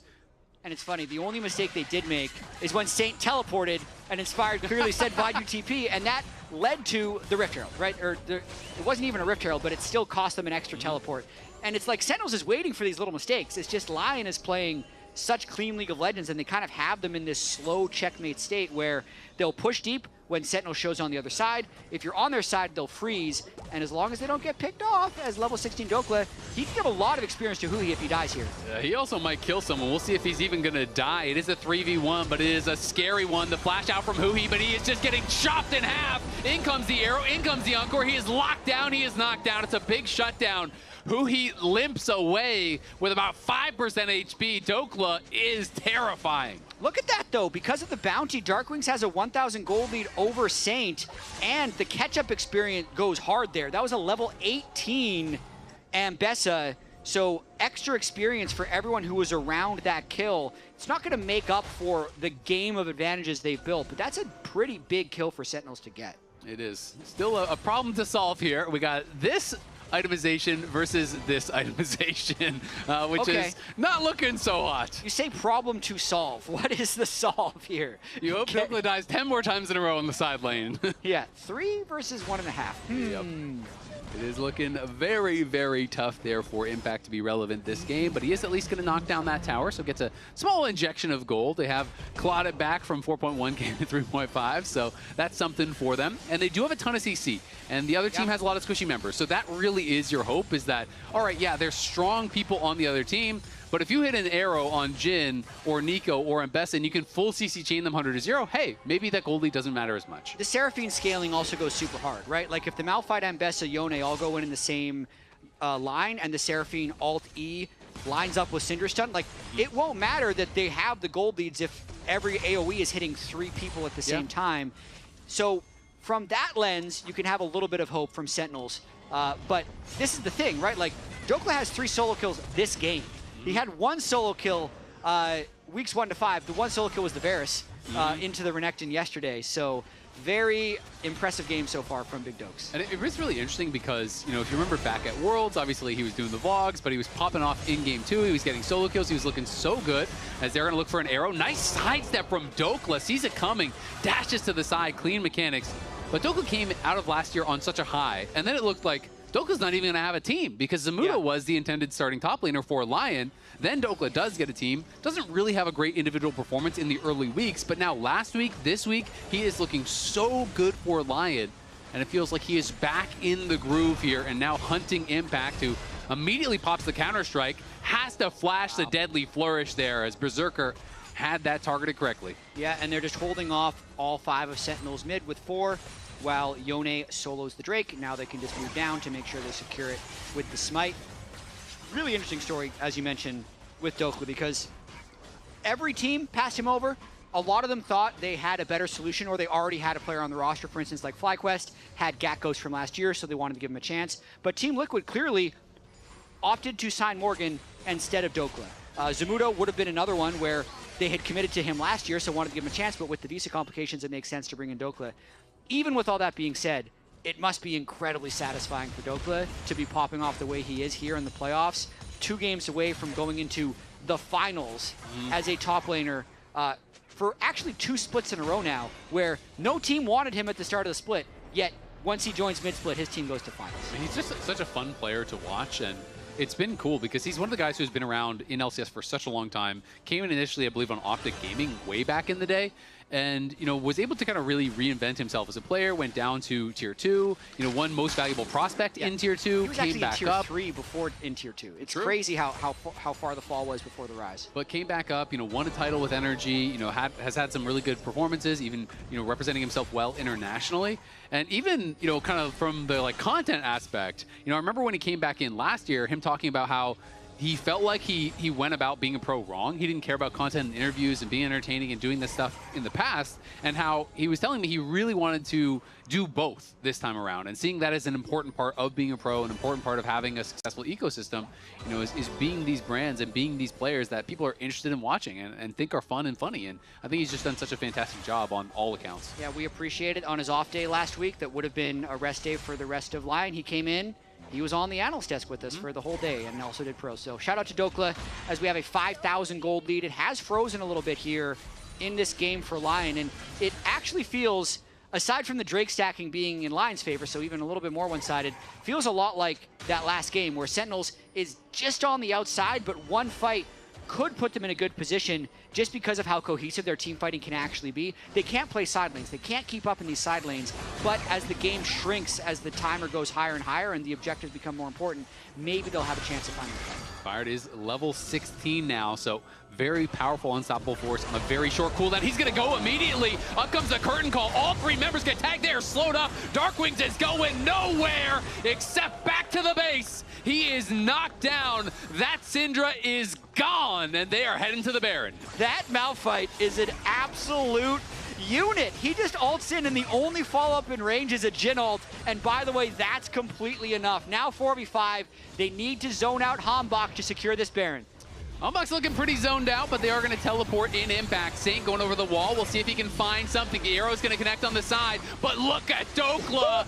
Seraphine is gone in a hurry. Impact is not going to be able to do anything here at all. Dokla just fighting past Impact, looking for Hambach, trying to knock him down. Rahel, though, going to be able to knock down Dokla's Inspire, claims the Baron. Saint going to be able to push forward and get one more. Lyon crushing this game, 13-5. They've got the Baron, 6.5k gold lead, and Soul is in a minute 40. Nice killer instinct there by Lyon. Everyone actually leaves the pit, and a smiteless Malphite is left inside to finish the Baron, but it's the right play. They annihilate not everyone, but effectively everyone on Sentinels. Watching this ultimate one more time, sees the angle, goes through the Alt-E of the Seraphine, just the E, to avoid the root. And then the Zeke's just slows enough to line up the Jhin bullets, no problem, and it's an easy kill. Yep, the Zeke slow as well as the Malphite shard there, slowing him down even more. Gets in the middle of all three and just knows, hey, I can look for these sort of angles. That is how strong he is. He was level 16, the enemy mid laner was still 15. Even on this kind of more supportive style of jungler, he is keeping his farm incredibly high. And these are the, you know, inspired kind of accolades since he has been in NA. These are the teams he has been on. Nearly a 70% win rate in NA, 5 titles, 3 MVPs, 3 first-team All-Pros, and he's made it to 6 internationals. So has been completely dominant since making it into the league, and it felt like Blabber is trying to reclaim that throne from him this split.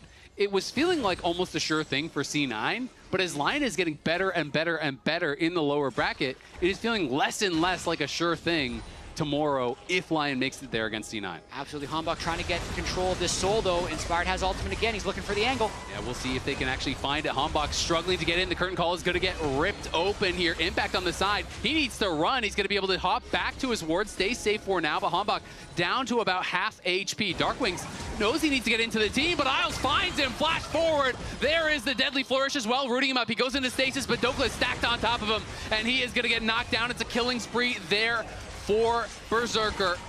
Rahel was peppering Inspired, but couldn't do any damage to him whatsoever, and it feels like the fight is already over. The soul is already given. Looked like Rahel had a little pea shooter. He was trying to break either Inspired's rock solid shield or the Kanik shield, and he did neither. So I think that lowers their chances of winning, seeing that fight as well as the soul going over.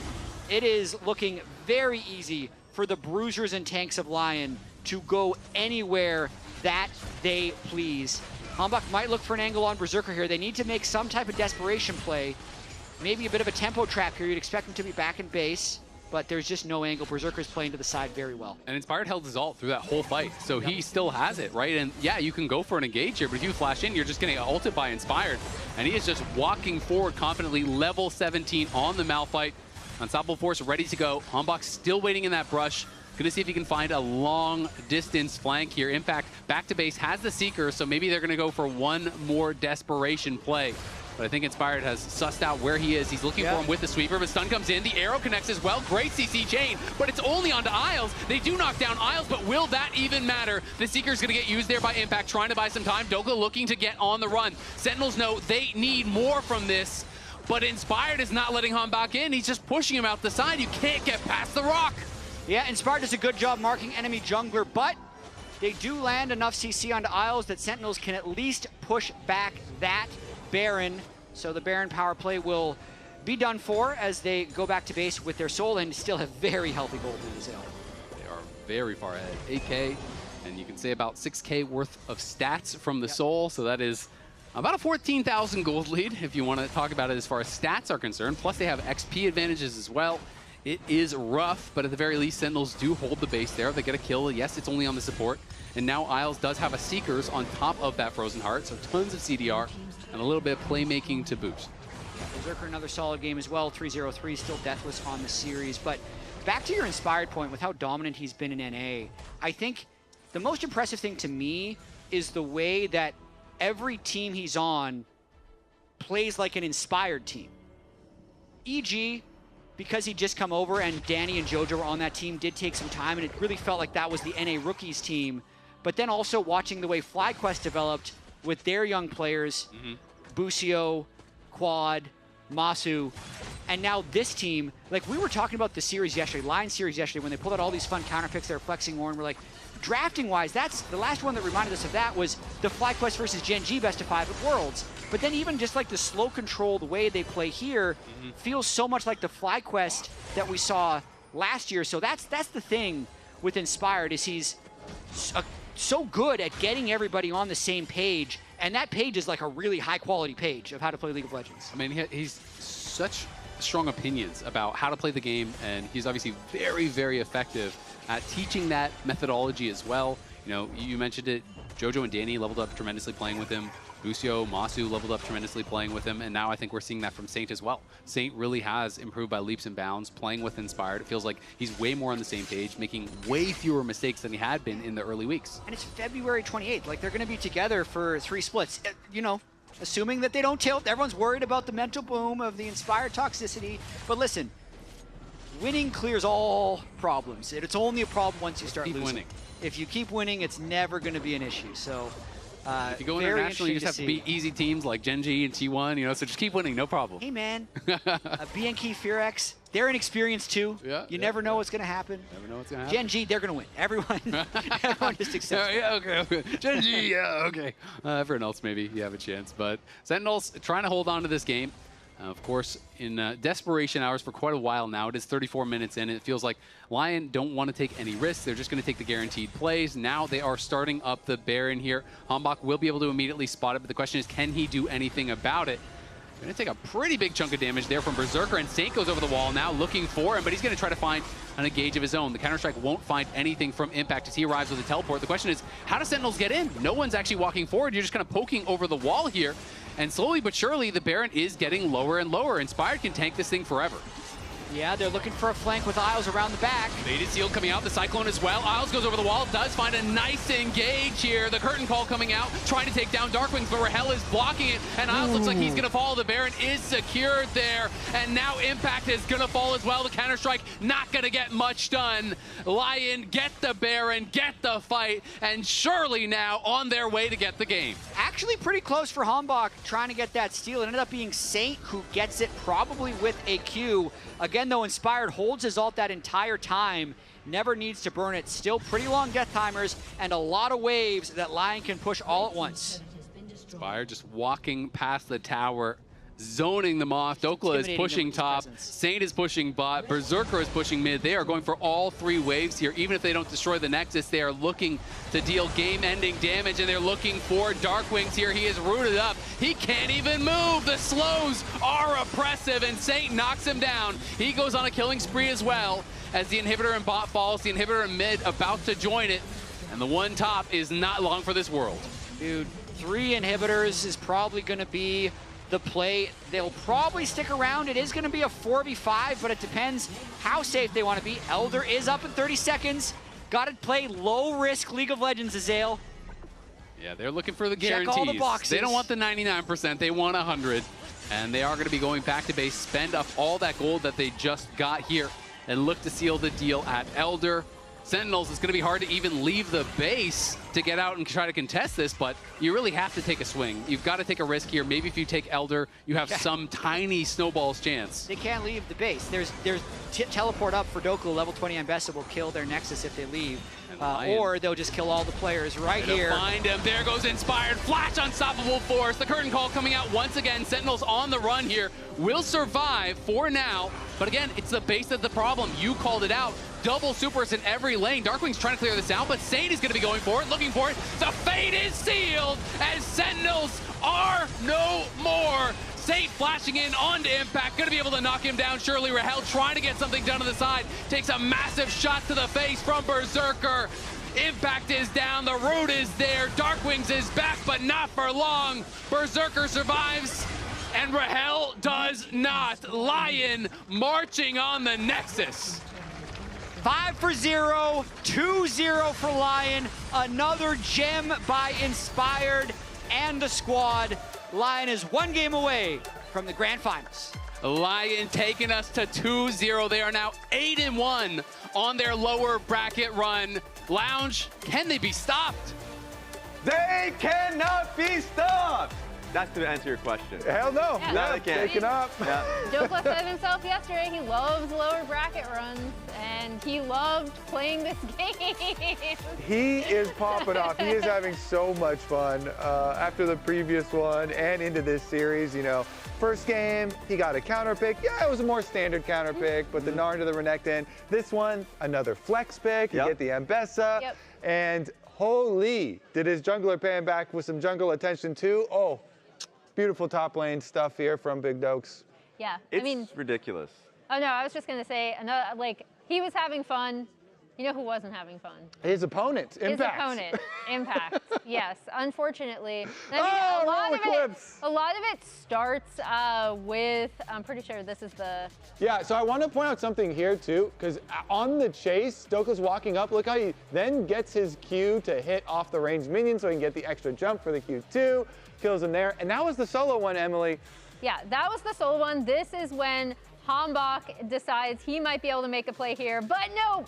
Dokla has Malphite in his pocket, and here's another Malphite Ambessa combo. And after this, Dokla was just set up in such a good position, Raz. Yeah, in those first 2 plays, he's just trying to get his wave in. I mean, the first play specifically trying to get your wave in, you have TP. If you feel like you can't do it, then it's tough, right? But it was a really close situation. The second time around, it's like, okay, I'm calling my jungler, and maybe it's going to be made happen. No, Dokla is not going to let it happen. Inspired is alongside with him. So Dokla has been playing so well this playoff run. Same with Saint. Same with Isles. Like, everyone has been locked in and has been on the same note, and it seems like you're agreeing with Dokla with us today.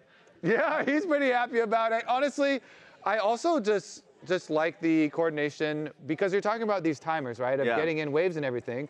And all these inspired plays look really easy because it's just a Malphite, right? It's just a rock, and you're like, he just pressed one button, but there's so many points. We showed a bunch of impact ones there, but also Darkwings, the Syndra, constantly getting Malphite ulted over and over and stuff as well. Yeah, I got a specific example here because this is a situation where Cloud9 is going to have to deal with this if Sentinels get felled by Lyon. Lyon's incredibly good at being able to play through sides, and that's a problem that's going to be having to be solved throughout this series. Darkwings is on side lane, as you can tell, and if you take a look at the minimap, the rest of his team is playing towards bot. So, like, he's going to be alone with the Ambessa with ulti up. He recognizes that, so if we play it through, he's like playing pretty precautiously. What push is going to be? He's going to do this?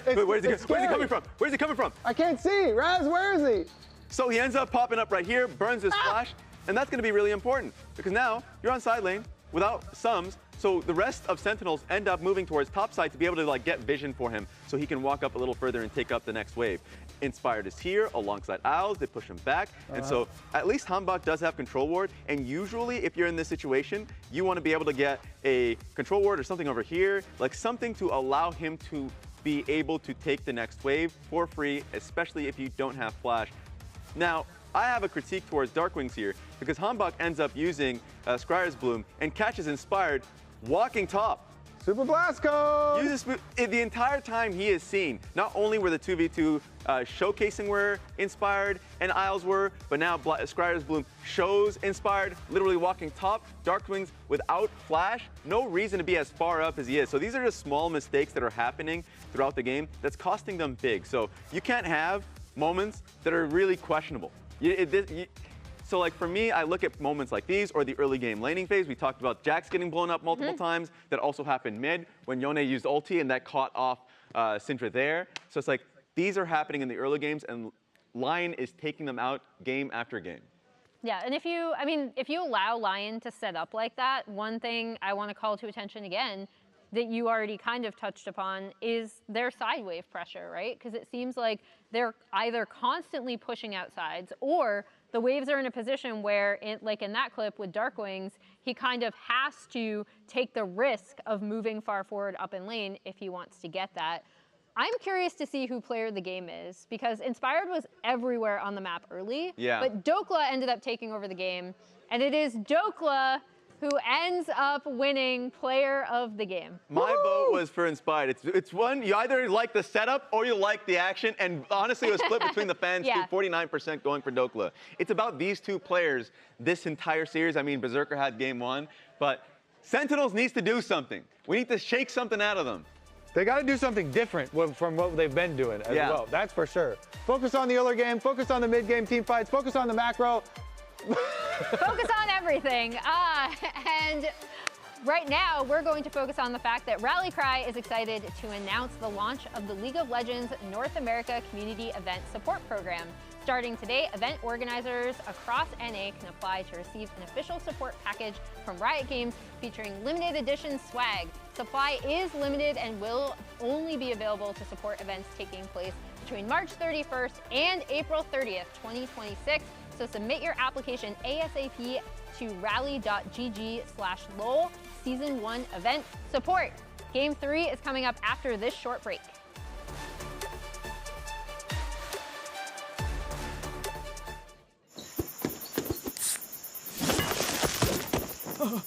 Red Bull gives you wings. Rich in the ground before Dub can even get there. In time to try to knock out as Impact gets bursted. Don't feed. Knocks him down. Get fed. Scan the QR code for deals only on Uber Eats. Holy smokes! You don't look so good, boss.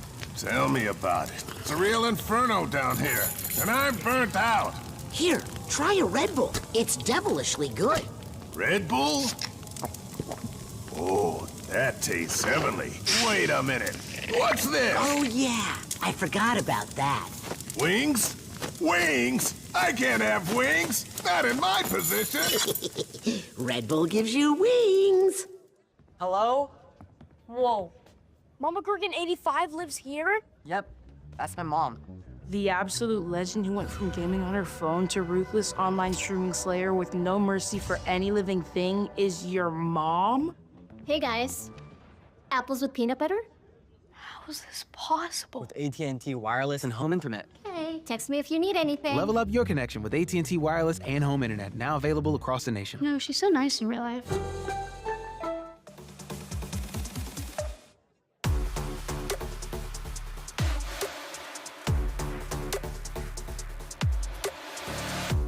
They see me though. I'm looking Ash. Okay. Look guys here. Fighting here. Okay, look fine, look fine. Take it slow, Syndra flashed already. Okay, Take it slow, maybe you can get more. Keep going, give me vision. Just see. I think Come now, Okay. Seraphine no flash. I don't have smite anyway, so we can't finish it easily. They're not coming, they're not coming. It's fine, just keep rocking. They will fight. Oh, they tip it? Yeah. I don't know where. Here, in the... Gosh, no arrow, she aired me. Focus on the fight. We can set up here. I'm okay. Focus on the fight. Focus on the fight. Ash No, we can. Focus on the fight. Help him. Yeah, it looks okay. I'll go. Yeah.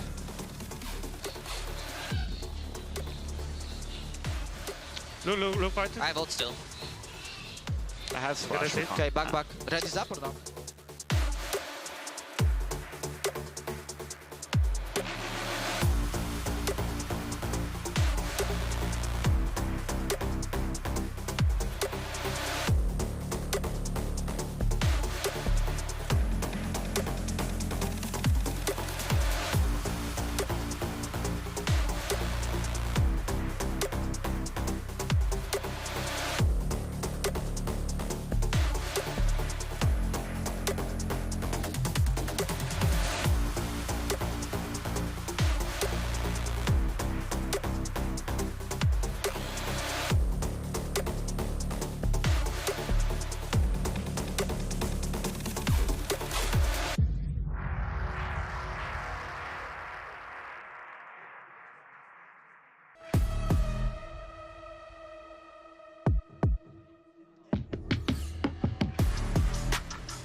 Welcome back to the LCS. Lyon are on match point here against Sentinels.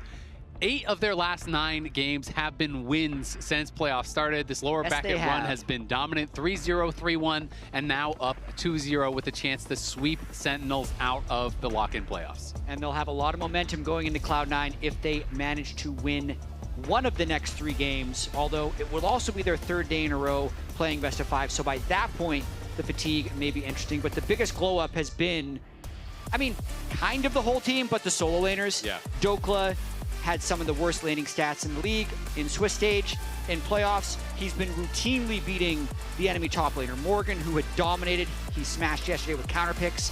Impact, he solo killed multiple times last game in an Ambessa versus Jax matchup. And we're not really talking that much about Saint or Berserker, but they're also just winning. They're not making mistakes, and they're giving Lyon easy games. I just think that, you know, I talked about it in Champ Select last game. I want to see who he play an engaged champion. I honestly don't care what the meta is at this point. Playing the meta is not working for them. I think you want to move towards comfort. You want to move towards some of these engaged champs here and see if they can have some success with that. With Hui on a hard engaged champ, him and Hombach pairing up have been very effective. Inspired even had an interview giving them a lot of credit. Sen came to slay. They haven't done much slaying so far, but there's still some time. We'll see if they can pick it up here going on into the next game. Got to win 3 in a row. Reverse sweeps have happened within the last couple weeks.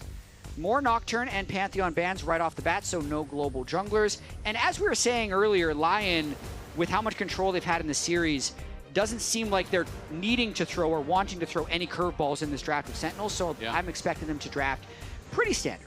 I would think so. If it ain't broke, don't fix it, right? And it is just going to be a continuation of these AD jungle bans as the focus.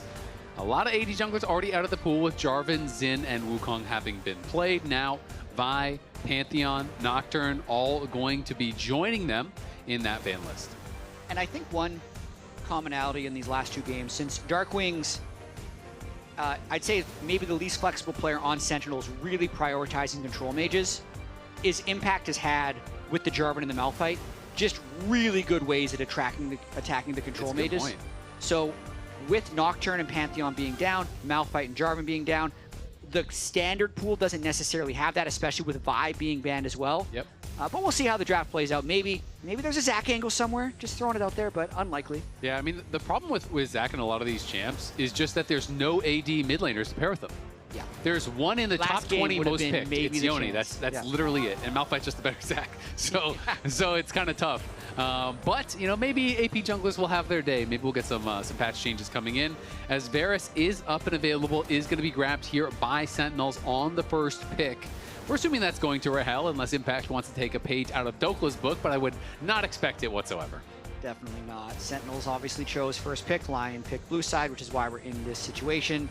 A lot of scaling in all of these Lion drafts all weekend. Sivir being locked in into likely Varus. Won't win the lane, but can also just shove and farm and become really strong later. Inspired looking very relaxed there on screen as he is considering what pick they want to go for next. Trundle would be, you know, one of the AD junglers that is kind of up and available, and I do think, again, when you're playing against carries without a dash, the pillar can be quite effective, but instead it is going to be Ryze, one of the primary champions that has been quite popular in mid lane throughout this whole season. But both Anivia and Cassio are available, and those are champions that are considered pretty strong. I tend to think that Anivia is the better option these days, but Cassio is something that Darklings has shown, and Anivia I would think would be in his pool because he plays all the control mages. Yep, he's played it last year even. I believe he'll lock that into the Ryze. Bit of just a handshake matchup, to be completely honest. Ryze was banned last game, not banned this game, so more trading. That's okay. That's a pretty good burn. That's a pretty good burn. I do really like the Anivia, not only for this matchup, but just in general, because Sivir is also very short range. So, you know, when you have short range carries, you are very vulnerable to getting walled off and you get stuck in the Glacial Storm, and it can be really difficult as long as you have frontliners that can actually create space for Anivia so she can walk forward and find these walls. I think it could be quite good against both of the carries there. You got your wishes, Ale. I did, and Alistar is also great into Sivir because you cannot spell shield the combo. Because if you WQ, all it does is block the W, and then the Q comes through buffered afterwards, and you're immediately knocked up. So you can't spell shield the combo. That is quite a nice little interaction, and Huhi going to be on engage, finally feeling like he'll be that proactive playmaker that I really do think he excels at. Yep, but matched with Bard, pretty common. Support matchup, you'll see the Alistar into the Bard. A lot of times, actually, the Alistar is picked into the Bard, but it'll still work both ways with Isles wanting to impact the map. So a lot of pseudo globals and a lot of map roaming here from Isles Bard and Saint Ryze as we move into the second phase of bans. Jungler's still not locked in. The Trundle that was hovered earlier by Inspired, I think he still will be looking for it, but you don't want to pick it that early in the draft until you've seen more of the champs that Sentinels has locked in. I think it could be pretty effective, but we'll see. Playing again, you know, more of these melee champions, less attractive when there is Anivia. They're playing tomorrow, buddy. Hold your horses. Gonna have to wait a day, as these guys have to finish their series first. Cassante gonna get banned out. Impact yet to go towards, you know, what everyone really associates with him, which is kind of those tanks. They are still up and available, but clearly not feeling like they are as strong in the meta, or not feeling like, you know, they have been good in the draft. Trundle ban could set up a Scion later. You don't want to pick Scion when Trundle is available. But they also, because they had first pick, they're not going to have the fourth pick or the last pick. So Lion can still control this last phase of the draft pretty well. The Trundle ban does make me think Sentinels are going to play a tank top. You know, that they are definitely considering that at the very least. It's always a lot harder to be going, you know, blind tank if Trundle is on the table. Scion going to be banned out as well, though. So now, kind of the two strongest blind tanks are gone. You can play Ornn, but a lot of people are feeling like Ornn has some more difficult matchups these days and isn't as safe. Well, they're not picking Yuumi this game because both the supports are locked. I like how they drew the Vayne ban as well. This sets up Scion even more, which is why we then see the Scion ban. So taking a few champs away from Impact. Ornn is still up, though, if he wants it. I'm not buying what you're selling, Berserker. Are they going to let Dokla play Jace, his old favorite? It could also be Jungle Jace, which had been really popular for a while, but did kind of fall out of priority. But I'm not going to buy the hovers until it is locked. But would make sense as a pick because, again, it's another flex pick. This is something that Lion is doing, I think, so well, is locking in these flex picks. It's like, great, you're going to be able to answer one of jungle or top here, but you don't know what it is. You don't know what you should pick. If Impact goes for something that is supposed to be a counter pick into Jace, and then all of a sudden that's now in the jungle, and Dokla's counter picking you, like that gets really difficult. So We'll see what the answer is going to be. I like Skarner quite a bit here. Again, relatively short range on both of the carries when you're looking at Sivir and the Ryze. So if you can get walled off with the Anivia, it's a great combo. You can stun them into the Anivia wall with the Skarner E. So charging in, stunning them against the wall, throwing down that ult. There's a lot of CC and a lot of zone control here from Sentinels. I think their draft is looking pretty promising if they can hold up in the early game. Oh, okay. This is actually super good into Jace. It's good into Jace, it which could get means flexed. That's probably a flex to Jace jungle because this would be the counter pick into the Jace, and with the Gwen hover, and Gwen that's part of the plan. Gwen is really not fun for Yorick to lane against. I play a lot of Yorick. Jace is one of the very best matchups. Gwen is very difficult. Generally, champions that scale well and don't have to care about your cage are tough to beat. And so I do think it is going to be Gwen top and Jace jungle. We'll see where they do end up going. And that's kind of my expectation. And so Impact looks for the counter pick. But again, these flex picks from Lyon, I feel like they have just evolved their drafting to such a high level. These last 2 days, they are looking like by far the best drafting team in the league. It really seems that way. I feel like you need to start taking last pick as your choice against Lyon. Or even blue side because the camera angle is better, and then see if Lyon actually wants to have last pick because it just feels like they're taking such advantage of having last pick in these drafts. And this is the first Jace in Inspired's career, but again, this guy in solo queue plays all of the other roles. I really think he will have practiced Jace jungle as well. It was quite meta early on in this season. Have been getting played quite a bit around the world and a ton in solo queue, so definitely expecting him to be very practiced and polished on the pick as he seems to be on pretty much everything. But worried again for Impact as now he tries to go for the counter pick and he is instead stuck in a matchup that I think is very, very difficult for the Yorick. You kind of get outscaled in the 1v1. You can avoid the Yorick E with your Shroud as well, you know, with that Hallowed Mist from Gwen. So things going to be looking pretty difficult, I think, for Impact in that 1v1. We do have a pause that I imagine will lead to an investigation, though I see Inspired Type's Rune Bug early on in the chat. So was it a bug or was it a misclick? Because we know Sentinels had to play with a Guardian Aatrox before. I'm looking at the runes so far. They did not have to play with the Vayne. It's at least the keystones seem correct. So we see Conqueror on Gwen, First Strike on Jace. Conqueror Ryze is potentially the rune bug we're talking about. I like how we see Inspired saying rune bug, and then Impact immediately goes, can't remake. He's like, I had to play with Guardian, buddy. It could also just be a secondary rune, right? You know, sometimes it is that case, but I'm assuming it is going to be Saint probably wanting to play Phase Rush instead of the Conqueror. Phase Rush, very, very standard when you are playing against the Anivia, so assuming that was the accident. Generally, if you haven't heard this spiel before, how it works is they have a full recording of everything from the player's PC, including all of their inputs from mouse, from keyboard, and they're going to go back and they're going to find out, was it player error? Did they click the wrong rune? Or was it a client bug? If it's client bug, you get a remake. You can fix that. If it's player error, well, tough luck. Yeah, that is exactly, just got confirmation that QC is investigating if it is a bug with the Ryze runes or if this is something he clicked by accident. So he's got Conqueror, Presence of Mind, Haste, Last Stand, and then Monoflow and Transcendent. So it wouldn't be a total disaster if he ends up having to play it, but not having Phase Rush into Anivia is pretty painful. It is really, really difficult. But in the meantime, we have Raz standing by with Reignover. Yeah, while we're waiting for the confirmation on the rune bug in particular, I got Reignover here with me because you guys have been on an 8-9 run, winning 8 of the 9 games you guys have had. Can you speak to me about the kind of success you guys have been having recently? Oh, I mean, I think it's just we're just having momentum. We're just getting confident. Every match we play, we're getting more comfortable about the win condition of the comp we're playing. So I think it's just being on a good flow. A lot of it is also coming off the back of just ridiculous drafts where you guys are flexing everything. You can't really trust going up against you guys when you have last pick. Speak to me of the confidence around Dokla, because I know early split, a little bit of a struggle, but now he's been on a real run, and you can't really predict what he is going to be countering. Even this draft, like getting the Jace and then flexing that into the jungle so you can have Gwen top lane. So speak to me about Dokla and having to work with him and your philosophy around the draft.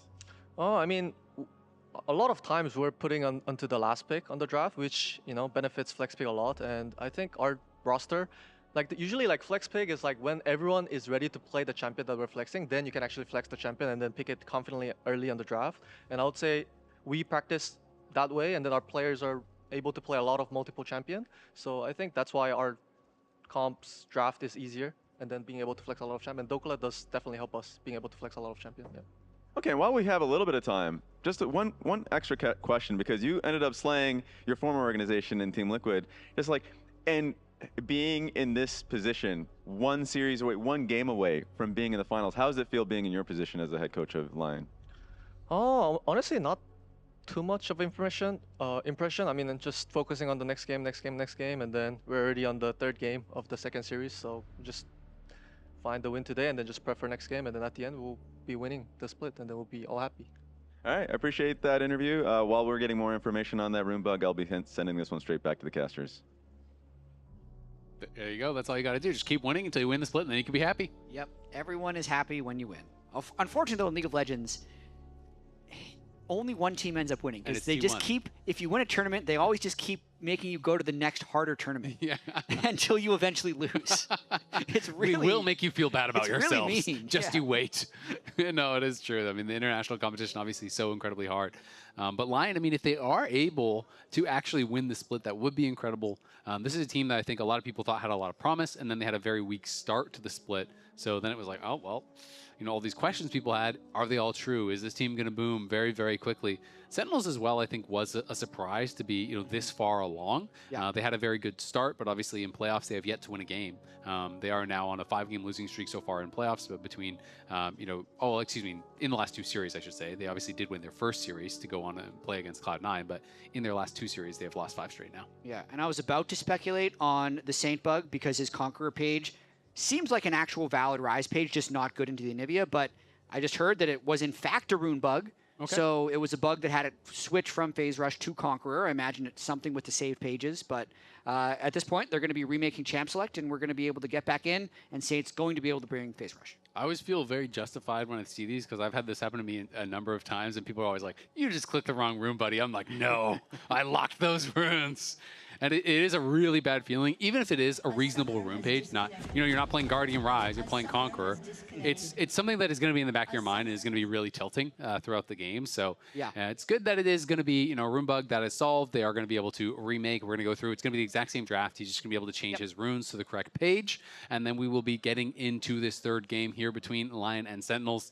Sentinels, I think their draft is quite strong, and again, to me, who he has been such a big part of their success. I feel like he's been playing really, really well so far for this team. When we think back to the series that they did win in playoffs, it was a lot about how he was playing on engage picks, being able to really move into the enemy jungle, playing with Hambach, and kind of that duo was looking so effective for their early games and their mid games. Yeah, and in this series, Hambach and Huhi have been completely neutralized, right? Hambach hasn't really been first to any of the plays. It's always been Inspired getting the successful ganks off, and then Huhi has been jailed under his turret in the majority of situations. So they would need to break out of that pattern if they want to try and make this a series, because currently they've just been getting slammed in games 1 and 2 by Lyon.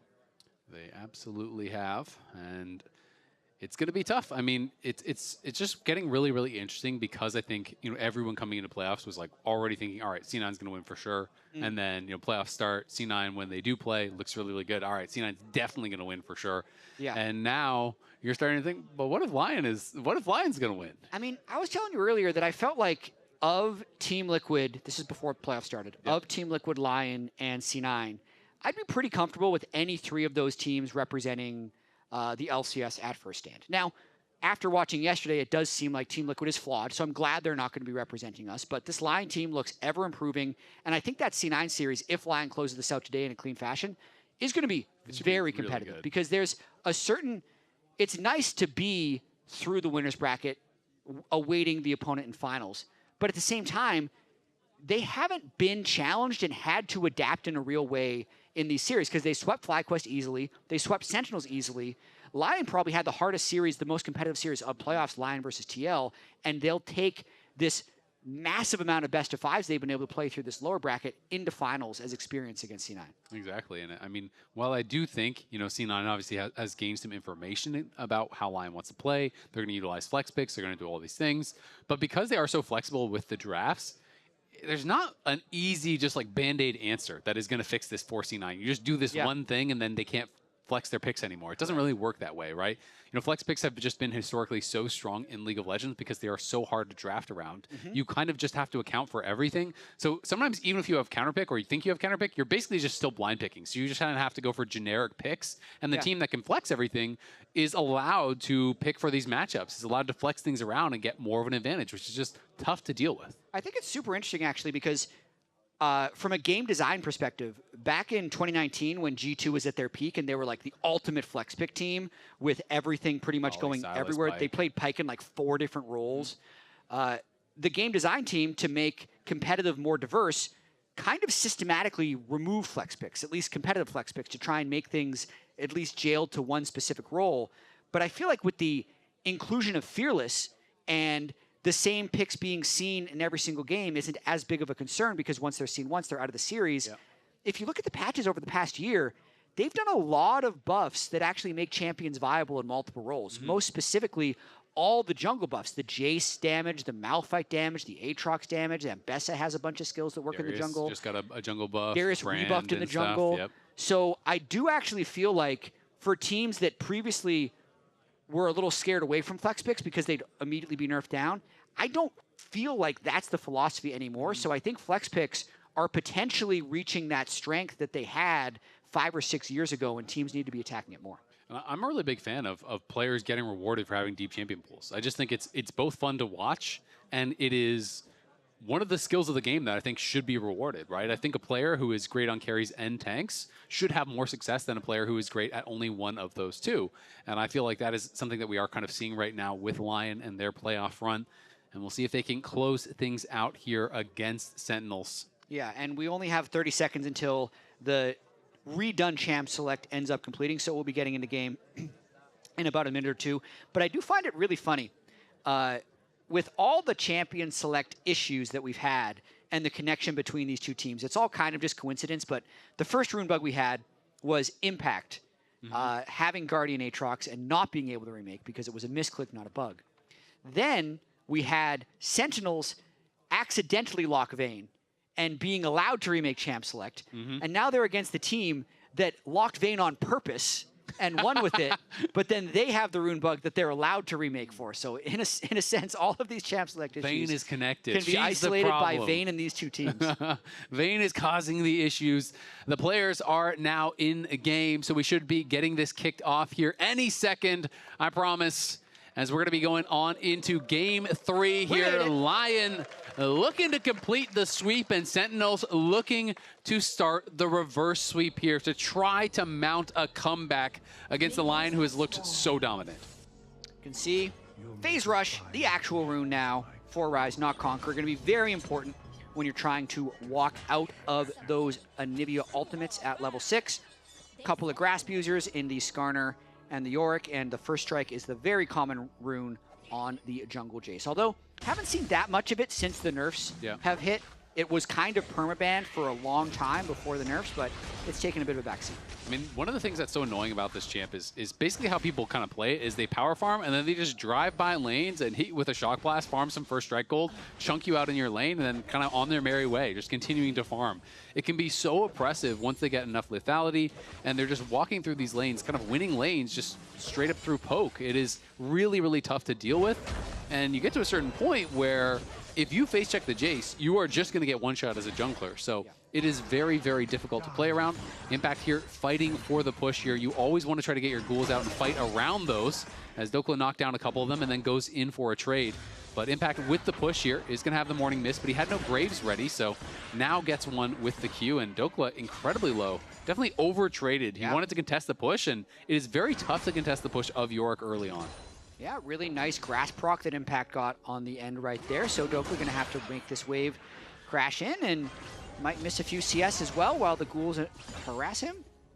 Yeah, this matchup, as honestly most matchups for Yorick, is how many Morning Mists can you hit? How many E's can you hit to be able to actually summon those ghouls and harass them down? You're looking for these trades, chip and poke and prod. And you know, the difficulty for Impact in this one is that Gwen is also a champion that can split push. Gwen is a champion that can ignore your cage with the skip and slash. Yeah. And Gwen is a champion that can outscale you in the side lane. So that is kind of a recipe for a tough matchup there for Yorick. But of course, if you get ahead, sometimes that just doesn't even matter. I mean, speaking of this Impact, who is ahead, he's also got a ward in the river, but Jace is moving up towards top lane, and Hanbok. Flowers wants more games. Flowers wants the Skarner to do well. He's on his namesake. He wants more Skarner, so Hanbok has to perform on the Skarner so Flowers can get to watch more Skarner games. That's true. That's very true. Oh gosh, that is getting risky here. Dokla! Wow, that got very dicey for Dokla as he tried to greed for a little bit more gold. See how much gold he has, I'm curious, because my guess is he was really close to a buy. 550. So he probably wanted to be able to have like an amp tome and a refillable or something like that, would be my guess. And so refillable. Okay, Pretty there much, you go. So same thing. He wanted that 550 for the base to have a reasonable base there. And Impact is going to be grabbing that cull, and he's going to hold on to his TP and just walk back to lane, so the wave is pushing towards him. So we'll see now after this reset if Dokla can stabilize a little bit. He's going to be scaling with that call. So early lane seems okay for Dokla. Dropped a few minions early on, but was still able to get that first base. But Impact will have the teleport advantage on him now, and Hanbok might be going for a bit of a lane gank. He's got a tiny bit of free time. Yeah, I like it. He's going to look for the angle here. We'll see if they can set it up, especially if Dokla uses the skip and slash. Could be problematic for him, but that is a very big wave to fight into. So Hanbok just going to be going back to his camps here and continuing to farm. Yeah, maybe he was hoping that Dokla would commit a little deeper in so he could pull him back into the turret with the Skarner E, but didn't go crazy, and he's just going to have to clear his camps now, otherwise he's going to fall too far behind the tempo of the Jace. Exactly. You can see they also have a deep ward over on his Raptors, so he will be spotted now, and Inspired just continuing this clear. Impact does connect with the Morning Mist and is going to be able to chunk Dokla down. Inspired, this is the kind of play pattern that I'm talking about. Just walks through, you throw a shock blast. Of course, this one did not connect. Stole some minions from Saint. He did, but you know, if you hit that shock blast, a couple hundred damage, you're feeling pretty good about it. That is just like minus a potion or two from Dark Wings, and you can kind of just win lanes for your team sometimes just by doing these little drive-bys. Yeah, or steal some experience, make it so he doesn't hit level 6 first, tilt him, the cannon. send us to game 4. Bro. Yeah, oops. Got my item, though. Exactly. Dokla continuing to be pushed in here as Inspired is moving up towards that top side.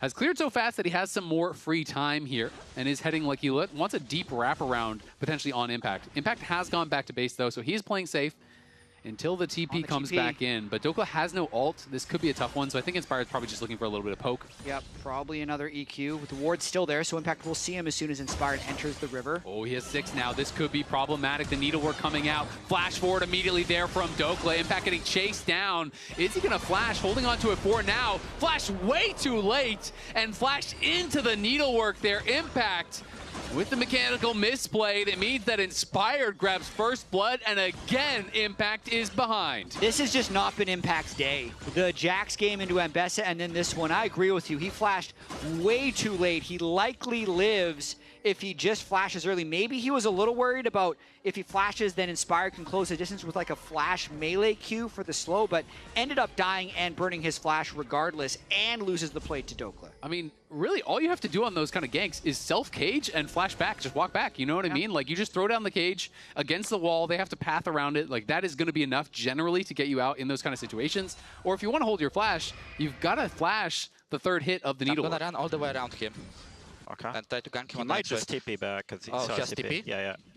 Do you think we can kill him if he TPs back? No. But I won't be 6. We should try now. Yeah, we should. It would be good for me. Yeah. On the cannon, I think. Okay, on the cannon, but yeah.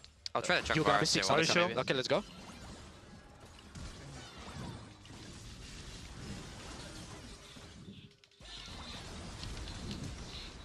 Nice. Really good. Yeah, I mean, he just flashed right back into the needlework on the third hit of the needlework, and that is the one that does so much damage. So Impact's early laning, all for naught kind of now, as he's down 500 gold here. And Inspired, again, strikes first. Really love seeing the planning, regardless of he's going to have TP, judging if they think they can kill him or not, talking about when they're going to be getting level 6. So much of that gank premeditated on the cannon. That's when he shows, so they have the ability to push him back. So yes, Impact could have outplayed it, but the fact that they went for it ended up paying off. Hanbok looking, can't quite get in range as Dark Wings unfortunately misses the stun. He did try to find that setup as now the needlework is back and you got no flash. This is problematic here for Impact. He is going to be ran down and he is going to be cut down. Impact healing up with the grass, barely survives. Now the tower shot could mean something, but the Hallowed Mist is going to keep Dokla safe. I think it's about which jungler can run up a little bit faster now as well, because he could out-sustain him, and that's why he's just going to decide to recall. Impact stays. No, but Inspired thinks he's gone. Impact gets so greedy on a lot of these plays. The ward is going to reveal him, though, so now they know he's there. Inspired's going to come back. He's just walking right back, and Doke's going to try to play dumb and say, oh, I don't know you're here, buddy. And then, surprise, Jace is around, and now you are in trouble. Shock Blast connects. Good cage from Impact. Impact, though, if you just spaced earlier, the wave wouldn't be that bad. Now it's like he's kind of jailed here, so Huhi is coming up to try to support because they know they need to get him this wave. Dokla is out of mana, so as long as Huhi can block the Shock Blast and prevent Inspired from getting in, he should be okay. Dokla does get a level up. Staying around here is going to have the skip and slash. Nice buffer on the combo. Inspired in the area helps to push that in. Yeah, I mean, the fact that the Maiden is still alive is what's keeping Impact strong in this. If he would have died to that original gank, it would have been huge, but they're going for a fight in the bot lane. Yeah, Hombok going to get ultied up. He throws the Impale down on multiple members, though, but now he has to flash across the wall as Rahel was not in position to help him. Isles going in. He's trying to finish him off, but Isles, you got no damage, buddy. He's got to flash right back out, as now Isles is going to fall. Isles went on a magical journey right back to the base. Did not have the damage through that portal, and the teleport from Huhi came in to make matters worse. This is what you're talking about with Huhi on engage supports, at least. Getting unchained from that lane, roams top, then utilizes his spellbook teleport to get down bot lane and make a positive play. Really nicely done there from Huhi, and really from the whole squad. We can see this fight one more time as Isles was just harassing Hombok. Yeah, I mean, looks pretty good in the river right here. They think, hey, we can get a lot of damage down. Sivir as well as Ryze can be here, but getting the double suppress buys him enough time. Rahel pushes Berserker back from the follow-up, and Isles definitely should not have chased through. Thought maybe he'd get the execute, but there's still 400 health on the Skarner. Not even close. Yeah, I mean, a Bard at this point in the game with, I don't know what he even had, like a Kindle gem, you're autoing him for like 40 or 50 or something, right? You're not going to be killing him anytime soon. So he is pretty tanky. Dokla continuing to get pushed in. His Impact just trying his best to stay relevant. Yeah, and I mean, the fact that he lived through that last sequence when Dokla burned his second ultimate against him, got him to about 50 health, but then he stuck around, he greeted the wave, he kind of wasted Inspired's time, he got Huhi to come up. The main was alive this whole time, so he's generally okay in this stage of the lane. Could have kind of been a GG if he ends up dying there, but now he's at least able to get some push. Yeah, I agree. It was really, really big to live there because once your Maiden is on cooldown, you really can't do anything in the matchup. So that becomes very, very difficult, and it is a long cooldown here early on. You have to be careful about throwing out the Morning Mist too much because of these kind of things. If it overextends a bit and that gets taken down, again, you are very vulnerable.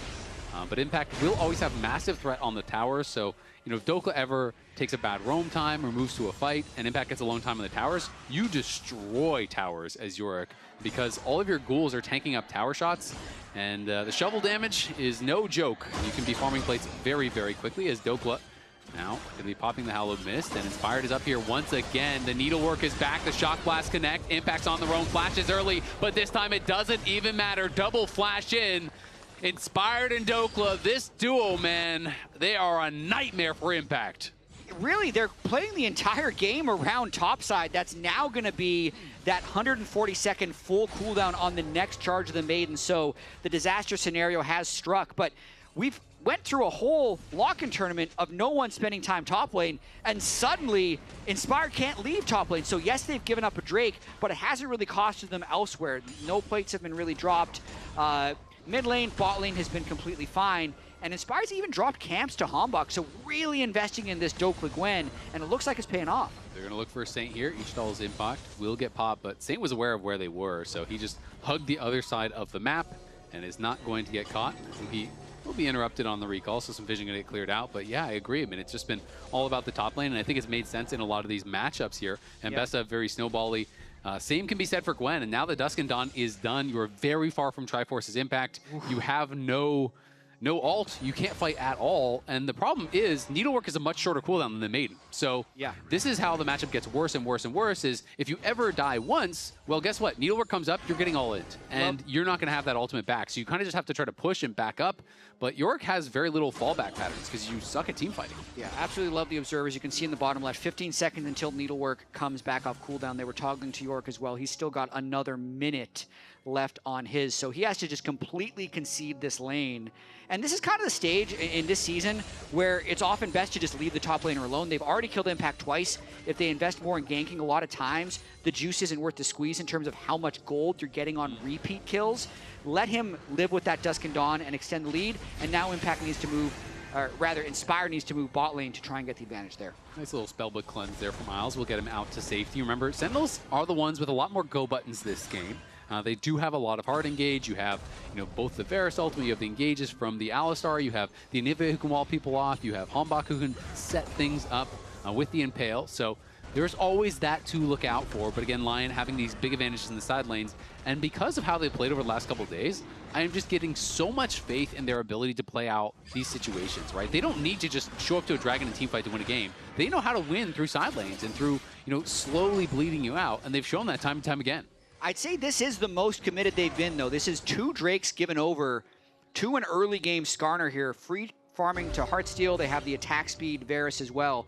So the bot side of the map, they actually have very little control. They got to make sure they don't walk into a trap here that could equalize the gold. Because you could say, a 1,300 gold lead for a Gwen versus 2 Drakes.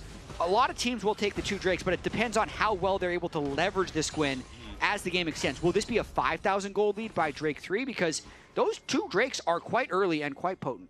They are. I'm not going to be too happy about the Chemtech Soul being the reward for your early Drakes, unfortunately for them, but still is going to be an advantage nonetheless.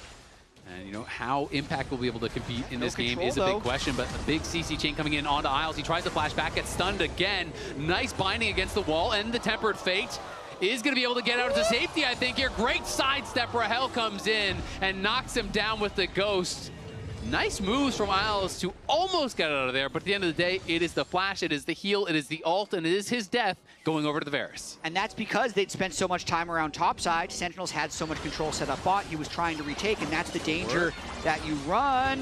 Ooh, 1 Needlework connects there, but Berserker's actually ganking. Berserker is on the hunt, and Impact has nowhere to go.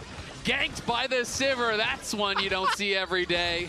Oh, that's amazing. While the play was happening bottom lane, Berserker shoved mid, went to Fog of War. You expect him to just reset, but I love that play from Berserker. No one else could be there for the gank, but it is a free kill that he's able to pick up, and they break the turret. I mean, you're looking at the itemization now. Impact hasn't spent any gold, so presumably he's close to a Triforce. Hopefully he has his Triforce here. He's not that close. This is brutal because Doko almost has his Nashers. Like, Doko's almost on 2 items now. So here it is one more time. I mean, he just ran straight up there, popped on the hunt, got behind him. Easy kill. Yeah, I have to make sure that my client isn't on delay. He's like not even close. He still hasn't. He's at 190 gold, and he hasn't have his 3rd component of Triforce yet. I think he spent his gold maybe on Merc Reds, so. Yeah. Well, we'll see what they can get done here. 3K now is the gold lead as Dokla is just destroying these towers at this point. Once he has the Nashers, it's going to be even worse. Darkwing's trying to respond on the other side, but where do you send Impact that he's not just going to continue dying? And how is he going to be useful this game really is the question, because the rest of the map is fine. Everything is pretty close, but then you look at the top lane, and that is the real problem. So you have to deal with the Gwen at some point. First guy to 2 items, though, is actually the Jace with opportunity now completed. That's when you really can start farming the first strike gold, because currently Inspired only gained about 78 gold from that first strike, but I'd say the next EQ he lands could be about half of that value. Yeah, it is going to be a lot of damage from that point, and you can get a lot of benefit from first strike because you shoot at the shock blast, you go to melee form, and you kind of get the melee bonus on it. So there's kind of little tricks like that do benefit the Jace here.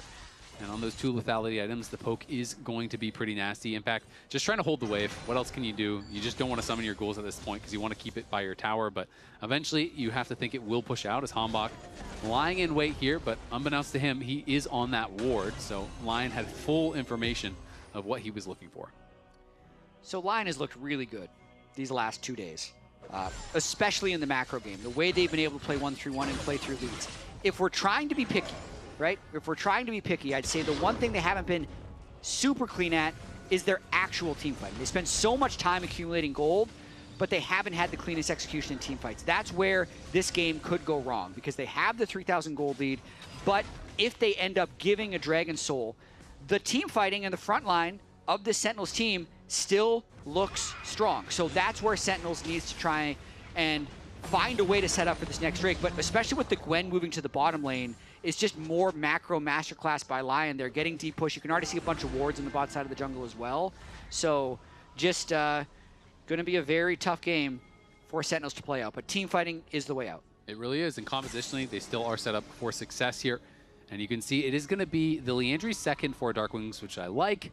And when people do go tier Roa these days, it just feels so slow on Anivia. So I do prefer, just going for the Roa and then accelerating in towards Liandry. You have a lot more damage and can be a lot stronger in the team fights as a result. And we'll see if they're going to be ready for this next fight here. 20 seconds. If they can try to move to Soul Point, that would give them a pretty nice way in, as there's a Shock Blast landing onto Huhi.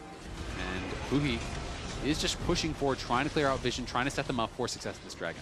Yeah, and there's a lot of squishy players online, so if Huhi's able to get a good engage, they can go for it, but Gwen has actually base TP'd and has the flank. And he has the Nashers, and Darkwings just had to flash away from the Tempered Fate, and he is going to get the bad news. Can they CC chain him, though? He has the TP shield, so they don't want to use the Skarner Impale on him. They just have to run away. You don't want to fight into that teleport shield, and they have impact pushing, so the call here is kind of the reverse of what they've been doing those previous games. Yeah. They're just going to try to trade for towers, but now Hui flashes in, but there's no damage there to follow it up. No one was in position. Hombok goes forward. There's the Ishal's impact into the double impale. Rahel trying to get the damage down, but the Hollow Mist is there, and now Hombok is using the Herald to try to get out of dodge. They're buying time for impact, but at the end of the day, they spent a lot of summoners there. They don't get any kills. They do lose the dragon. At the very least, they got some gold for impact. Impact is getting an entire turret for himself. That is pretty important for the overall game state. And it's Lyon, I think, not wanting to give up Soul the way they did in game one. So rather than really extend the gold lead, they do trade tempo. Can they get him? No, he's got flash. Impact probably overstayed. The needlework is there. You're just getting chased down. You sacrifice the dragon to give him all this gold, and then he overstays so long that they base, they come back, they kill you on the top wave. That is rough from Impact. And now won't have his ultimate again for a long time. And that's kind of the benefit that they were trying to give him, now thrown away. Yeah. These last two games from Impact have been rough. The Jax game, I believe, 7 deaths, now 0-4-0 on the Yorick. Berserker is light work. I think he's going beyond that this game. Oh, he's going to get 8 or 9? That's a lot, man. That's a lot of deaths. I could be wrong, but I don't know, man. When you're this far behind, what do you do as Impact? If you push side lane, you're going to die in the 1v1. If you go to team fight, you're going to die there.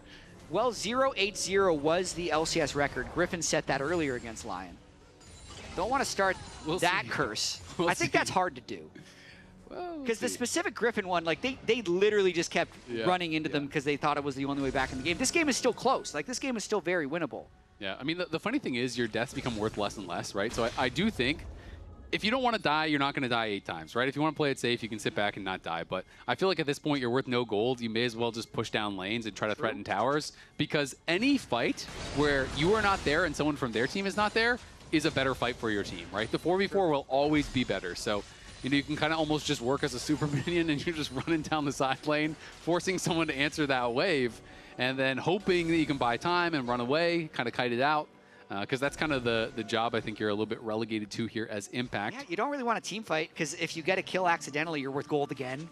So maybe it's in your best interest to just split push. They're looking for a dive potentially here, but Saint has sniffed it out. He is already backing off, but that will mean Impact, I thought, was going to get a little bit of damage down on the tower, but at the end of the day, it looks like he will not. Saint was starting to move forward, but they want to instead give that gold to Dark Wings. Who switch lanes. Now it's a delayed gank, though. You'd think it's over. It still is. He decides to not go in. You think it would be over, and you would be correct. Yes, you are.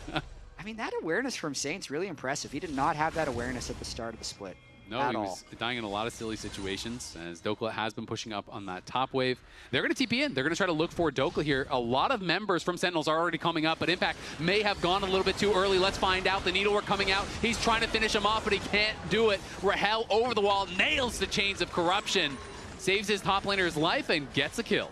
And the assist is given to Impact, so no fear of the 0x0 game. But another big investment, so Saint's going to be able to hit this side wave, catch up on gold himself, and that's what Lion's game plan is going to continue to be. Still a very nice pick there onto Dokla. When your most fed member like that falls, it really slingshots the game back. Look at this, we're only 3,000 gold difference with the Dragon advantage in the side of Sentinels. Back fancies himself a fight, going to try to run him down. Doesn't have the cage to be able to interrupt. You can sometimes bump with the cage on the Realm Warp to actually cancel if you summon it right on them.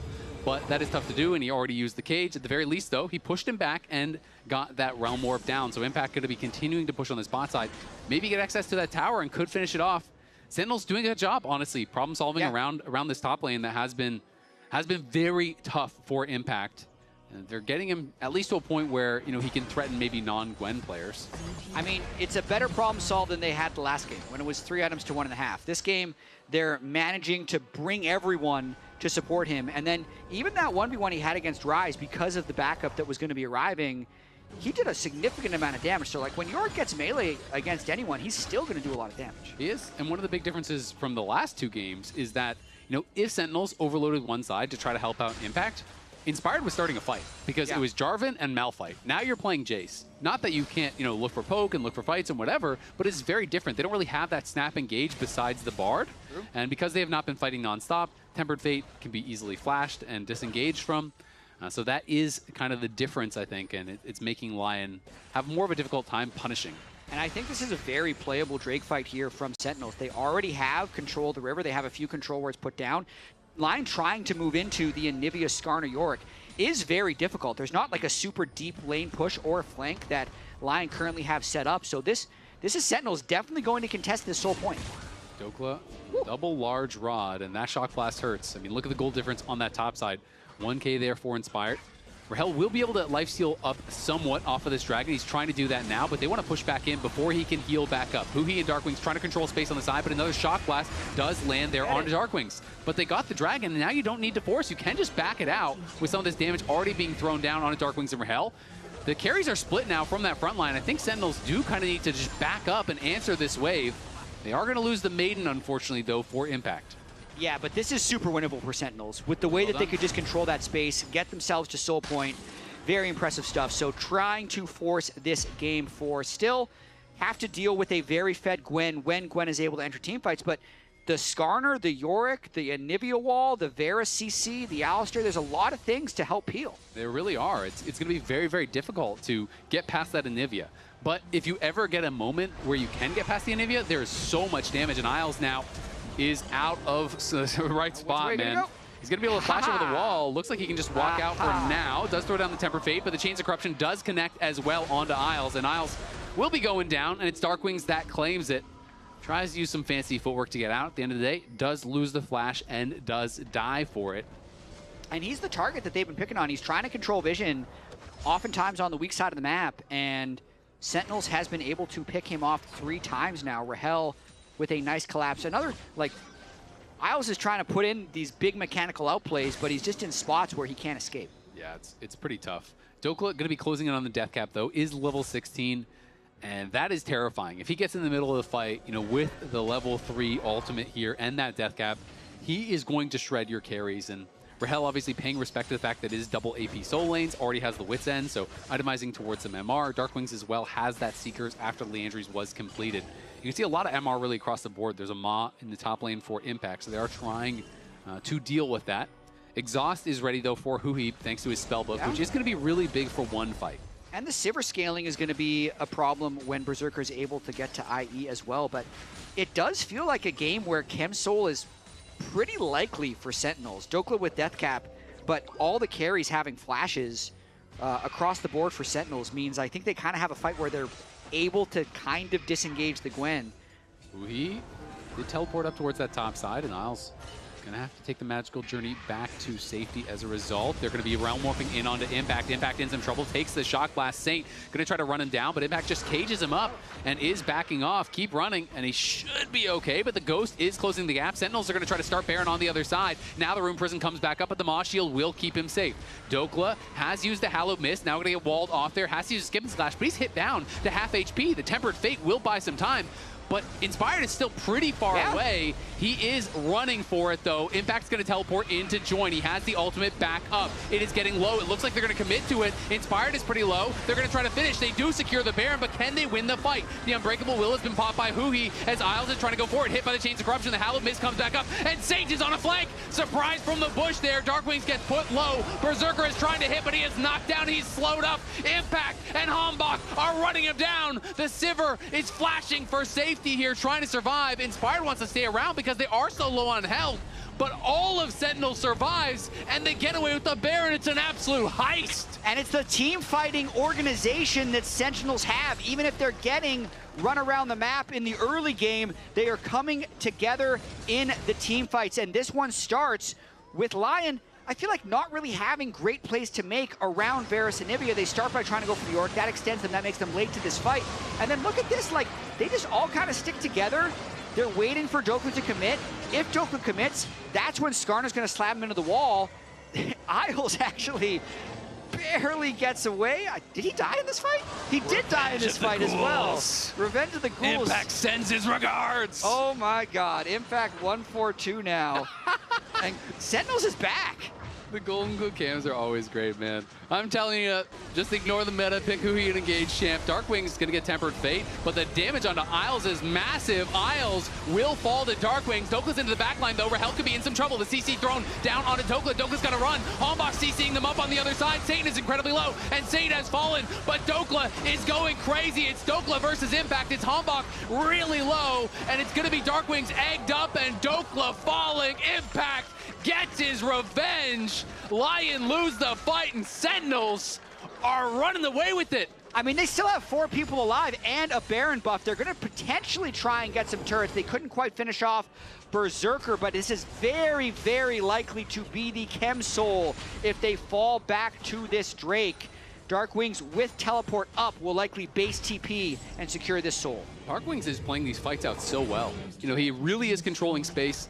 There's basically no engage, and you're playing against an Anivia, and he is just doing it so well. He did lose his passive, but he didn't use the Zonias. He has that up end available here, and it is going to be Soul, and it's going to be an uncontested one. Inspired just now respawns. The gold is very, very close, but you have the Baron, you have the Soul, and you have what seems like a massive compositional advantage. Yeah, they have frontline, backline, whereas Lyon just kind of have a bunch of split pushers and poke, and then a Bard that keeps dying to Yorick-Ghouls. This is a very rough Isles game, 0-5-0 now. We were looking at the wrong 0-8-0 angle. We actually were. This is the sneaky 0-8-0 angle from Isles. I think it's one fight away from being a Sentinels win going to game 4 if they can have another big fight around Baron, but just kind of setting up. It is hard to end games against Sivir Rise. They have very good wave clear, but I'm thinking if they find one more good look, it could be the game. I mean, look at the damage they're able to put down onto Saint there. Yeah, we're able to get a lot of damage down. It's just, I mean, Lyon has so much DPS, they just can't close the gap. It's one of these games, though, that could look like game 1 where it feels like Sentinels are winning, Sentinels winning, and then you make that mistake, they close the gap. And if Berserker is hitting, if Dokla is hitting, if Saint is hitting all at the same time, your team will get exploded. So that is what they have to watch out for. But Hombach covering them over the walls. They do take down another tier 2. Definitely can't end the game, I think, without either an Ace or a Baron because of that wave clear that you're talking about. Yeah, and as you mentioned, the Drake Soul win rate in this series is not good for Sentinels. They got it in first game and promptly lost. Hopefully that doesn't happen again for their elimination. Impact is kind of back in the game, honestly. Trinity Force, Maw, Hullbreaker, he's going to at least require a response. And then with his teleport being up, can always make it back into the fight. And since there's such low CC, like, it's really hard for Lyon to even send people into side lanes. That can lock him down because he just waddles away. What were those casters talking about down in Impact? What were they thinking?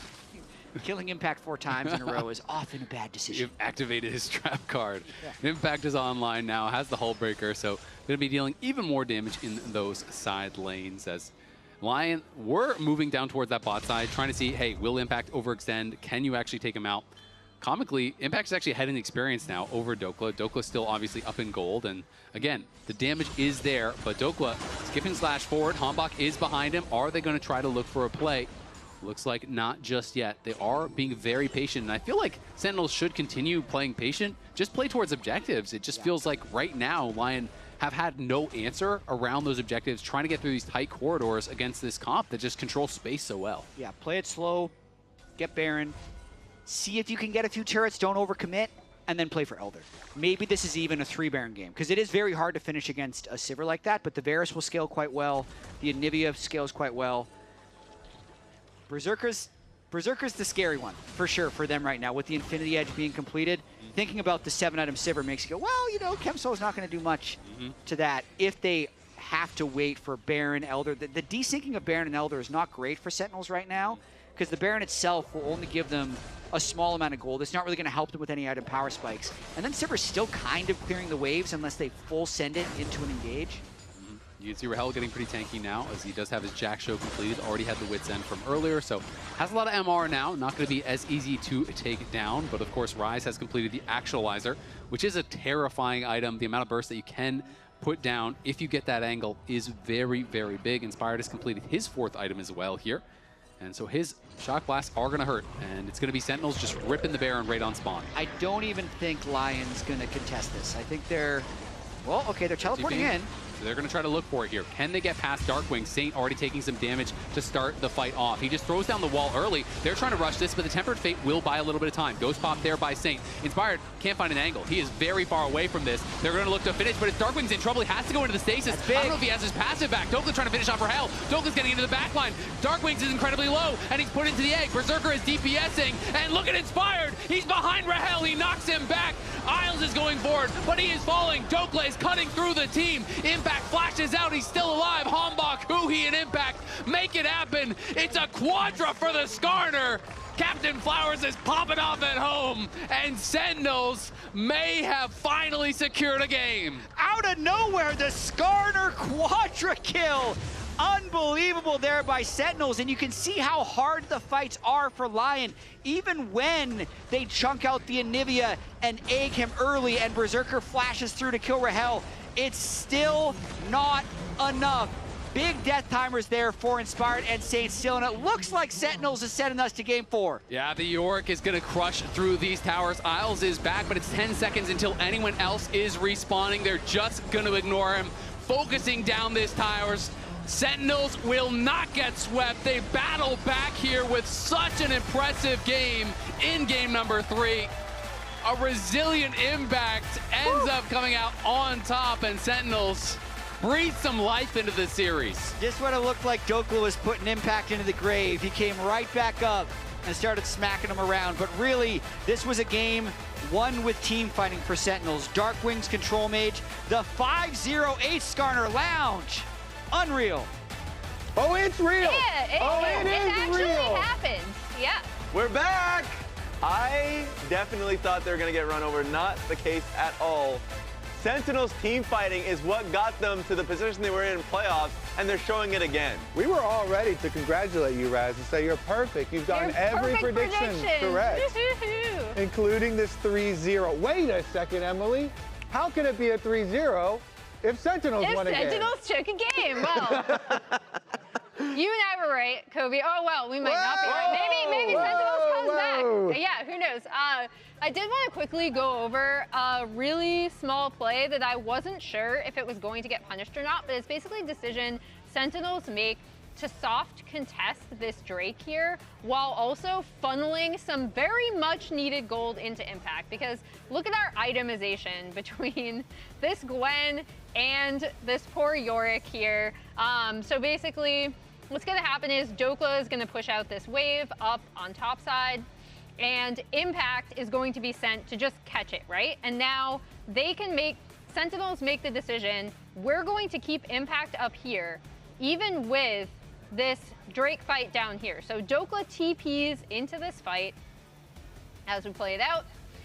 And Sentinels kind of, initially when Hombok goes in here, I was like, ooh, that's gonna be a little concerning. But basically, even though Lion gets the Drake, we're gonna go back up on the top side here, and Impact is just chewing through this turret. And basically, despite the fact that he dies here off of a play where they're like, okay, we'll just go, kill Impact again, the most important thing is that he ends up locking in that Hex Drinker. He's going to be a little bit more safe in some of these side lane plays. And I think his side lane pressure ended up being really huge. Can you do one more thing while you're up there, Emily? I just want you to click to the end of the game so I can remember how many deaths did Isles have?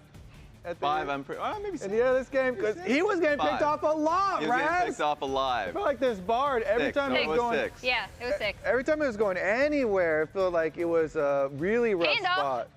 Because I wanted to basically talk about how Sentinels really brought this game back at Baron. I just suddenly got taller. I wonder why. Magic. Yes. Growth spurt, Raz. Wow. It's crazy. It happens all in one go. And it's just basically the... Let me just actually get this one. Boom. It was the play-in decision that Lyon made when they were 3K up to try and get a quick play on towards Impact. They've done this pretty consistently throughout the series, and it has been successful. In this case, you cage Saint, make it difficult for him.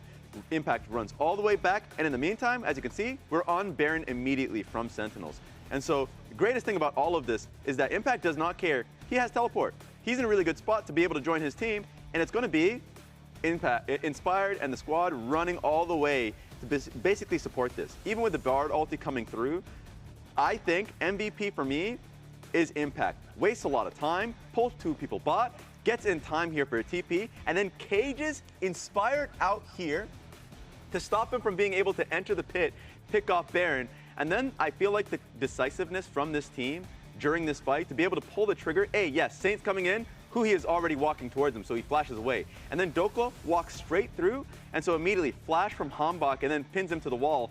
It was just great coordination from this team to showcase excellent team fighting. And then from that point, they were able to escape. They go down bot lane. Guess what happens off of that one? They kill Bard again and win a large team fight. So they pull back what was a 3K gold advantage from Lyon into a ridiculous swing. In fact, take a look at the PGB. This area is just insane to see this switch happen. And that was basically the Baron play into the bot lane team fight that, Lyon ended up just losing and throwing 4 members away. So really cool to see from this moment and just to see how much damage. I was going to say, I just want to point out the difference in damage. Look who ended up coming back and doing a ton of damage. And I do think getting Impact back into that game, despite the fact that he was pretty much getting farmed topside in service of getting Dokla into a really great position, was so crucial, especially with him being able to make side lane plays, like you pointed out, at that Baron. 2 quick announcements. The first one is, that was the first quadra kill from a Skarner in LCS history, if I'm hearing that from my ears. Flowers is so happy right now. So he's popping off on that one. And number 2, player of the game, Darkwings. Darkwings wins player of the game. Actually, I wonder what the fans thought from home, because it felt like it was a whole team play type of thing. I voted for Hambach, so I thought Hambach had a really good game to pull it back. It is Impact and his Yorick that won the fans' heart. The cages that you were highlighting in your replay, Raz, were really big. Yeah. Also, you tend to vote for mental resilience. If you're getting camped as a top laner by the enemy jungle. But I also wanted to bring it back to a central point of looking at the compositions, because I don't think it's likely that we'll get a repeat of this game in the next game that we see. This game, Lyon were very light on structure in their team fight, not a lot of frontline and not a lot of CC. Meanwhile, Sentinels have multiple forms of terrain creation and huge front lines with CC. So we'll see about that game number 4. Do Sentinels have another in them, or are Lyon going to put them out? Let's take a look and you'll see what's coming up next. On this Baron, guys, okay? We're gonna win here. Okay. We have to help bot push out, and then we're gonna go to Nash, okay? Look at our top vision, guys. Just everyone help bot side. Yeah, I'm gonna walk up. Just get the Nash, get the Nash. Nice splash, nice splash. Nice splash. Nice splash. Gwen. Gage bro. Nice. 제이스 봐줘. 제이스. 11. 나 뺄게. 내가 다 잡았어. 오케이.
Welcome back to the LCS, where we got a series, baby. We're still here.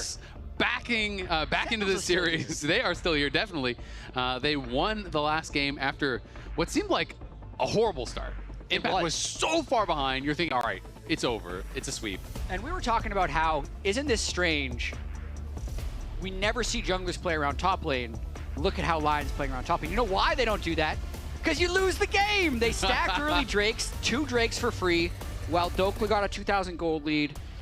It ended up not amounting to anything because they couldn't retake the bot side of the map. They didn't have a better scaling team composition, and they fell flat. But they have lost, and as much as we were mentioning that they've been making great use of flex picks, Lyon chose first pick, and then Sentinels has chosen blue side for this Game 4 draft. And I will say, as much as, you know, swapping the Jace into jungle and getting the Gwen in top and camping top, that worked.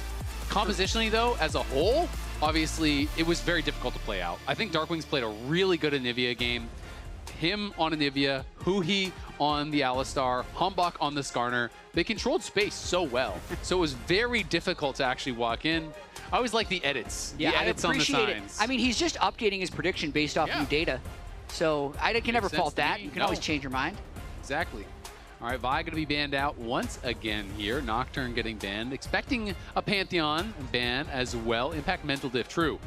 Honor for tilt proof for Impact that game, for sure. I would have been 0-50. Aphelios is going to get banned out, and now the question is, does the Pantheon stay up? And if so, will it be first pick? Because I think that is the one that is kind of conspicuously absent right now. I mean, it had previously been a Lion ban, so they're the ones that dropped it, now that they control first pick. So I think they're daring for a Pantheon ban, and if they let it through, you would expect him to first pick it. Especially with Talia up, I feel like it's really dangerous to give that over unless you want to disjoint it. Yunara's open too, though. So that could also be another play with Lulu and Yunara both being available as a combo that they could take. So it is going to, in fact, be banned away. What's up? That's an enthusiastic wave. Keep going. Amazing. Faster. Wave faster. I love it. Well, we're going to see what the answer is going to be, as it is going to be Yunara grabbed up. As you thought it might be, Jet. Yeah, very nicely done there by Lyon. Will likely to have the strong bottom lane and a hyper carry. Now it's just about making sure they have structure in their team fights. Like this is what the desk talked about.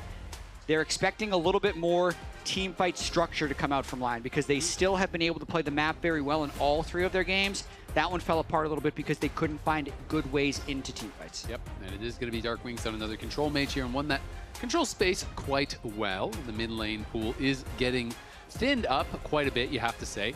When you're looking at champs for Saint, obviously there is champions like Talia that are still up and available. Ari that he has played. Aurora and Cassio have yet been to be played so far this series. Impact now bringing out the Scion, maybe feeling with Gwen gone and Bessa gone, some of these champions that you would traditionally kind of have a difficult time against are out, so it feels comfortable blind picking it. Pretty risky, though, with Trundle being available, unless Hambach really wants to play against Trundle with something like Kiana, which is a little bit risky, but just with Victor Scion, Trundle's already a good look. I agree. It is interesting, though, because I feel like Lyon looked completely different with Inspired off of Jarvan and Malphite. You know, he wasn't on that engage, so maybe they're saying, hey, if we take him off the Playmaker, that could be a problem for them. It is going to be the Mundo. We've been seeing Mundo almost exclusively in jungle, but again, it is actually pretty good against Sion in the top lane. You can immune that Q smash with your passive, or obviously tank the ultimate with your passive as well, and it sets up pretty well in that regard. So I do think it's a possible flex pick, but of course, looking at pro, it's almost always going to be going jungle. Yeah. I always am now thinking about solo queue picks and how they work, because Lyon has showcased that they're willing to do that. Really interesting. I have a weird feeling that it actually is going top lane for Dokla against the Scion, only because of what Inspired has traditionally said about Mundo. Like, he doesn't think it's a very good champ. I mean, they lost to G2 when they were playing against Mundo, and he was even saying, like, oh, I don't think Mundo did very much in this game. I'm feeling that's a top lane Mundo. Yeah, and I mean, it does give over the Trundle to Hambach, so he's going to be able to grab that. And Mundo has a 55% win rate against Sion and solo queue. It's one of the matchups that I really like playing Mundo in, if people do blind Sion, because I feel like you can kind of just scale alongside the Sion and outscale the Sion. And so I think it can be pretty effective in that regard. But of course, Trundle does make that a lot harder. And it also makes Trundle very tanky because he is stealing a lot of these stats away. So Mundo could have some problems there. But of course, Yunara, Lulu, a lot of power. so far lacking some engage on both sides. Of course, Pillar into, the gravity field. These types of things are kind of like pseudo-engage, but not full-on engage, especially not against a Yunara who can, transcend oneself, and then you have the dash. Yeah, you'll need a lot of damage on the Yunara, though, to be able to take down all of that health that they've already stacked up. And I'd say with the Sehen ban, it's another flex ban, technically. It can jungle or top lane, but I think it's a good idea. And also the Vayne ban, so they're knowing that there's a lot of flexibility still being available. Vayne would actually be very good against Sion Trundle, so a good ban there. A lot of sense, and are dealing with some of these hard engaged champs that they are going to be nervous about. Blitzcrank obviously is a common counter to the Lulu, and they know who he would be willing to play it, especially having a little bit of setup with that Trundle Pillar could make it more effective. And so they are going to be throwing some bans that way. Yeah, what's left in the bot lane here for Rahel and Huhi to try and match up? Because the Ashe Seraphine's already been spent. A lot of the enchanters are already down. Nami. Kaisa is available. You can Melio play like MF. You could play Lucian. So I do think there's still those kind of picks are up and available. And then you can get more into like Jinx and Zeri and things like that if you want to match scaling with scaling. Aphelios Thresh. Aphelios is banned out this one, though. Oh, yeah, they banned the Aphelios early, and they banned the Lucian here. So they're trying to limit his options as much as possible. Geez, the Lucian Melio would have been nice right there. I think he might end up going... Yeah, the Kaisa makes the most sense. Kaisa, could be Kaisa MF. and engage support. Yeah, I think it does make a lot of sense. It gives them that hard engage that they need. I am expecting it to be, let's see, what's still up and available? Maybe like a Nautilus. I think Rel or Nautilus would make a lot of sense here, coming through to be able to kind of have that setup and to be able to potentially threaten the Lulu. Aatrox would still not reveal where things are going if they do lock this, because again, it is a flex. We're still kind of under the assumption that it would be that top lane pick. Sylas coming through is actually pretty cool because Sylas can steal the Trundle ult and then ult the Sion, and you can kind of have this like really tanky Sylas as well. Yeah, I mean, I still don't know where this is going. You could do jungle Sylas, mid lane Sylas. It's probably mid lane Sylas here for Saint up against the Victor. But it'll be revealed. It's not like they're going to be fooling many people when they lock in this last pick. And then they lock in another triple flex. They lock in Aatrox, and you're like, wait a second. All right, what are we doing, Azale? Okay, I think it's just Aatrox top, Mundo jungle, Sylas mid. That would be my assumption as well, but we will find out if they want to get a little bit tricky on us. It's interesting that we're seeing the champions get like flexed around when they haven't locked in their 5th pick on the other side. So I don't know if that is just a visual bug or what was happening there, but they were getting moved around on the right side. They're just still trading already. They've traded already. on my screen. How can they trade before they've locked in? I guess seems like a bit of a chance-like bug, but we have revealed kind of where the roles are going to go. And Rel or Nautilus is what I thought, and it is going to be the Rel. Makes a lot of sense. Does give them that hard engage. You have the Shattering Strike for the Lulu shields, which is nice as well. And we'll see if they're going to be able to utilize some of their engage, some of their more kind of traditional front line to be able to knock it down, because Sentinels is playing like pure front to back, right? You kind of have the Kaisa and the Victor to be able to knock down these frontliners on the other side. I think it's a bit more of a mix. I mean, I still like Sentinels team fighting later on in this game. Even if Mundo gets super tanky, Trundle can ult him. If Rahel gets fed on Kaisa, that's just a max health shredding merchant. He's going to be able to cut through any super tank pretty easily. But the carry angle from Berserker with the Yunara Lulu is what I think Lyon is banking on. I think that the thing that I'm concerned about for Lyon is, I think if their soul laners do well, you can run over team fights. I think if their soul laners do not do well, I think how Hanbok will play the fights is he'll just be pillaring Berserker in the back of the fight, and they'll be trying to focus front line. Yeah. And then I think that can become pretty difficult when you have these 3 melee champs getting AoE'd down by the Victor, hit by the Trundle, hit by the Kaisa. I think that could be tough, but Lyon have some strong lanes here. Should have push on that top side, with the Aatrox, and have Berserker on what I believe to be, his most successful style of champion. When I think about Berserker's best games, it's the Zeris, it's the Aphelioses, it's the Yunaras, it's these types of champions where he has an Enchanter in his back pocket and he can go crazy in team fights. I think the Enchanter is a really key portion of that as well, but it's just amazing whenever he's able to pull it off. You do have to respect the Rahel Kaisa, though. Every time he's had that, he's had an incredible game as well. So again, still an elimination game for Sentinels. Lyon just needs to win one of the next 2 to get into that final against C9, and an early stack on the bot lane, actually. Yeah, I think they were trying to see, will anyone walk forward? Because then you can have Saint start E, and he could look for a big trade. So you have a little bit of time if you run straight to a lane to try to go for something cheesy, but then you got to get back to mid, because in this new season, the minions spawn so fast. So Saint will be heading right back over there. And no big surprises as far as the runes are concerned. Huhi is going to go for Spellbook, though, so he's not going to be playing Glacial. He's not going to be playing Aftershock. He will be playing Spellbook, so prioritizing the utility. We did see him moving around the map quite a bit on the Alistar with teleports, and being able to have exhaust for some of those big fights was quite valuable. Yeah, I think they need to hang on a little bit early on in this laning phase. The Yunara, once she gets that Q up, can really be powerful, so Huhi just trying to make sure that Rahel can stay in experience range and get all of the minions.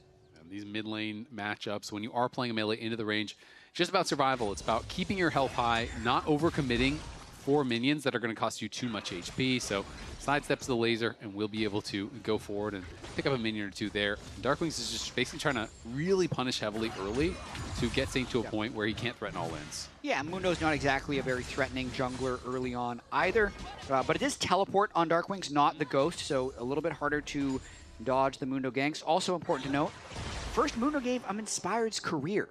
So even if it's been kind of in the fringes of the metal, it hasn't been a pick that he's been a big fan of in the past, but as you get deeper in Fearless, it can become more valuable, and he's playing it for the first time here. Yeah, he's been willing to bring out a lot of different picks. True, Captain Flowers. So what do they do now? We need to find out from Captain Flowers who's going to win. Spoil the script. Yeah. The Skarner worked out. Send him the tweets. Quit holding out on us, brother.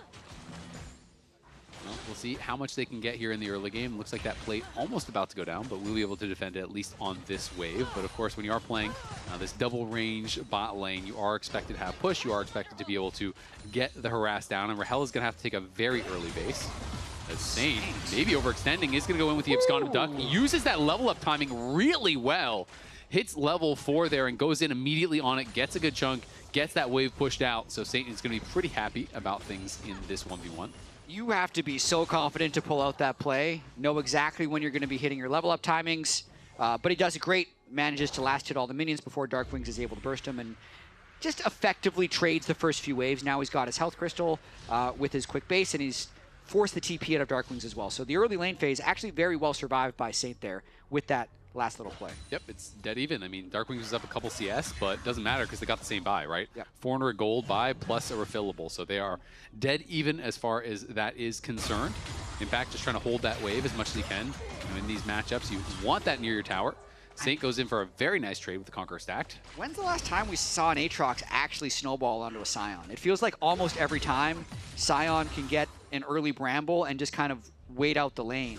That's kind of how I feel about most Scion matchups, I'm not going to lie. It's kind of the same way I feel about Renekton versus Scion, where often it's you get a nice little CS advantage, you know, you're up 10, 20 CS, whatever.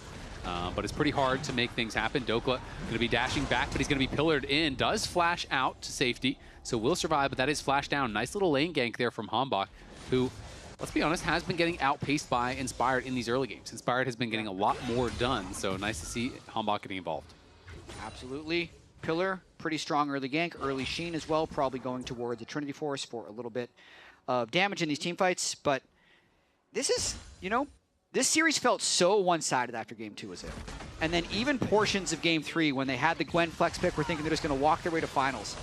I really like the team comp we have on Sentinel side here. Assuming they don't fall too far behind and go, because that can definitely be a fear when you're running such a slow topside like Scion, Trundle, Victor. But I don't necessarily feel like the Mundo is going to be that good at actually advancing the game. So it would be on like the individuals really in this bot lane to try and advance it, because I'm not seeing the Sylas really forcing kills onto the Victor, or even Dokla's Aatrox, especially with no flash, able to get a significant edge onto Impact Scion. Yeah, I think that really is their point of pressure right now, is that bot lane 2v2. They almost have their second plate down, so next wave they could very likely get that second plate. Berserker going to be scaling really, really well. This is what you're giving up when you're going to be giving over some of these Enchanter champions, and you're going to try to play engage into it. So you're kind of sacrificing that 2v2 more heavily. And of course, Kaisa not the strongest early laner either, so that is definitely a weakness there. I mean, Inspired burned early Smite because he has the next one coming up in 15 seconds, but Hambach would actually be here to think about a steal. Inspired Smite still not up yet. Rahel is pretty far, so it could be a hard fight to take, and Hambach taking a ton of damage as now Saint is coming in. Did he overextend? He goes for the Smite. He does not win the Smite fight, and now he's going to get knocked down. That's first blood. Huhi looking like he might fall as well. Saint flashed forward, got hit by the end of the crash down, so Saint flashed into that CC, unfortunately for him. Can't get the second kill, but I just feel like Hambach went too far. Yeah. You don't have your Kaisa there, and he just tried to force his way in. Hambach kind of lost his mind there. The first Drake is not the hill you need to die on. And he didn't even know that Inspired was without Smite, and he still missed it when he flew in That's probably why he missed the smite, because he's trying to time it so perfectly. But even if he gets it, it's likely that he loses that fight. I will say Trundle gets a huge heal if he successfully smites the Drake, because his passive gives him % max health from dying creatures, but just wasn't enough, and they end up falling. There was definitely a weird overforce. Obviously felt like he had a good angle to do it, but yeah, I think maybe just didn't realize where Rahel was in relation to him. Darkwing's going to be pushing in here through mid. Saint now flashless because he tried to go for that kill. A bit unfortunate how that worked out for him, the timing again. Huhi was already in the crash down. He flashed forward to try to chase Huhi, got hit by the knock-up on the end of that. Do we want to fight? Yeah, I want to fight. I want to fight. Okay. Come, Silas. They're going to fight, okay? They're going to fight. Don't Trundle. Come, Silas. I need a 6. I 6. I'm 6. I'm going. Victor is here. Here, 6. Focus him. I Thunder. Yeah. I'm looking Thunder, guys. Look Thunder. Nice. I'm looking Thunder. Give me. Yeah, I mean, I can't give you. Okay. Nice. Yeah, really clear comms there. Honestly, from both sides. Hambach was clear that he wanted to fight, but they just weren't in position to fight and needed to call that one off. And his Q might go out to 59, so that's frustrating. You know, one more auto coming in at the same time from someone else might have meant he gets that. It wouldn't have got him 6. He still needs a lot of experience, but would have got him that passive heal, maybe give him at least a chance to fight back in that fight. Unfortunately for him, though, it is Inspired who walks away with that. You know, obviously gets the experience there as they may be looking for Berserker, but Berserker's just kiting it back and buys enough time for Isles to arrive. Yep, has all his summoners also heal on Isles, who he doesn't want to go for an all-in. Was hoping to probably just reach for a quick stun and get a little bit of poke. They still need to play this lane very carefully, especially as Isles approaches level 6. That would be a ton of health to burn through. It is a lot. Dokla going to look for the knock-up. They trade knock-ups. Nice little grass proc back there from Impact. Yeah, I'm looking at this Soul Lanes, though. The state hasn't changed since the Drake fight. So even though it was a nice little gold infusion for Inspired getting that kill and getting that first Drake, the state of these lanes are still relatively difficult for this Lion team to play. Aatrox into Scion and the Silas into the Victor, who's able to just keep the wave pushed. Is pretty difficult for sure, but Inspired going to get accelerated. He almost has his Heartsteel already because he got First Blood, he got the Dragon, and not only that, because the enemy jungler was dead, he got the follow-up Scuttle, right? So got a nice injection of gold here, and especially if it is a scrappy game, early Heartsteel can make a big difference. Sometimes it doesn't do anything, and you see them on 10 stacks 20 minutes later, but it can be pretty powerful if you have a scrappy game, and Inspired moving out towards that top side as he spots Hambach. Yeah, and this is a game where Inspired would like to force a lot of skirmishes. That's why he starts the Drake. He wants to be able to fight with this Aatrox Silas so they can kind of get out of these lanes where the Scion and the Victor are able to hold steady. But with the Victor having shove, he's able to move over and assist Hambach, and Inspired goes back to farming his Krugs. Rahel down here in the 1v2 now, but Huhi is on the way and has been spotted. Another chunk of damage down on that turret as Berserker and Isles continue to build their lead, but Rahel has done a good job withstanding the storm. He's dead even as far as the CS is concerned. Yes, they've lost a couple of plates. Yes, they're about to lose a third, but given the matchup, I think he's doing a pretty good job. Absolutely. Grubs, I know you're mentioning, very useless. They don't really seem to do anything. You pick them up when you have nothing else to do. Yeah, they are a lot weaker for sure than in previous seasons. I mean, it's something, but it's definitely nowhere near what it used to be, where people were willing to throw the whole game for Grubs. Where if people got 2 sets of Grubs, it just felt like, well, oh my God. Now we can't do anything. Now they get 1 set of Grubs. You're like, well, that's neat. Yeah, exactly. Yeah. Because the Crystalline Overgrowth does so much of the turret damage in the game anyway. It's all about like the timing of your turret pushes rather than the Grubs doing anything super meaningful. Absolutely. In fact, gonna get chained up and pulled back as Saint is moving down. We'll spot this ward. Wanted to potentially threaten a move down towards that bot side, but not really going to be able to find it as Rahel, again, just constantly using these base timings. That is one of the big changes that have been kind of quietly making a huge difference in this season is the home guards change, because you get back to base so much more quickly. It's harder to punish these recalls. In this case, Rahel will stay around. As you can see, the Mastercard Power Spike Inspired completing his Heartsteel, as we had mentioned, thanks to that early injection of gold. Gonna go look for someone to stack Heartsteel on as soon as he completes it.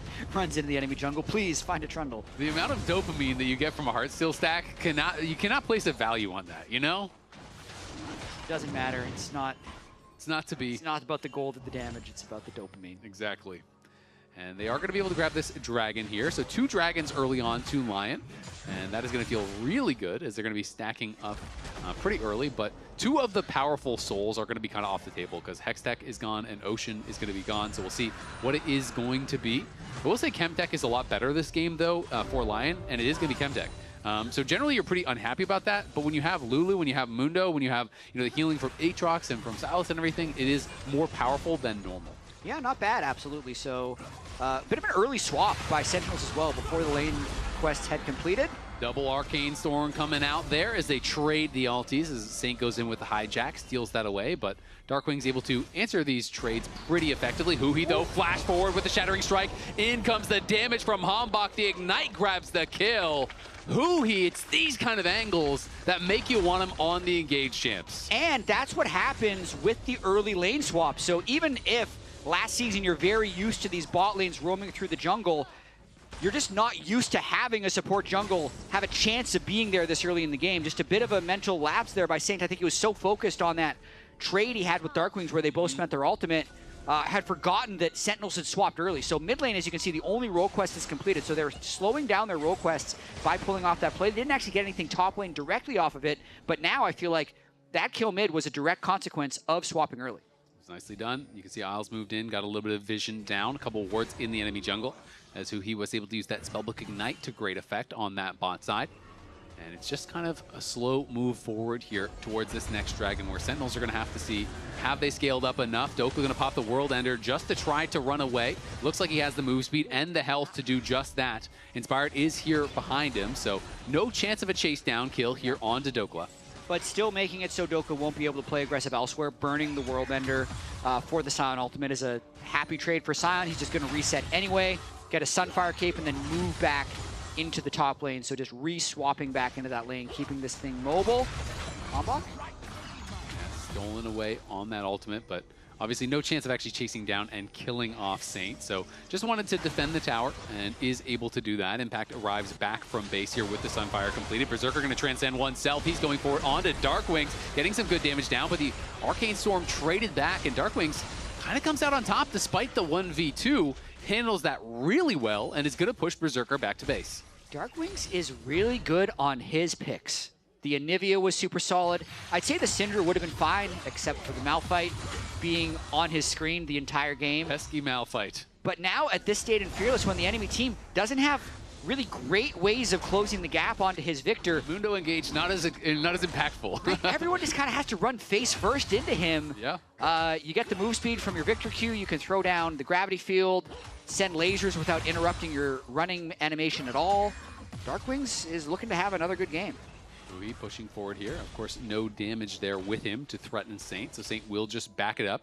Is going for the Roa build here, so a little bit slower. You see a lot of Rocket Belt these days, but Roa, of course, has its own merit here. More of that kind of slow scaling style, and Lyon is playing that sort of a game. It feels like they are looking to just scale. You're playing Yunara alongside that Lulu. You have the Mundo who wants to scale. It's a lot of champions who are happy for this to just go slow and steady. And if Lyon don't like the angle for the team fight, they don't need to take it, because they can just continue getting experience, continue playing for that late game, where I think they can be pretty effective, even though Sentinels has some good scaling themselves. Yeah, for sure. I'm going to be really interested to see what these late game team fights look like, because this doesn't look like a game that's going to break itself open early.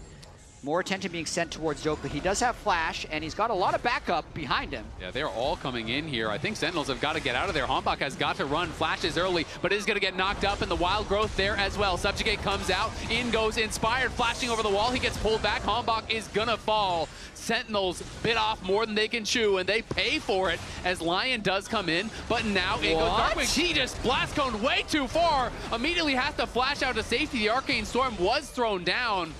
I wonder if he realized that was an amped up blast cone, not a baby blast cone there, because he just got blasted in the middle of his team. Yeah, that lost the flash. That looked insane. Darkwings flying into the middle of the team after a lost fight. Big play there actually by Lyon. They're going to get a ton off of this, especially with Drake being up in 40 seconds. Burning the Trundle Flash, who's just sitting on Trinity Force, is going to give him that inside track onto Soul Point. Not to mention Darkwings has to teleport top after this, since they'd spent both Soul Laners bottom lane, don't want to give up that top lane turret. It's going to be likely a big play for Lyon. Yeah, watching this one more time, I understand why they want to go for Dokla, playing aggressively in the lane, but they didn't see them until now, when it's kind of too late and Hambach needs to flash probably the thicker part of the wall and get under turret if he wants any chance of living. Once he doesn't do that, the Scion ultimate doesn't even interrupt because of the Mundo passive. I think he flashes right there, he just lives. I think so, if he flashes the thick part. Exactly, you just flash that. And this was a little comical. Yeah. was a little bit even too if it's a small blast cone, it's still going to put him like right here. Yeah, that's a bit unfortunate. Unlucky the stun got in his eyes on that one. So is going to lose his flash, and Berserker completes his second item. Now going to be really strong here with the Fiend Bolts. Now you have that plus the Kraken, you pop the ulti, and your upfront burst is incredibly high if you can get access to these carries. That's an amazing power spike for this third Drake. Sentinels might not want to give up Soul Point, but they might have to, because this is the type of fight that can blow the game wide open for Lyon. Back to TPing down. Saint has just gone back to base, has a teleport of his own. Berserker pushing mid, so Sentinels do have inside track here, but now in comes Lyon. The question is, can they get in? They are missing the flash on the Mundo. He's going to get pillared out. They do secure the Dragon here. Impact needs to run. He's just getting peppered away at by Berserker. They won't be able to find anything except some damage on the mid lane turret, so they deny some minions here, and they are going to get a plate or two mid lane, maybe even the whole tower. We'll see. They might get the whole tower. Really interesting there. I feel like Lyon didn't need to go push that mid wave. I know they've often traded turrets and gold, but here comes the dive. Impact going to be setting it up. The World Ender pop there by Dokla, but there is just too much CC. No shot for Big Dokes. He is knocked down, and it's going to be a trade of towers there at the very least for Sentinels. Yeah, that's a great sequence for Sentinels. It's a trade of turrets, it's a kill over to them, it's the Drake over to them, and that's all when Yunar is on one of the best spikes that she's going to find in this game before Rahel is able to complete his second item. They're even getting a bunch of damage down onto this tier 2. Yeah, I mean, Rahel is sitting on 1,700 plus gold, so he has a lot of gold, and he's going to be able to get this tier 2 tower. He's going to be pretty damn near his full second item at this point. Of course, went for the tier 2 boots earlier, so that is why, even though the gold was close, the items looked so different, as Saint going to be pushing on that top side. So Lyon just trying to play the map, but again, they don't have a lot of hard engage tools, and Sentinels was very successful with that. Saint has the stolen ultimate with the hijack. Can he get away with it? That is the question, because who he is coming up here. Impact's trying to stay ahead of him. Saint just going to pop the ulti and get out to safety. Still having to burn his ultimate there. Impact just a brick in these side lanes.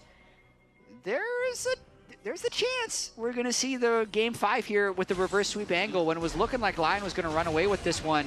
Sentinels, Giga Blast Cone helps Huhi. They're barely making it over. But Sentinels not going down without a fight. They're really justifying that early, that high seed they had going into the playoffs. The fact that they beat DSG to make themselves a top 3 team. And now, looking quite competitive here against Lyon. They really are. I mean, they won the last game. If you think all the way back to that first game, they did get Soul. It felt like the game stabilized, then they instantly lost. That is one, now that the games are getting a little bit closer, they're really going to be wanting back, as Darkwings will be able to knock this down. Going to TP down towards bot side to try to defend this tower, but he is very alone down here, so we'll see if Lyon do want to come down. Dokla's just trying to force this tower down. Darkwings is clearing out the wave, but won't be able to do it in time. The tower does get traded. Huhi here to cover, so nothing more than the trade of ults and the trade of towers. Darkwings is scaring me a little bit this game. He had the one nice play on the Victor, and like, he's really good on his picks. And then he blast cones into the middle of the team, teleporting to dying turrets in the middle of Aatrox. But he's still deathless. He's still technically 20 CS up on his opponent, but definitely playing with fire a little bit. Yeah, he is feeling confident for sure, but again, no real engaged tools. Sentinels has the ability to start the fights. And Rahel kind of quietly farming away here. Does have that Rage Blade completed now. Huhi on the Zeeks. We're seeing the first support items coming through as well on the other side. Dokla, if he gets spotted, is going to be potentially in trouble here. Inspired's in the area. Dokla has no ult, has the flash, but I don't even think it's worth using. The exhaust comes down. They're going to commit the Magnet Storm. He is out of there. But I mean, look at the waves for the rest of the team. It's not like Lyon is getting anything out of that, so that was just a nice overload by Sentinels. They had a huge amount of tempo to spend, and Dokla was really pushed too far up without cover. Again, this Aatrox in a Scion is looking less and less effective. He's not even necessarily against the Scion at this point, but wasn't able to get an advantage on his own, and now is just kind of fodder in these side lanes. He's going to be struggling for sure. Easy to pick off in the solo lanes if you are up too far, don't have a tower behind you, and there's no towers at all in that bottom lane, right? They lost the tier 1 and the tier 2, so can be tough, as Impact going to be clearing out some vision here. We're looking at a minute about until that next dragon will spawn. Sentinels would love to set up for and try to find that fight once again here. and we'll see if Lyon can be there first. I really think it is so imperative that they are there first and not allow Sentinels to control vision and try to find these angles for who's going to be looking for the engage. Yeah, I completely agree. A couple items to point out, though. We got some healing reduction on Berserker. I also like the boots of swiftness on Impact Scion, because the only real engages are slows. So as a frontline, being able to disengage and not get locked down is important. Hambach does proc the Mundo passive there with his pillar. Inspired taking quite a bit of damage. It's 35 until the dragon does spawn. We'll see if he wants to go back to base or not. Both top laners are moving down. Just a trade of damage here as Darkwing's coming out pretty heavily on top. Berserker knocked down to about a little bit over half HP. I feel like Lyon are going to give off that. Yeah, I mean, Darkwing's hit rate on these Victor lasers is really high, and it's because he's against such a short-range team. Like, he can really walk up pretty close to get almost an instant hit on his E when he wants to. So they're winning every, like, eye contact fight in lane, and that just allows them to get full control of River here. It'll be really difficult for Lyon to retake this space, but Berserker based with the home guards and made it all the way back, and they're moving in with Herald. He's very far ahead of the rest of the team, though, and it's just going to get pillared, blocked out there by Hambach. Impact is on the side, but will be able to avoid the chain. Saint trying to create some space, steals away the subjugate. Will he go in? Inspire pushing forward. It's going to be secured, though, by Hambach. And Saint is getting focused down. Even with the subjugate, it doesn't matter at all who he goes in for the engage. Rahel flying into the backline, trying to take them down. Inspired falls. Isles is next. Rahel is on the hunt. Berserker is running, but he's got nowhere to go. It's a double for Rahel. It's Sentinels taking control of game number 4. And that's the Drake and likely the Baron. No smite, no mid, no AD carry, and a fed Kaisa Victor for Sentinels. Sentinels going over for the Baron here. It was all talk about Lyon, about how good they had been about in the lower bracket, about if they were going to sweep this series, but Sentinels clawed it back from the brink of defeat early on in game 3. Now in game 4, looking like they are in full control. Isles is coming over here. Not going to be able to get it with the Glitter Lance. That is Baron. That is 2 dragons in a row. That is an over 3,000 gold lead and full control for Sentinels. And they have so much range as well as good trigger pull in this team fight. You could see Lyon a little bit of desperation trying to brute force their way in, but everyone's so short range and Berserker can't find a good angle. Saint ends up going melee range, is just one shot. Inspired can't go in. Huhi finds a beautiful engage. Rahel flies in over the top to help get the last hit onto Inspired. And then sure, you have Yunara Lulu, but he ain't taking down all those people. And look at this. Mundo just got one shot. Couldn't even get his ult off. Yunara the flash. Mundo. Yunara 볼 사람. Hui's hyped. He's That's some shot hyped. calling right there. There's not the comms we saw from Lyon earlier in the game. Sentinels is really in it right now, from 0-2 and a deficit in game 3 to 1-2, looking to force game 5 with Baron pushing mid. This is a team it felt like everyone, myself included, was kind of writing off in this finals weekend. The expectation for every person I talked to was that whoever wins between TL or Lyon would come up and be able to smack down Sentinels. And Sentinels clearly putting up the best fight yet. Inspired here. They face check. Hambach going forward. They do have him pillared off. Not going to be able to chase in for a kill, but the Mundo got first down last game, and that is the danger. They have a lot of CC, and that subjugate makes him so much more squishy. Yeah, just rewatch that fight. Again, that was a very nice CC lock, but a lot of stuff flies through. Silence, the Victor W, the Rel CC. Inspired likely could have pressed ult early, but he didn't want to be inefficient with it and ended up just dying. And look at this gold lead just kind of exploding here to being 4,000. And it feels like the scaling is on the side of Sentinels with their current power spike points, because Yunara was on 2 items like 2 Drakes ago, still feels like she's on 2 items. It is, yeah. I mean, Yunara is going to have a lot of damage, but doesn't matter if you can't get access. You can't set the fights, and there's the dive coming in onto Berserker. Berserker's in trouble. Shattering Strike does connect. The Polymorph, though, buying some time, but it doesn't matter who he may fall. But Rahel has killed off your carry. Dokla trying to come in. Rahel looking to try to run out the side. Inspired arriving. Saint going to be TPing back into the team. The chain will pull back Rahel. He has got to get out of there. Saint is coming in, flashing forward. Abscond, abduct, 900 gold, shutdown. He wants more, but he will not be able to get it for now. Inspired, though, chasing in behind them. Can they wrap around and get even more here? Sentinels have got to try to fight their way out. Impact moving through Inspired, but he is constantly getting slowed. He is going to be going down. He's got to just accept it. Darkwings will make it out, but it is a couple kills there for Lyon as an aggressive dive from Sentinels does get a bit punished. Yep, Hambach made a business decision there, throws down the pillar, says, farewell, Impact. I do not want to die as well. And I'd say the whole beginning of this play, It's a nice look to try and kill the Unara, but I thought it was a really good polymorph from Isles, which delayed the kill long enough that everyone could catch up to Rahel. So just a nice job there by Lyon to capitalize that. And the gold going over to Saint does give them a bit of an angle to have a second carry that can help them out of this deficit. It does. Flashes, though, were spent. You know, big flash going to be used by Saint.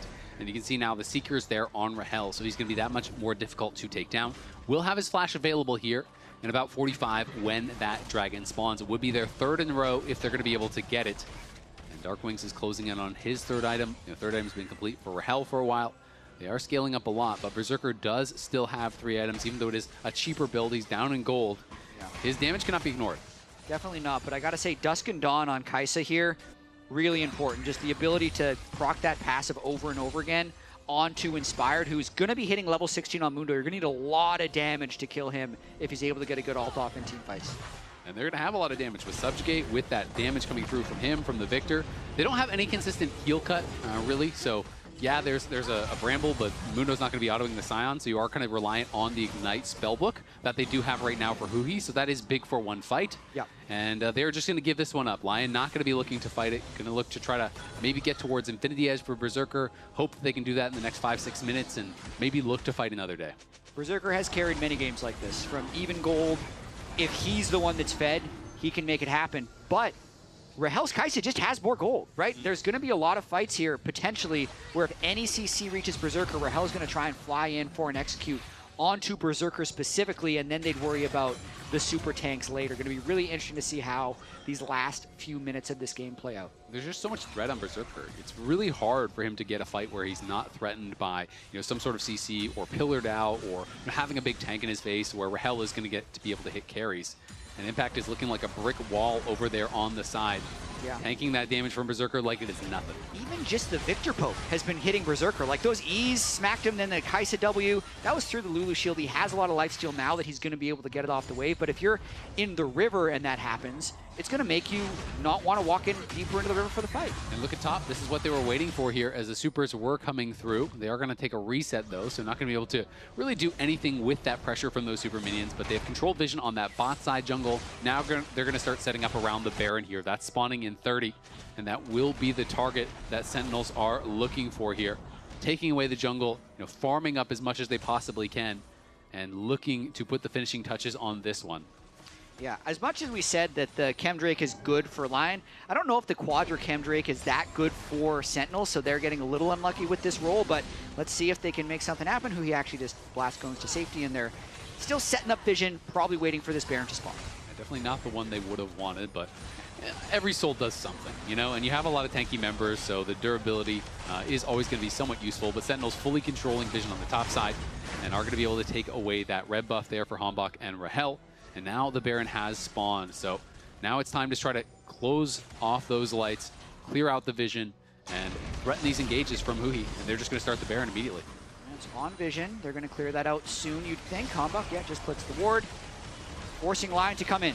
And Doku's going to be spotted on the side. Impact trying to zone out Berserker, who is getting some damage out, but Hambach is just forcing down this Baron. Inspired's going to get pillared out. Will he try to flash in and steal this? He's sitting at the wall, can't actually get in to do it, and still the Scion has not been hurt at all. Darkwing's pushing forward. Inspired trying to get something done, but he is being crushed right now by Rahel. Hambach, though, being focused down by Berserker. Flash in from Huhi, but it's a flash out from Berserker. The Shattering Strike does land, but I don't know if it matters. The Killer Instinct from Rahel is just used to run, but Darkwing's now going to be arriving on the side with the Arcane Storm. Impact incredibly low, but still damn tanky. Saint goes forward with the Abscond Abduct. He wants more, but can he get it? The Baron has been taken, but will they lose the kill? Saint goes in into the stasis now under the tower. They're going to look to try to finish him off, but he retreats back. He survives for now. The Lulu shields and the peels will keep him up. They lose a couple members, but they secure the Baron. That was a close fight. What a close fight. Berserker is so good. He played this fight incredibly well. It ends up being a bit of wash. The gold from the Baron is equalized by the 2-for-1 in the actual team fight. So the way this works is Impact tanks Berserker for a while, but Berserker's very patient with when he actually uses his ultimate to try and fly in. So watch how many people try and kill Berserker down here. Flashes perfectly from the Huhi ult, turns it around, kills him, goes straight on to Hombach, forces that flash away, turns on to Rahel, pushes him out of the fight, and then they get the extended kill onto Impact as Rahel pushed that bottom wave. But that's Berserker now with Infinity Edge trying to take Lyon over the line in this series. Berserker looking damn good in that fight. As you said, has the IE. That is a big spike here. See that Sorcery Elixir in the pocket for Rahel, but Rahel in a lot of trouble. He's going to get CC'd up and knocked down. He is dead, and that could be a disaster. Sentinels need to run here. Impact has arrived, but Hombach has got to get out of there. Berserker and Inspired trying to chase him down. The Mega Blast Cone will keep him safe.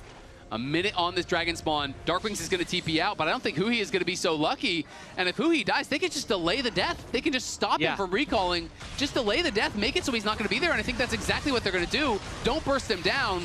Wait as long as you possibly can, and make it so he won't be alive for the Dragon. That could secure them the next Dragon. That is a massive pick onto Rahel. Huhi can do nothing. That's what they're doing, playing for the timers. Yep, lots of gold injection, but more importantly, will likely deny that soul. Lyon knows exactly what to do to delay that death onto Huhi as long as possible. You could see Sentinels was also calling it out after the mistake, pushing the mid and top wave as much as possible. They had Baron buff as well, so it's not like Lyon could win the game off of that by some mid push, but it's definitely extending this game, and it's the comeback now for Lyon in Game 4. I mean, there is no engage on the other team, but you still have to pay a little bit of respect. That's crazy. I mean, Rahel just didn't pay any respect whatsoever.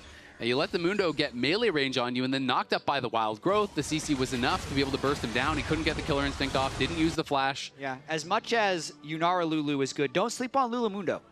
That very big Mundo goes really fast towards you, and he's going to chunk you down. And Mundo is level 17 now, so has the max rank, of course, of that max dosage, which is way more powerful than the previous ranks.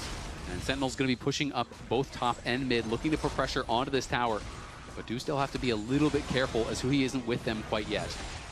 Yeah, so Baron buff just wearing off. Very ineffective Baron for them, slight lead. And unless another crazy fight like that last one happens, they're playing very aggressive actually, considering what just happened. The Exhaust is used on him as well as the Arcane Storm. They want to push him back and try to finish off this tower. We'll see if they can do it. A lot of tools used though on a Berserker. Down to about half HP. He did transcend oneself, so use the ultimate, and he's going to have to run back to base to heal. Sentinels now pushing into the base, still feeling confident here. How far will they go? They get the mid lane inhib. Now, a little bit of split calls it felt like there, as some were walking back towards mid, the others going up towards topside to try to finish off the second inhibitor. I mean, what a weird game. They just brute force their way in, 5v5 and clear 2 inhibitors. That's going to look at jail Line in their base. Cone. He can use the blast cone with the stolen ultimate, but it's going to have to be used for a retreat here. Dokla popping the World Ender, going to get CC'd up. Hombach needs to run as he's getting hit over the wall. Hombach is going to be back down to half HP, still has the subjugate. Sentinels retreating here. They're slowly getting whittled down. They got to use the blast cone.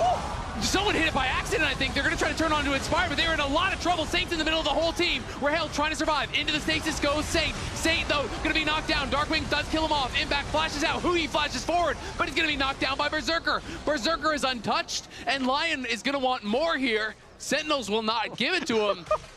All right, the super who's cones, the suspect here? The super blast cones are out of control this game. Nearly throwing away the series, unless, I mean, the imposter? It's kind of a cool Jack, pick. Arrest somebody. I mean, if it's a carry down there, was it intentional? I think it might have Rahel. been intentional. Wait, Impact. Impact is guilty. He's an engaged. Arrest that man. He's an engaged champ at heart, man. He just saw the angle. They technically got the kill off of it. Technically. If Huhi doesn't re-engage, it ends up being a 1-for-0. And they did get the flash with that re-engage as well. Berserker so quick on the flashes there. Definitely think that was a clear accident, unfortunately for them, but it is a trade of flashes. We're checking the comms after. I mean, at 90%, but if it was a plan, that's one crazy plan. If it was a plan, it was a bad one, but it might have been a plan. We'll see, though, if they're going to be able to close this one out. It is a 1K gold lead. We are very, very even. Sentinels, this last couple minutes, feels like are taking their foot off the gas a little bit. Couple mistakes here and there. Rahel gets caught mid. Kind of accidental blast cone there. They're losing a couple of these fights here, and Lyon are getting stronger and stronger. You can see Berserker closing in on his 5th fully completed item, not counting the boots. He is very, very strong. Saint has had that death cap now for a while. And these carries are threatening if they can get access to Rahel, who has no summoners critically. Yeah, I mean, Isles is actually working up towards Dawncore. That's a pretty big power spike for Lulu as well, if he's ever able to get to that. But Sentinels trying to keep the tempo of this game up because they're down. They've downed 2 of Lyon's inhibitors. there's someone that has to clear that top wave, which is Saint, and Sentinels is getting that Baron very low. Inspired's trying to walk in, but he's just getting rocked right now by Darkwings. Has to pop the max dosage in the midst of those 3 members. There's still eyes on the Baron trying to finish it off. Saint's gonna go into the middle of the whole team. He's in onto Hambach. The fight is on the other side. Berserker's in trouble. Berserker has no flash, and Berserker is gone. Impact pushing forward. Rahel's gonna be killed off as well. It's up to Darkwings. Darkwings is the only damage they have remaining. The max dosage has expired. Hui's gonna fall. Impact's in trouble on the side. He's gonna try to run. Hambach throws down the pillar to try to peel for him, but it won't be enough. But their base is dying at the same time. They get another kill there. It is not even the Baron because they peeled off it, so it's just the one fight there from Lyon. I think they peeled off of it too early, and this could probably lead to a Lyon Baron regardless. They are down 1 Nexus turret. That Baron was very low when Impact and Hui saw the angle onto Berserker. Clearly their plan was to bait and one-shot Berserker, but the sustain of the Aatrox Silas Mundo, if Rahel goes down, Sentinels just does not have enough damage to take them, and now these death timers are so long, it's probably going to be a Baron for Lyon, and they might even be able to move down towards the Soul with this Baron buff. This game is crazy, Azale. It really is, and I feel like had Rahel stayed on the Baron for 1 or 2 more seconds. Like, literally 1 more second. I think Baron 1 more second. I think it would have been theirs, guaranteed, and then they could have tried to take the fight or disengage from it. But, you know, they hard engage. Rahel tries to join, and here it is one more time. It was a bit of chaos. Yeah, I mean, we can't even see the Baron health, but it was extremely low. I'm going to check it after. It's because they had the CC on a Berserker, they thought they'd get him, but it takes so long to kill him. And then Rahel is actually stuck down here with no flash, and he just gets one-shot by the Aatrox and the Mundo. But this Soul is up for grabs. This could be the game right here. It could potentially be the series if Lyon is able to win out. Look at Saint on the side, trying to find a flank angle. Dokla going to be stunned up there as Hui threatening for the engage. Hambach pillar over on a Saint, pushing him back now. Darkwing's trying to get the damage down here onto Inspired, who is down to about half HP but has the ultimate available. Flash still not up for either of these AD carries. Dokla in the back of the pit tanking some damage as Hui's going to Hex Flash over. Will he engage onto Saint? Has the Blast Cone, could look for an angle, but use it to rejoin the team as Darkwings and Impact are getting poked down. They're losing this poke battle for now. Saint tried to flash over the wall. Looked like he flashed into the wall there, and now the fight breaks out. Dokla's in the back line. Dokla's knocked down. Saint could be in some trouble. The Chem Soul was taken, though, by Lyon. It's up to Rahel. It's Lyon piling through. It's Berserker in the midst of everyone. Going to get stunned, but Berserker stands. Berserker fires. Berserker wins, and Lyon have taken the series. They've knocked down Sentinels. They've claimed the Soul. And in a hard-fought 4-game series where you thought maybe, just maybe, Sentinels could have pulled it back, Lyon make it happen. That's just a bit of team fight practice for Lyon as they prepare to face C9 in the finals. Lyon marching on the Nexus. It's going to be a 3-1. It's going to be 9-2 run in the lower bracket to make it all the way to C9 to try to go to first stand. Lyon are on a roll, and it's up to Cloud9 to stop them. Dokla with the bit of relief after that one. Game 4 got a little messy. Game 3, they fell as well, but the hyper carry Berserker was at it again. Spam chat now to tell who your player of the game is. Inspired wins his first career Mundo game. That scaling was ridiculous, and I'm very excited for finals tomorrow. I mean, that fight was crazy. That series was crazy. It got very competitive towards the end. That whole sequence at the end, it was like 5 minutes of non-stop action. We could never go to a replay for how slow the series began. It ended in such a frantic way. I really want to see that final fight again because it looked to me like, you know, Saint had this stolen Magnet Storm and he popped it and I think he flashed into the wall trying to get into the middle of the team. So I thought, okay, the fight could be looking really, really bad here for them, but they were able to get in on Rahel. They were able to get in on Darkwings and take him down. And Lyon did a great job playing out what seemed to be a difficult situation with very little to no engage. And are able to make it happen at the end of the day. Sentinels definitely made it work for it, though. It was the closest series. Even though it's the same score as TL, I think this was way closer. Yeah, I think Sentinels definitely did a good job justifying their place here in the LCS Lock-in tournament. So don't be afraid. They'll be playing in Brazil in America's Cup. I keep wanting to call it Battle of the Americas, but it is America's Cup for sure. That's definitely America's the branding. Cup will be a Battle of the Americas. It will be a Battle of the Americas. Sentinels is going to be going there, as well as the loser of tomorrow's series with the winner going to first stand. So it's been quite a ride in the lower bracket here for Lyon. And it looks like Kobe is about to be ready to interview both Inspired and Dokla on stage. wonder how much confidence they're going to have going into the C9 series, because a 3-0 would give you a lot more bravado, but you never know. They're always going to speak their mind. They're ready on stage now. Holy, okay. The end of that game, did your shot calling get any more hype, or was it the same calm that we're expecting? Honestly, I don't remember. The game was kind of feeling lost, but yeah, I mean, the Real didn't have Flash in the last team fight, so we knew it could be winnable, and I think the comms were pretty chaotic in that fight, because Berserker was 1 HP, their Kai'Sa was 1 HP, and we felt like whoever dies first will lose, so I don't remember exactly what happened. Honestly, I thought this was going to go to a game 5 until the moment when you walk down Rahel in the mid lane. What was the comms like that, where you're like, well, this guy's too far up? Just come mid or we lost, so... Yeah. Well, you did. You went mid and you didn't lose. Dokla, obviously we've talked a lot about the champion flexibility that you've shown recently here in playoffs. What was the big kind of change as far as the philosophy for Champ Select for the team? Is that a lot of like player driven, Champ Select, or is it coming from coaching staff? This one was coaching staff. I mean, I think they just banned Vayne on the 4-5 a lot in the draft, so they're prepared for it. Yeah, just whatever the coaches go, and I'll give my input as well. But yeah, I am flexible. Yeah. Rigby was saying all of your players are flexible, and it helps a lot. As far as the top and jungle, you've also been ganking a decent amount when Dokla does have these picks that are fairly volatile. Is that just due to the comp, or have you guys also worked on your synergy? I think just due to the comp. When I have nothing to do, I will just look for a gank, and it happens that people are inting a lot recently, so yeah. Yeah, that's right. All right, well, you guys have had a exciting day with an exciting end. You've got an exciting tomorrow as well, looking towards Cloud9 and looking towards the finals. Is there anything that you think is a weakness of this team that you guys are going to attack? Everyone's been talking about how you analyze Team Liquid so effectively. You said that Sentinels was going to be more difficult than Team Liquid. That came to be true as well. Yeah, I mean, I think C9 is just a better team than Sentinels. I think Sentinels' strength was their teamwork, and I think Cloud9 also has really good teamwork, but on top of that, they're better laners, so it's not going to be as easy for us to get early game leads. And yeah, I think they play well meta champs, and we'll have to play very well if we want to beat them. Anything specific versus Thanatos? Everyone always talks about his lane phase. I need to not die in side lane a million times when I do get a lead, so that's going to be the big thing for me. But yeah, I think, obviously he's a good laner. I'll have to do my best, and yeah, don't downside is a big thing. All right, well, good luck for tomorrow. I'll let you get back to your team and get that prep ready. We're going to send it back to the analysts. Woo! Banger game. I was praying that it went to 5.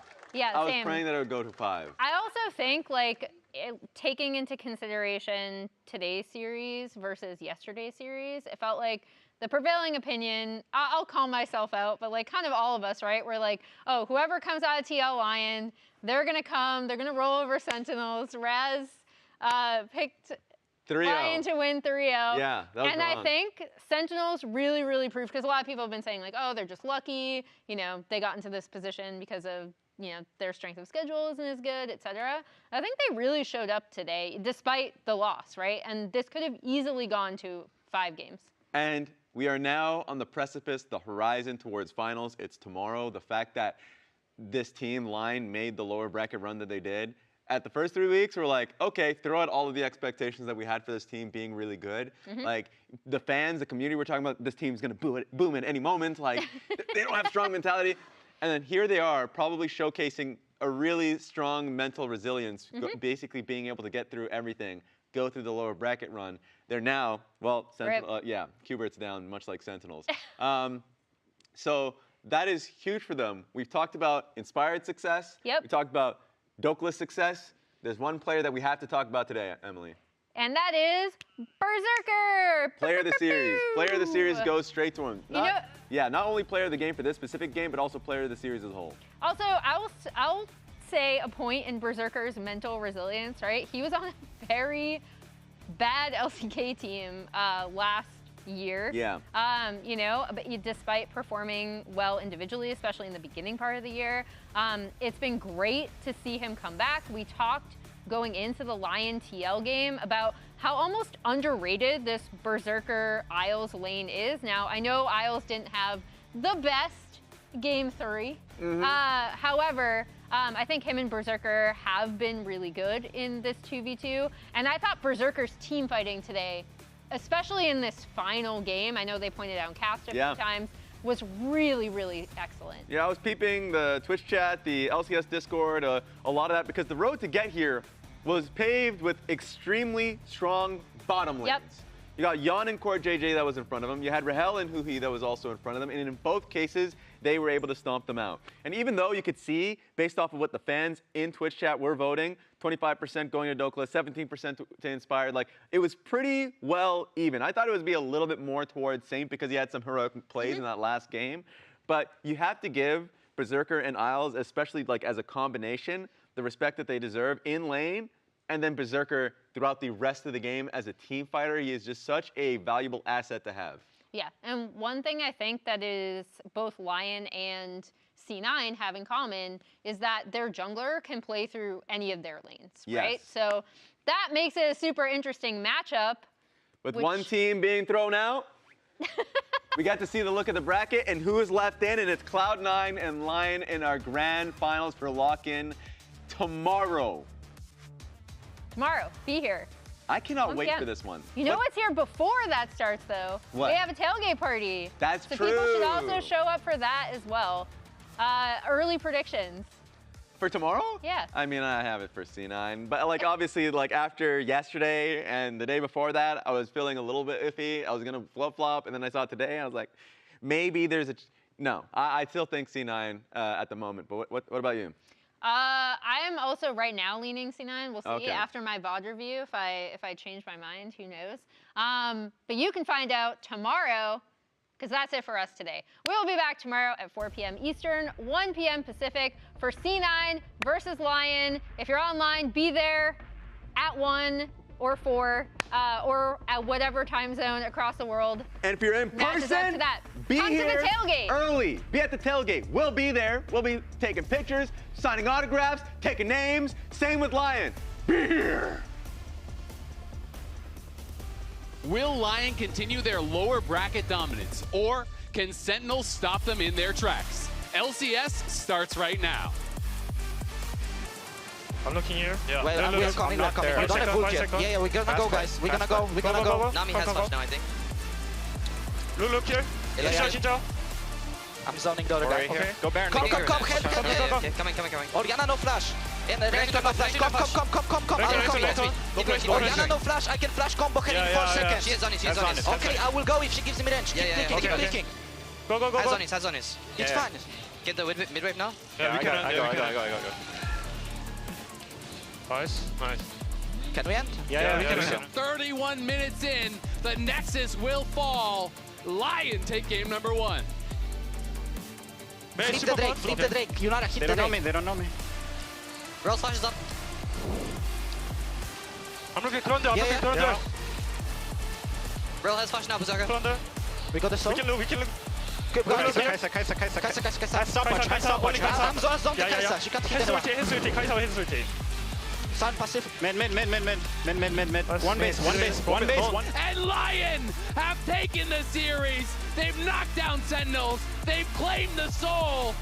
And in a hard-fought 4-game series where you thought maybe, just maybe, Sentinels could have pulled it back, Lyon make it happen.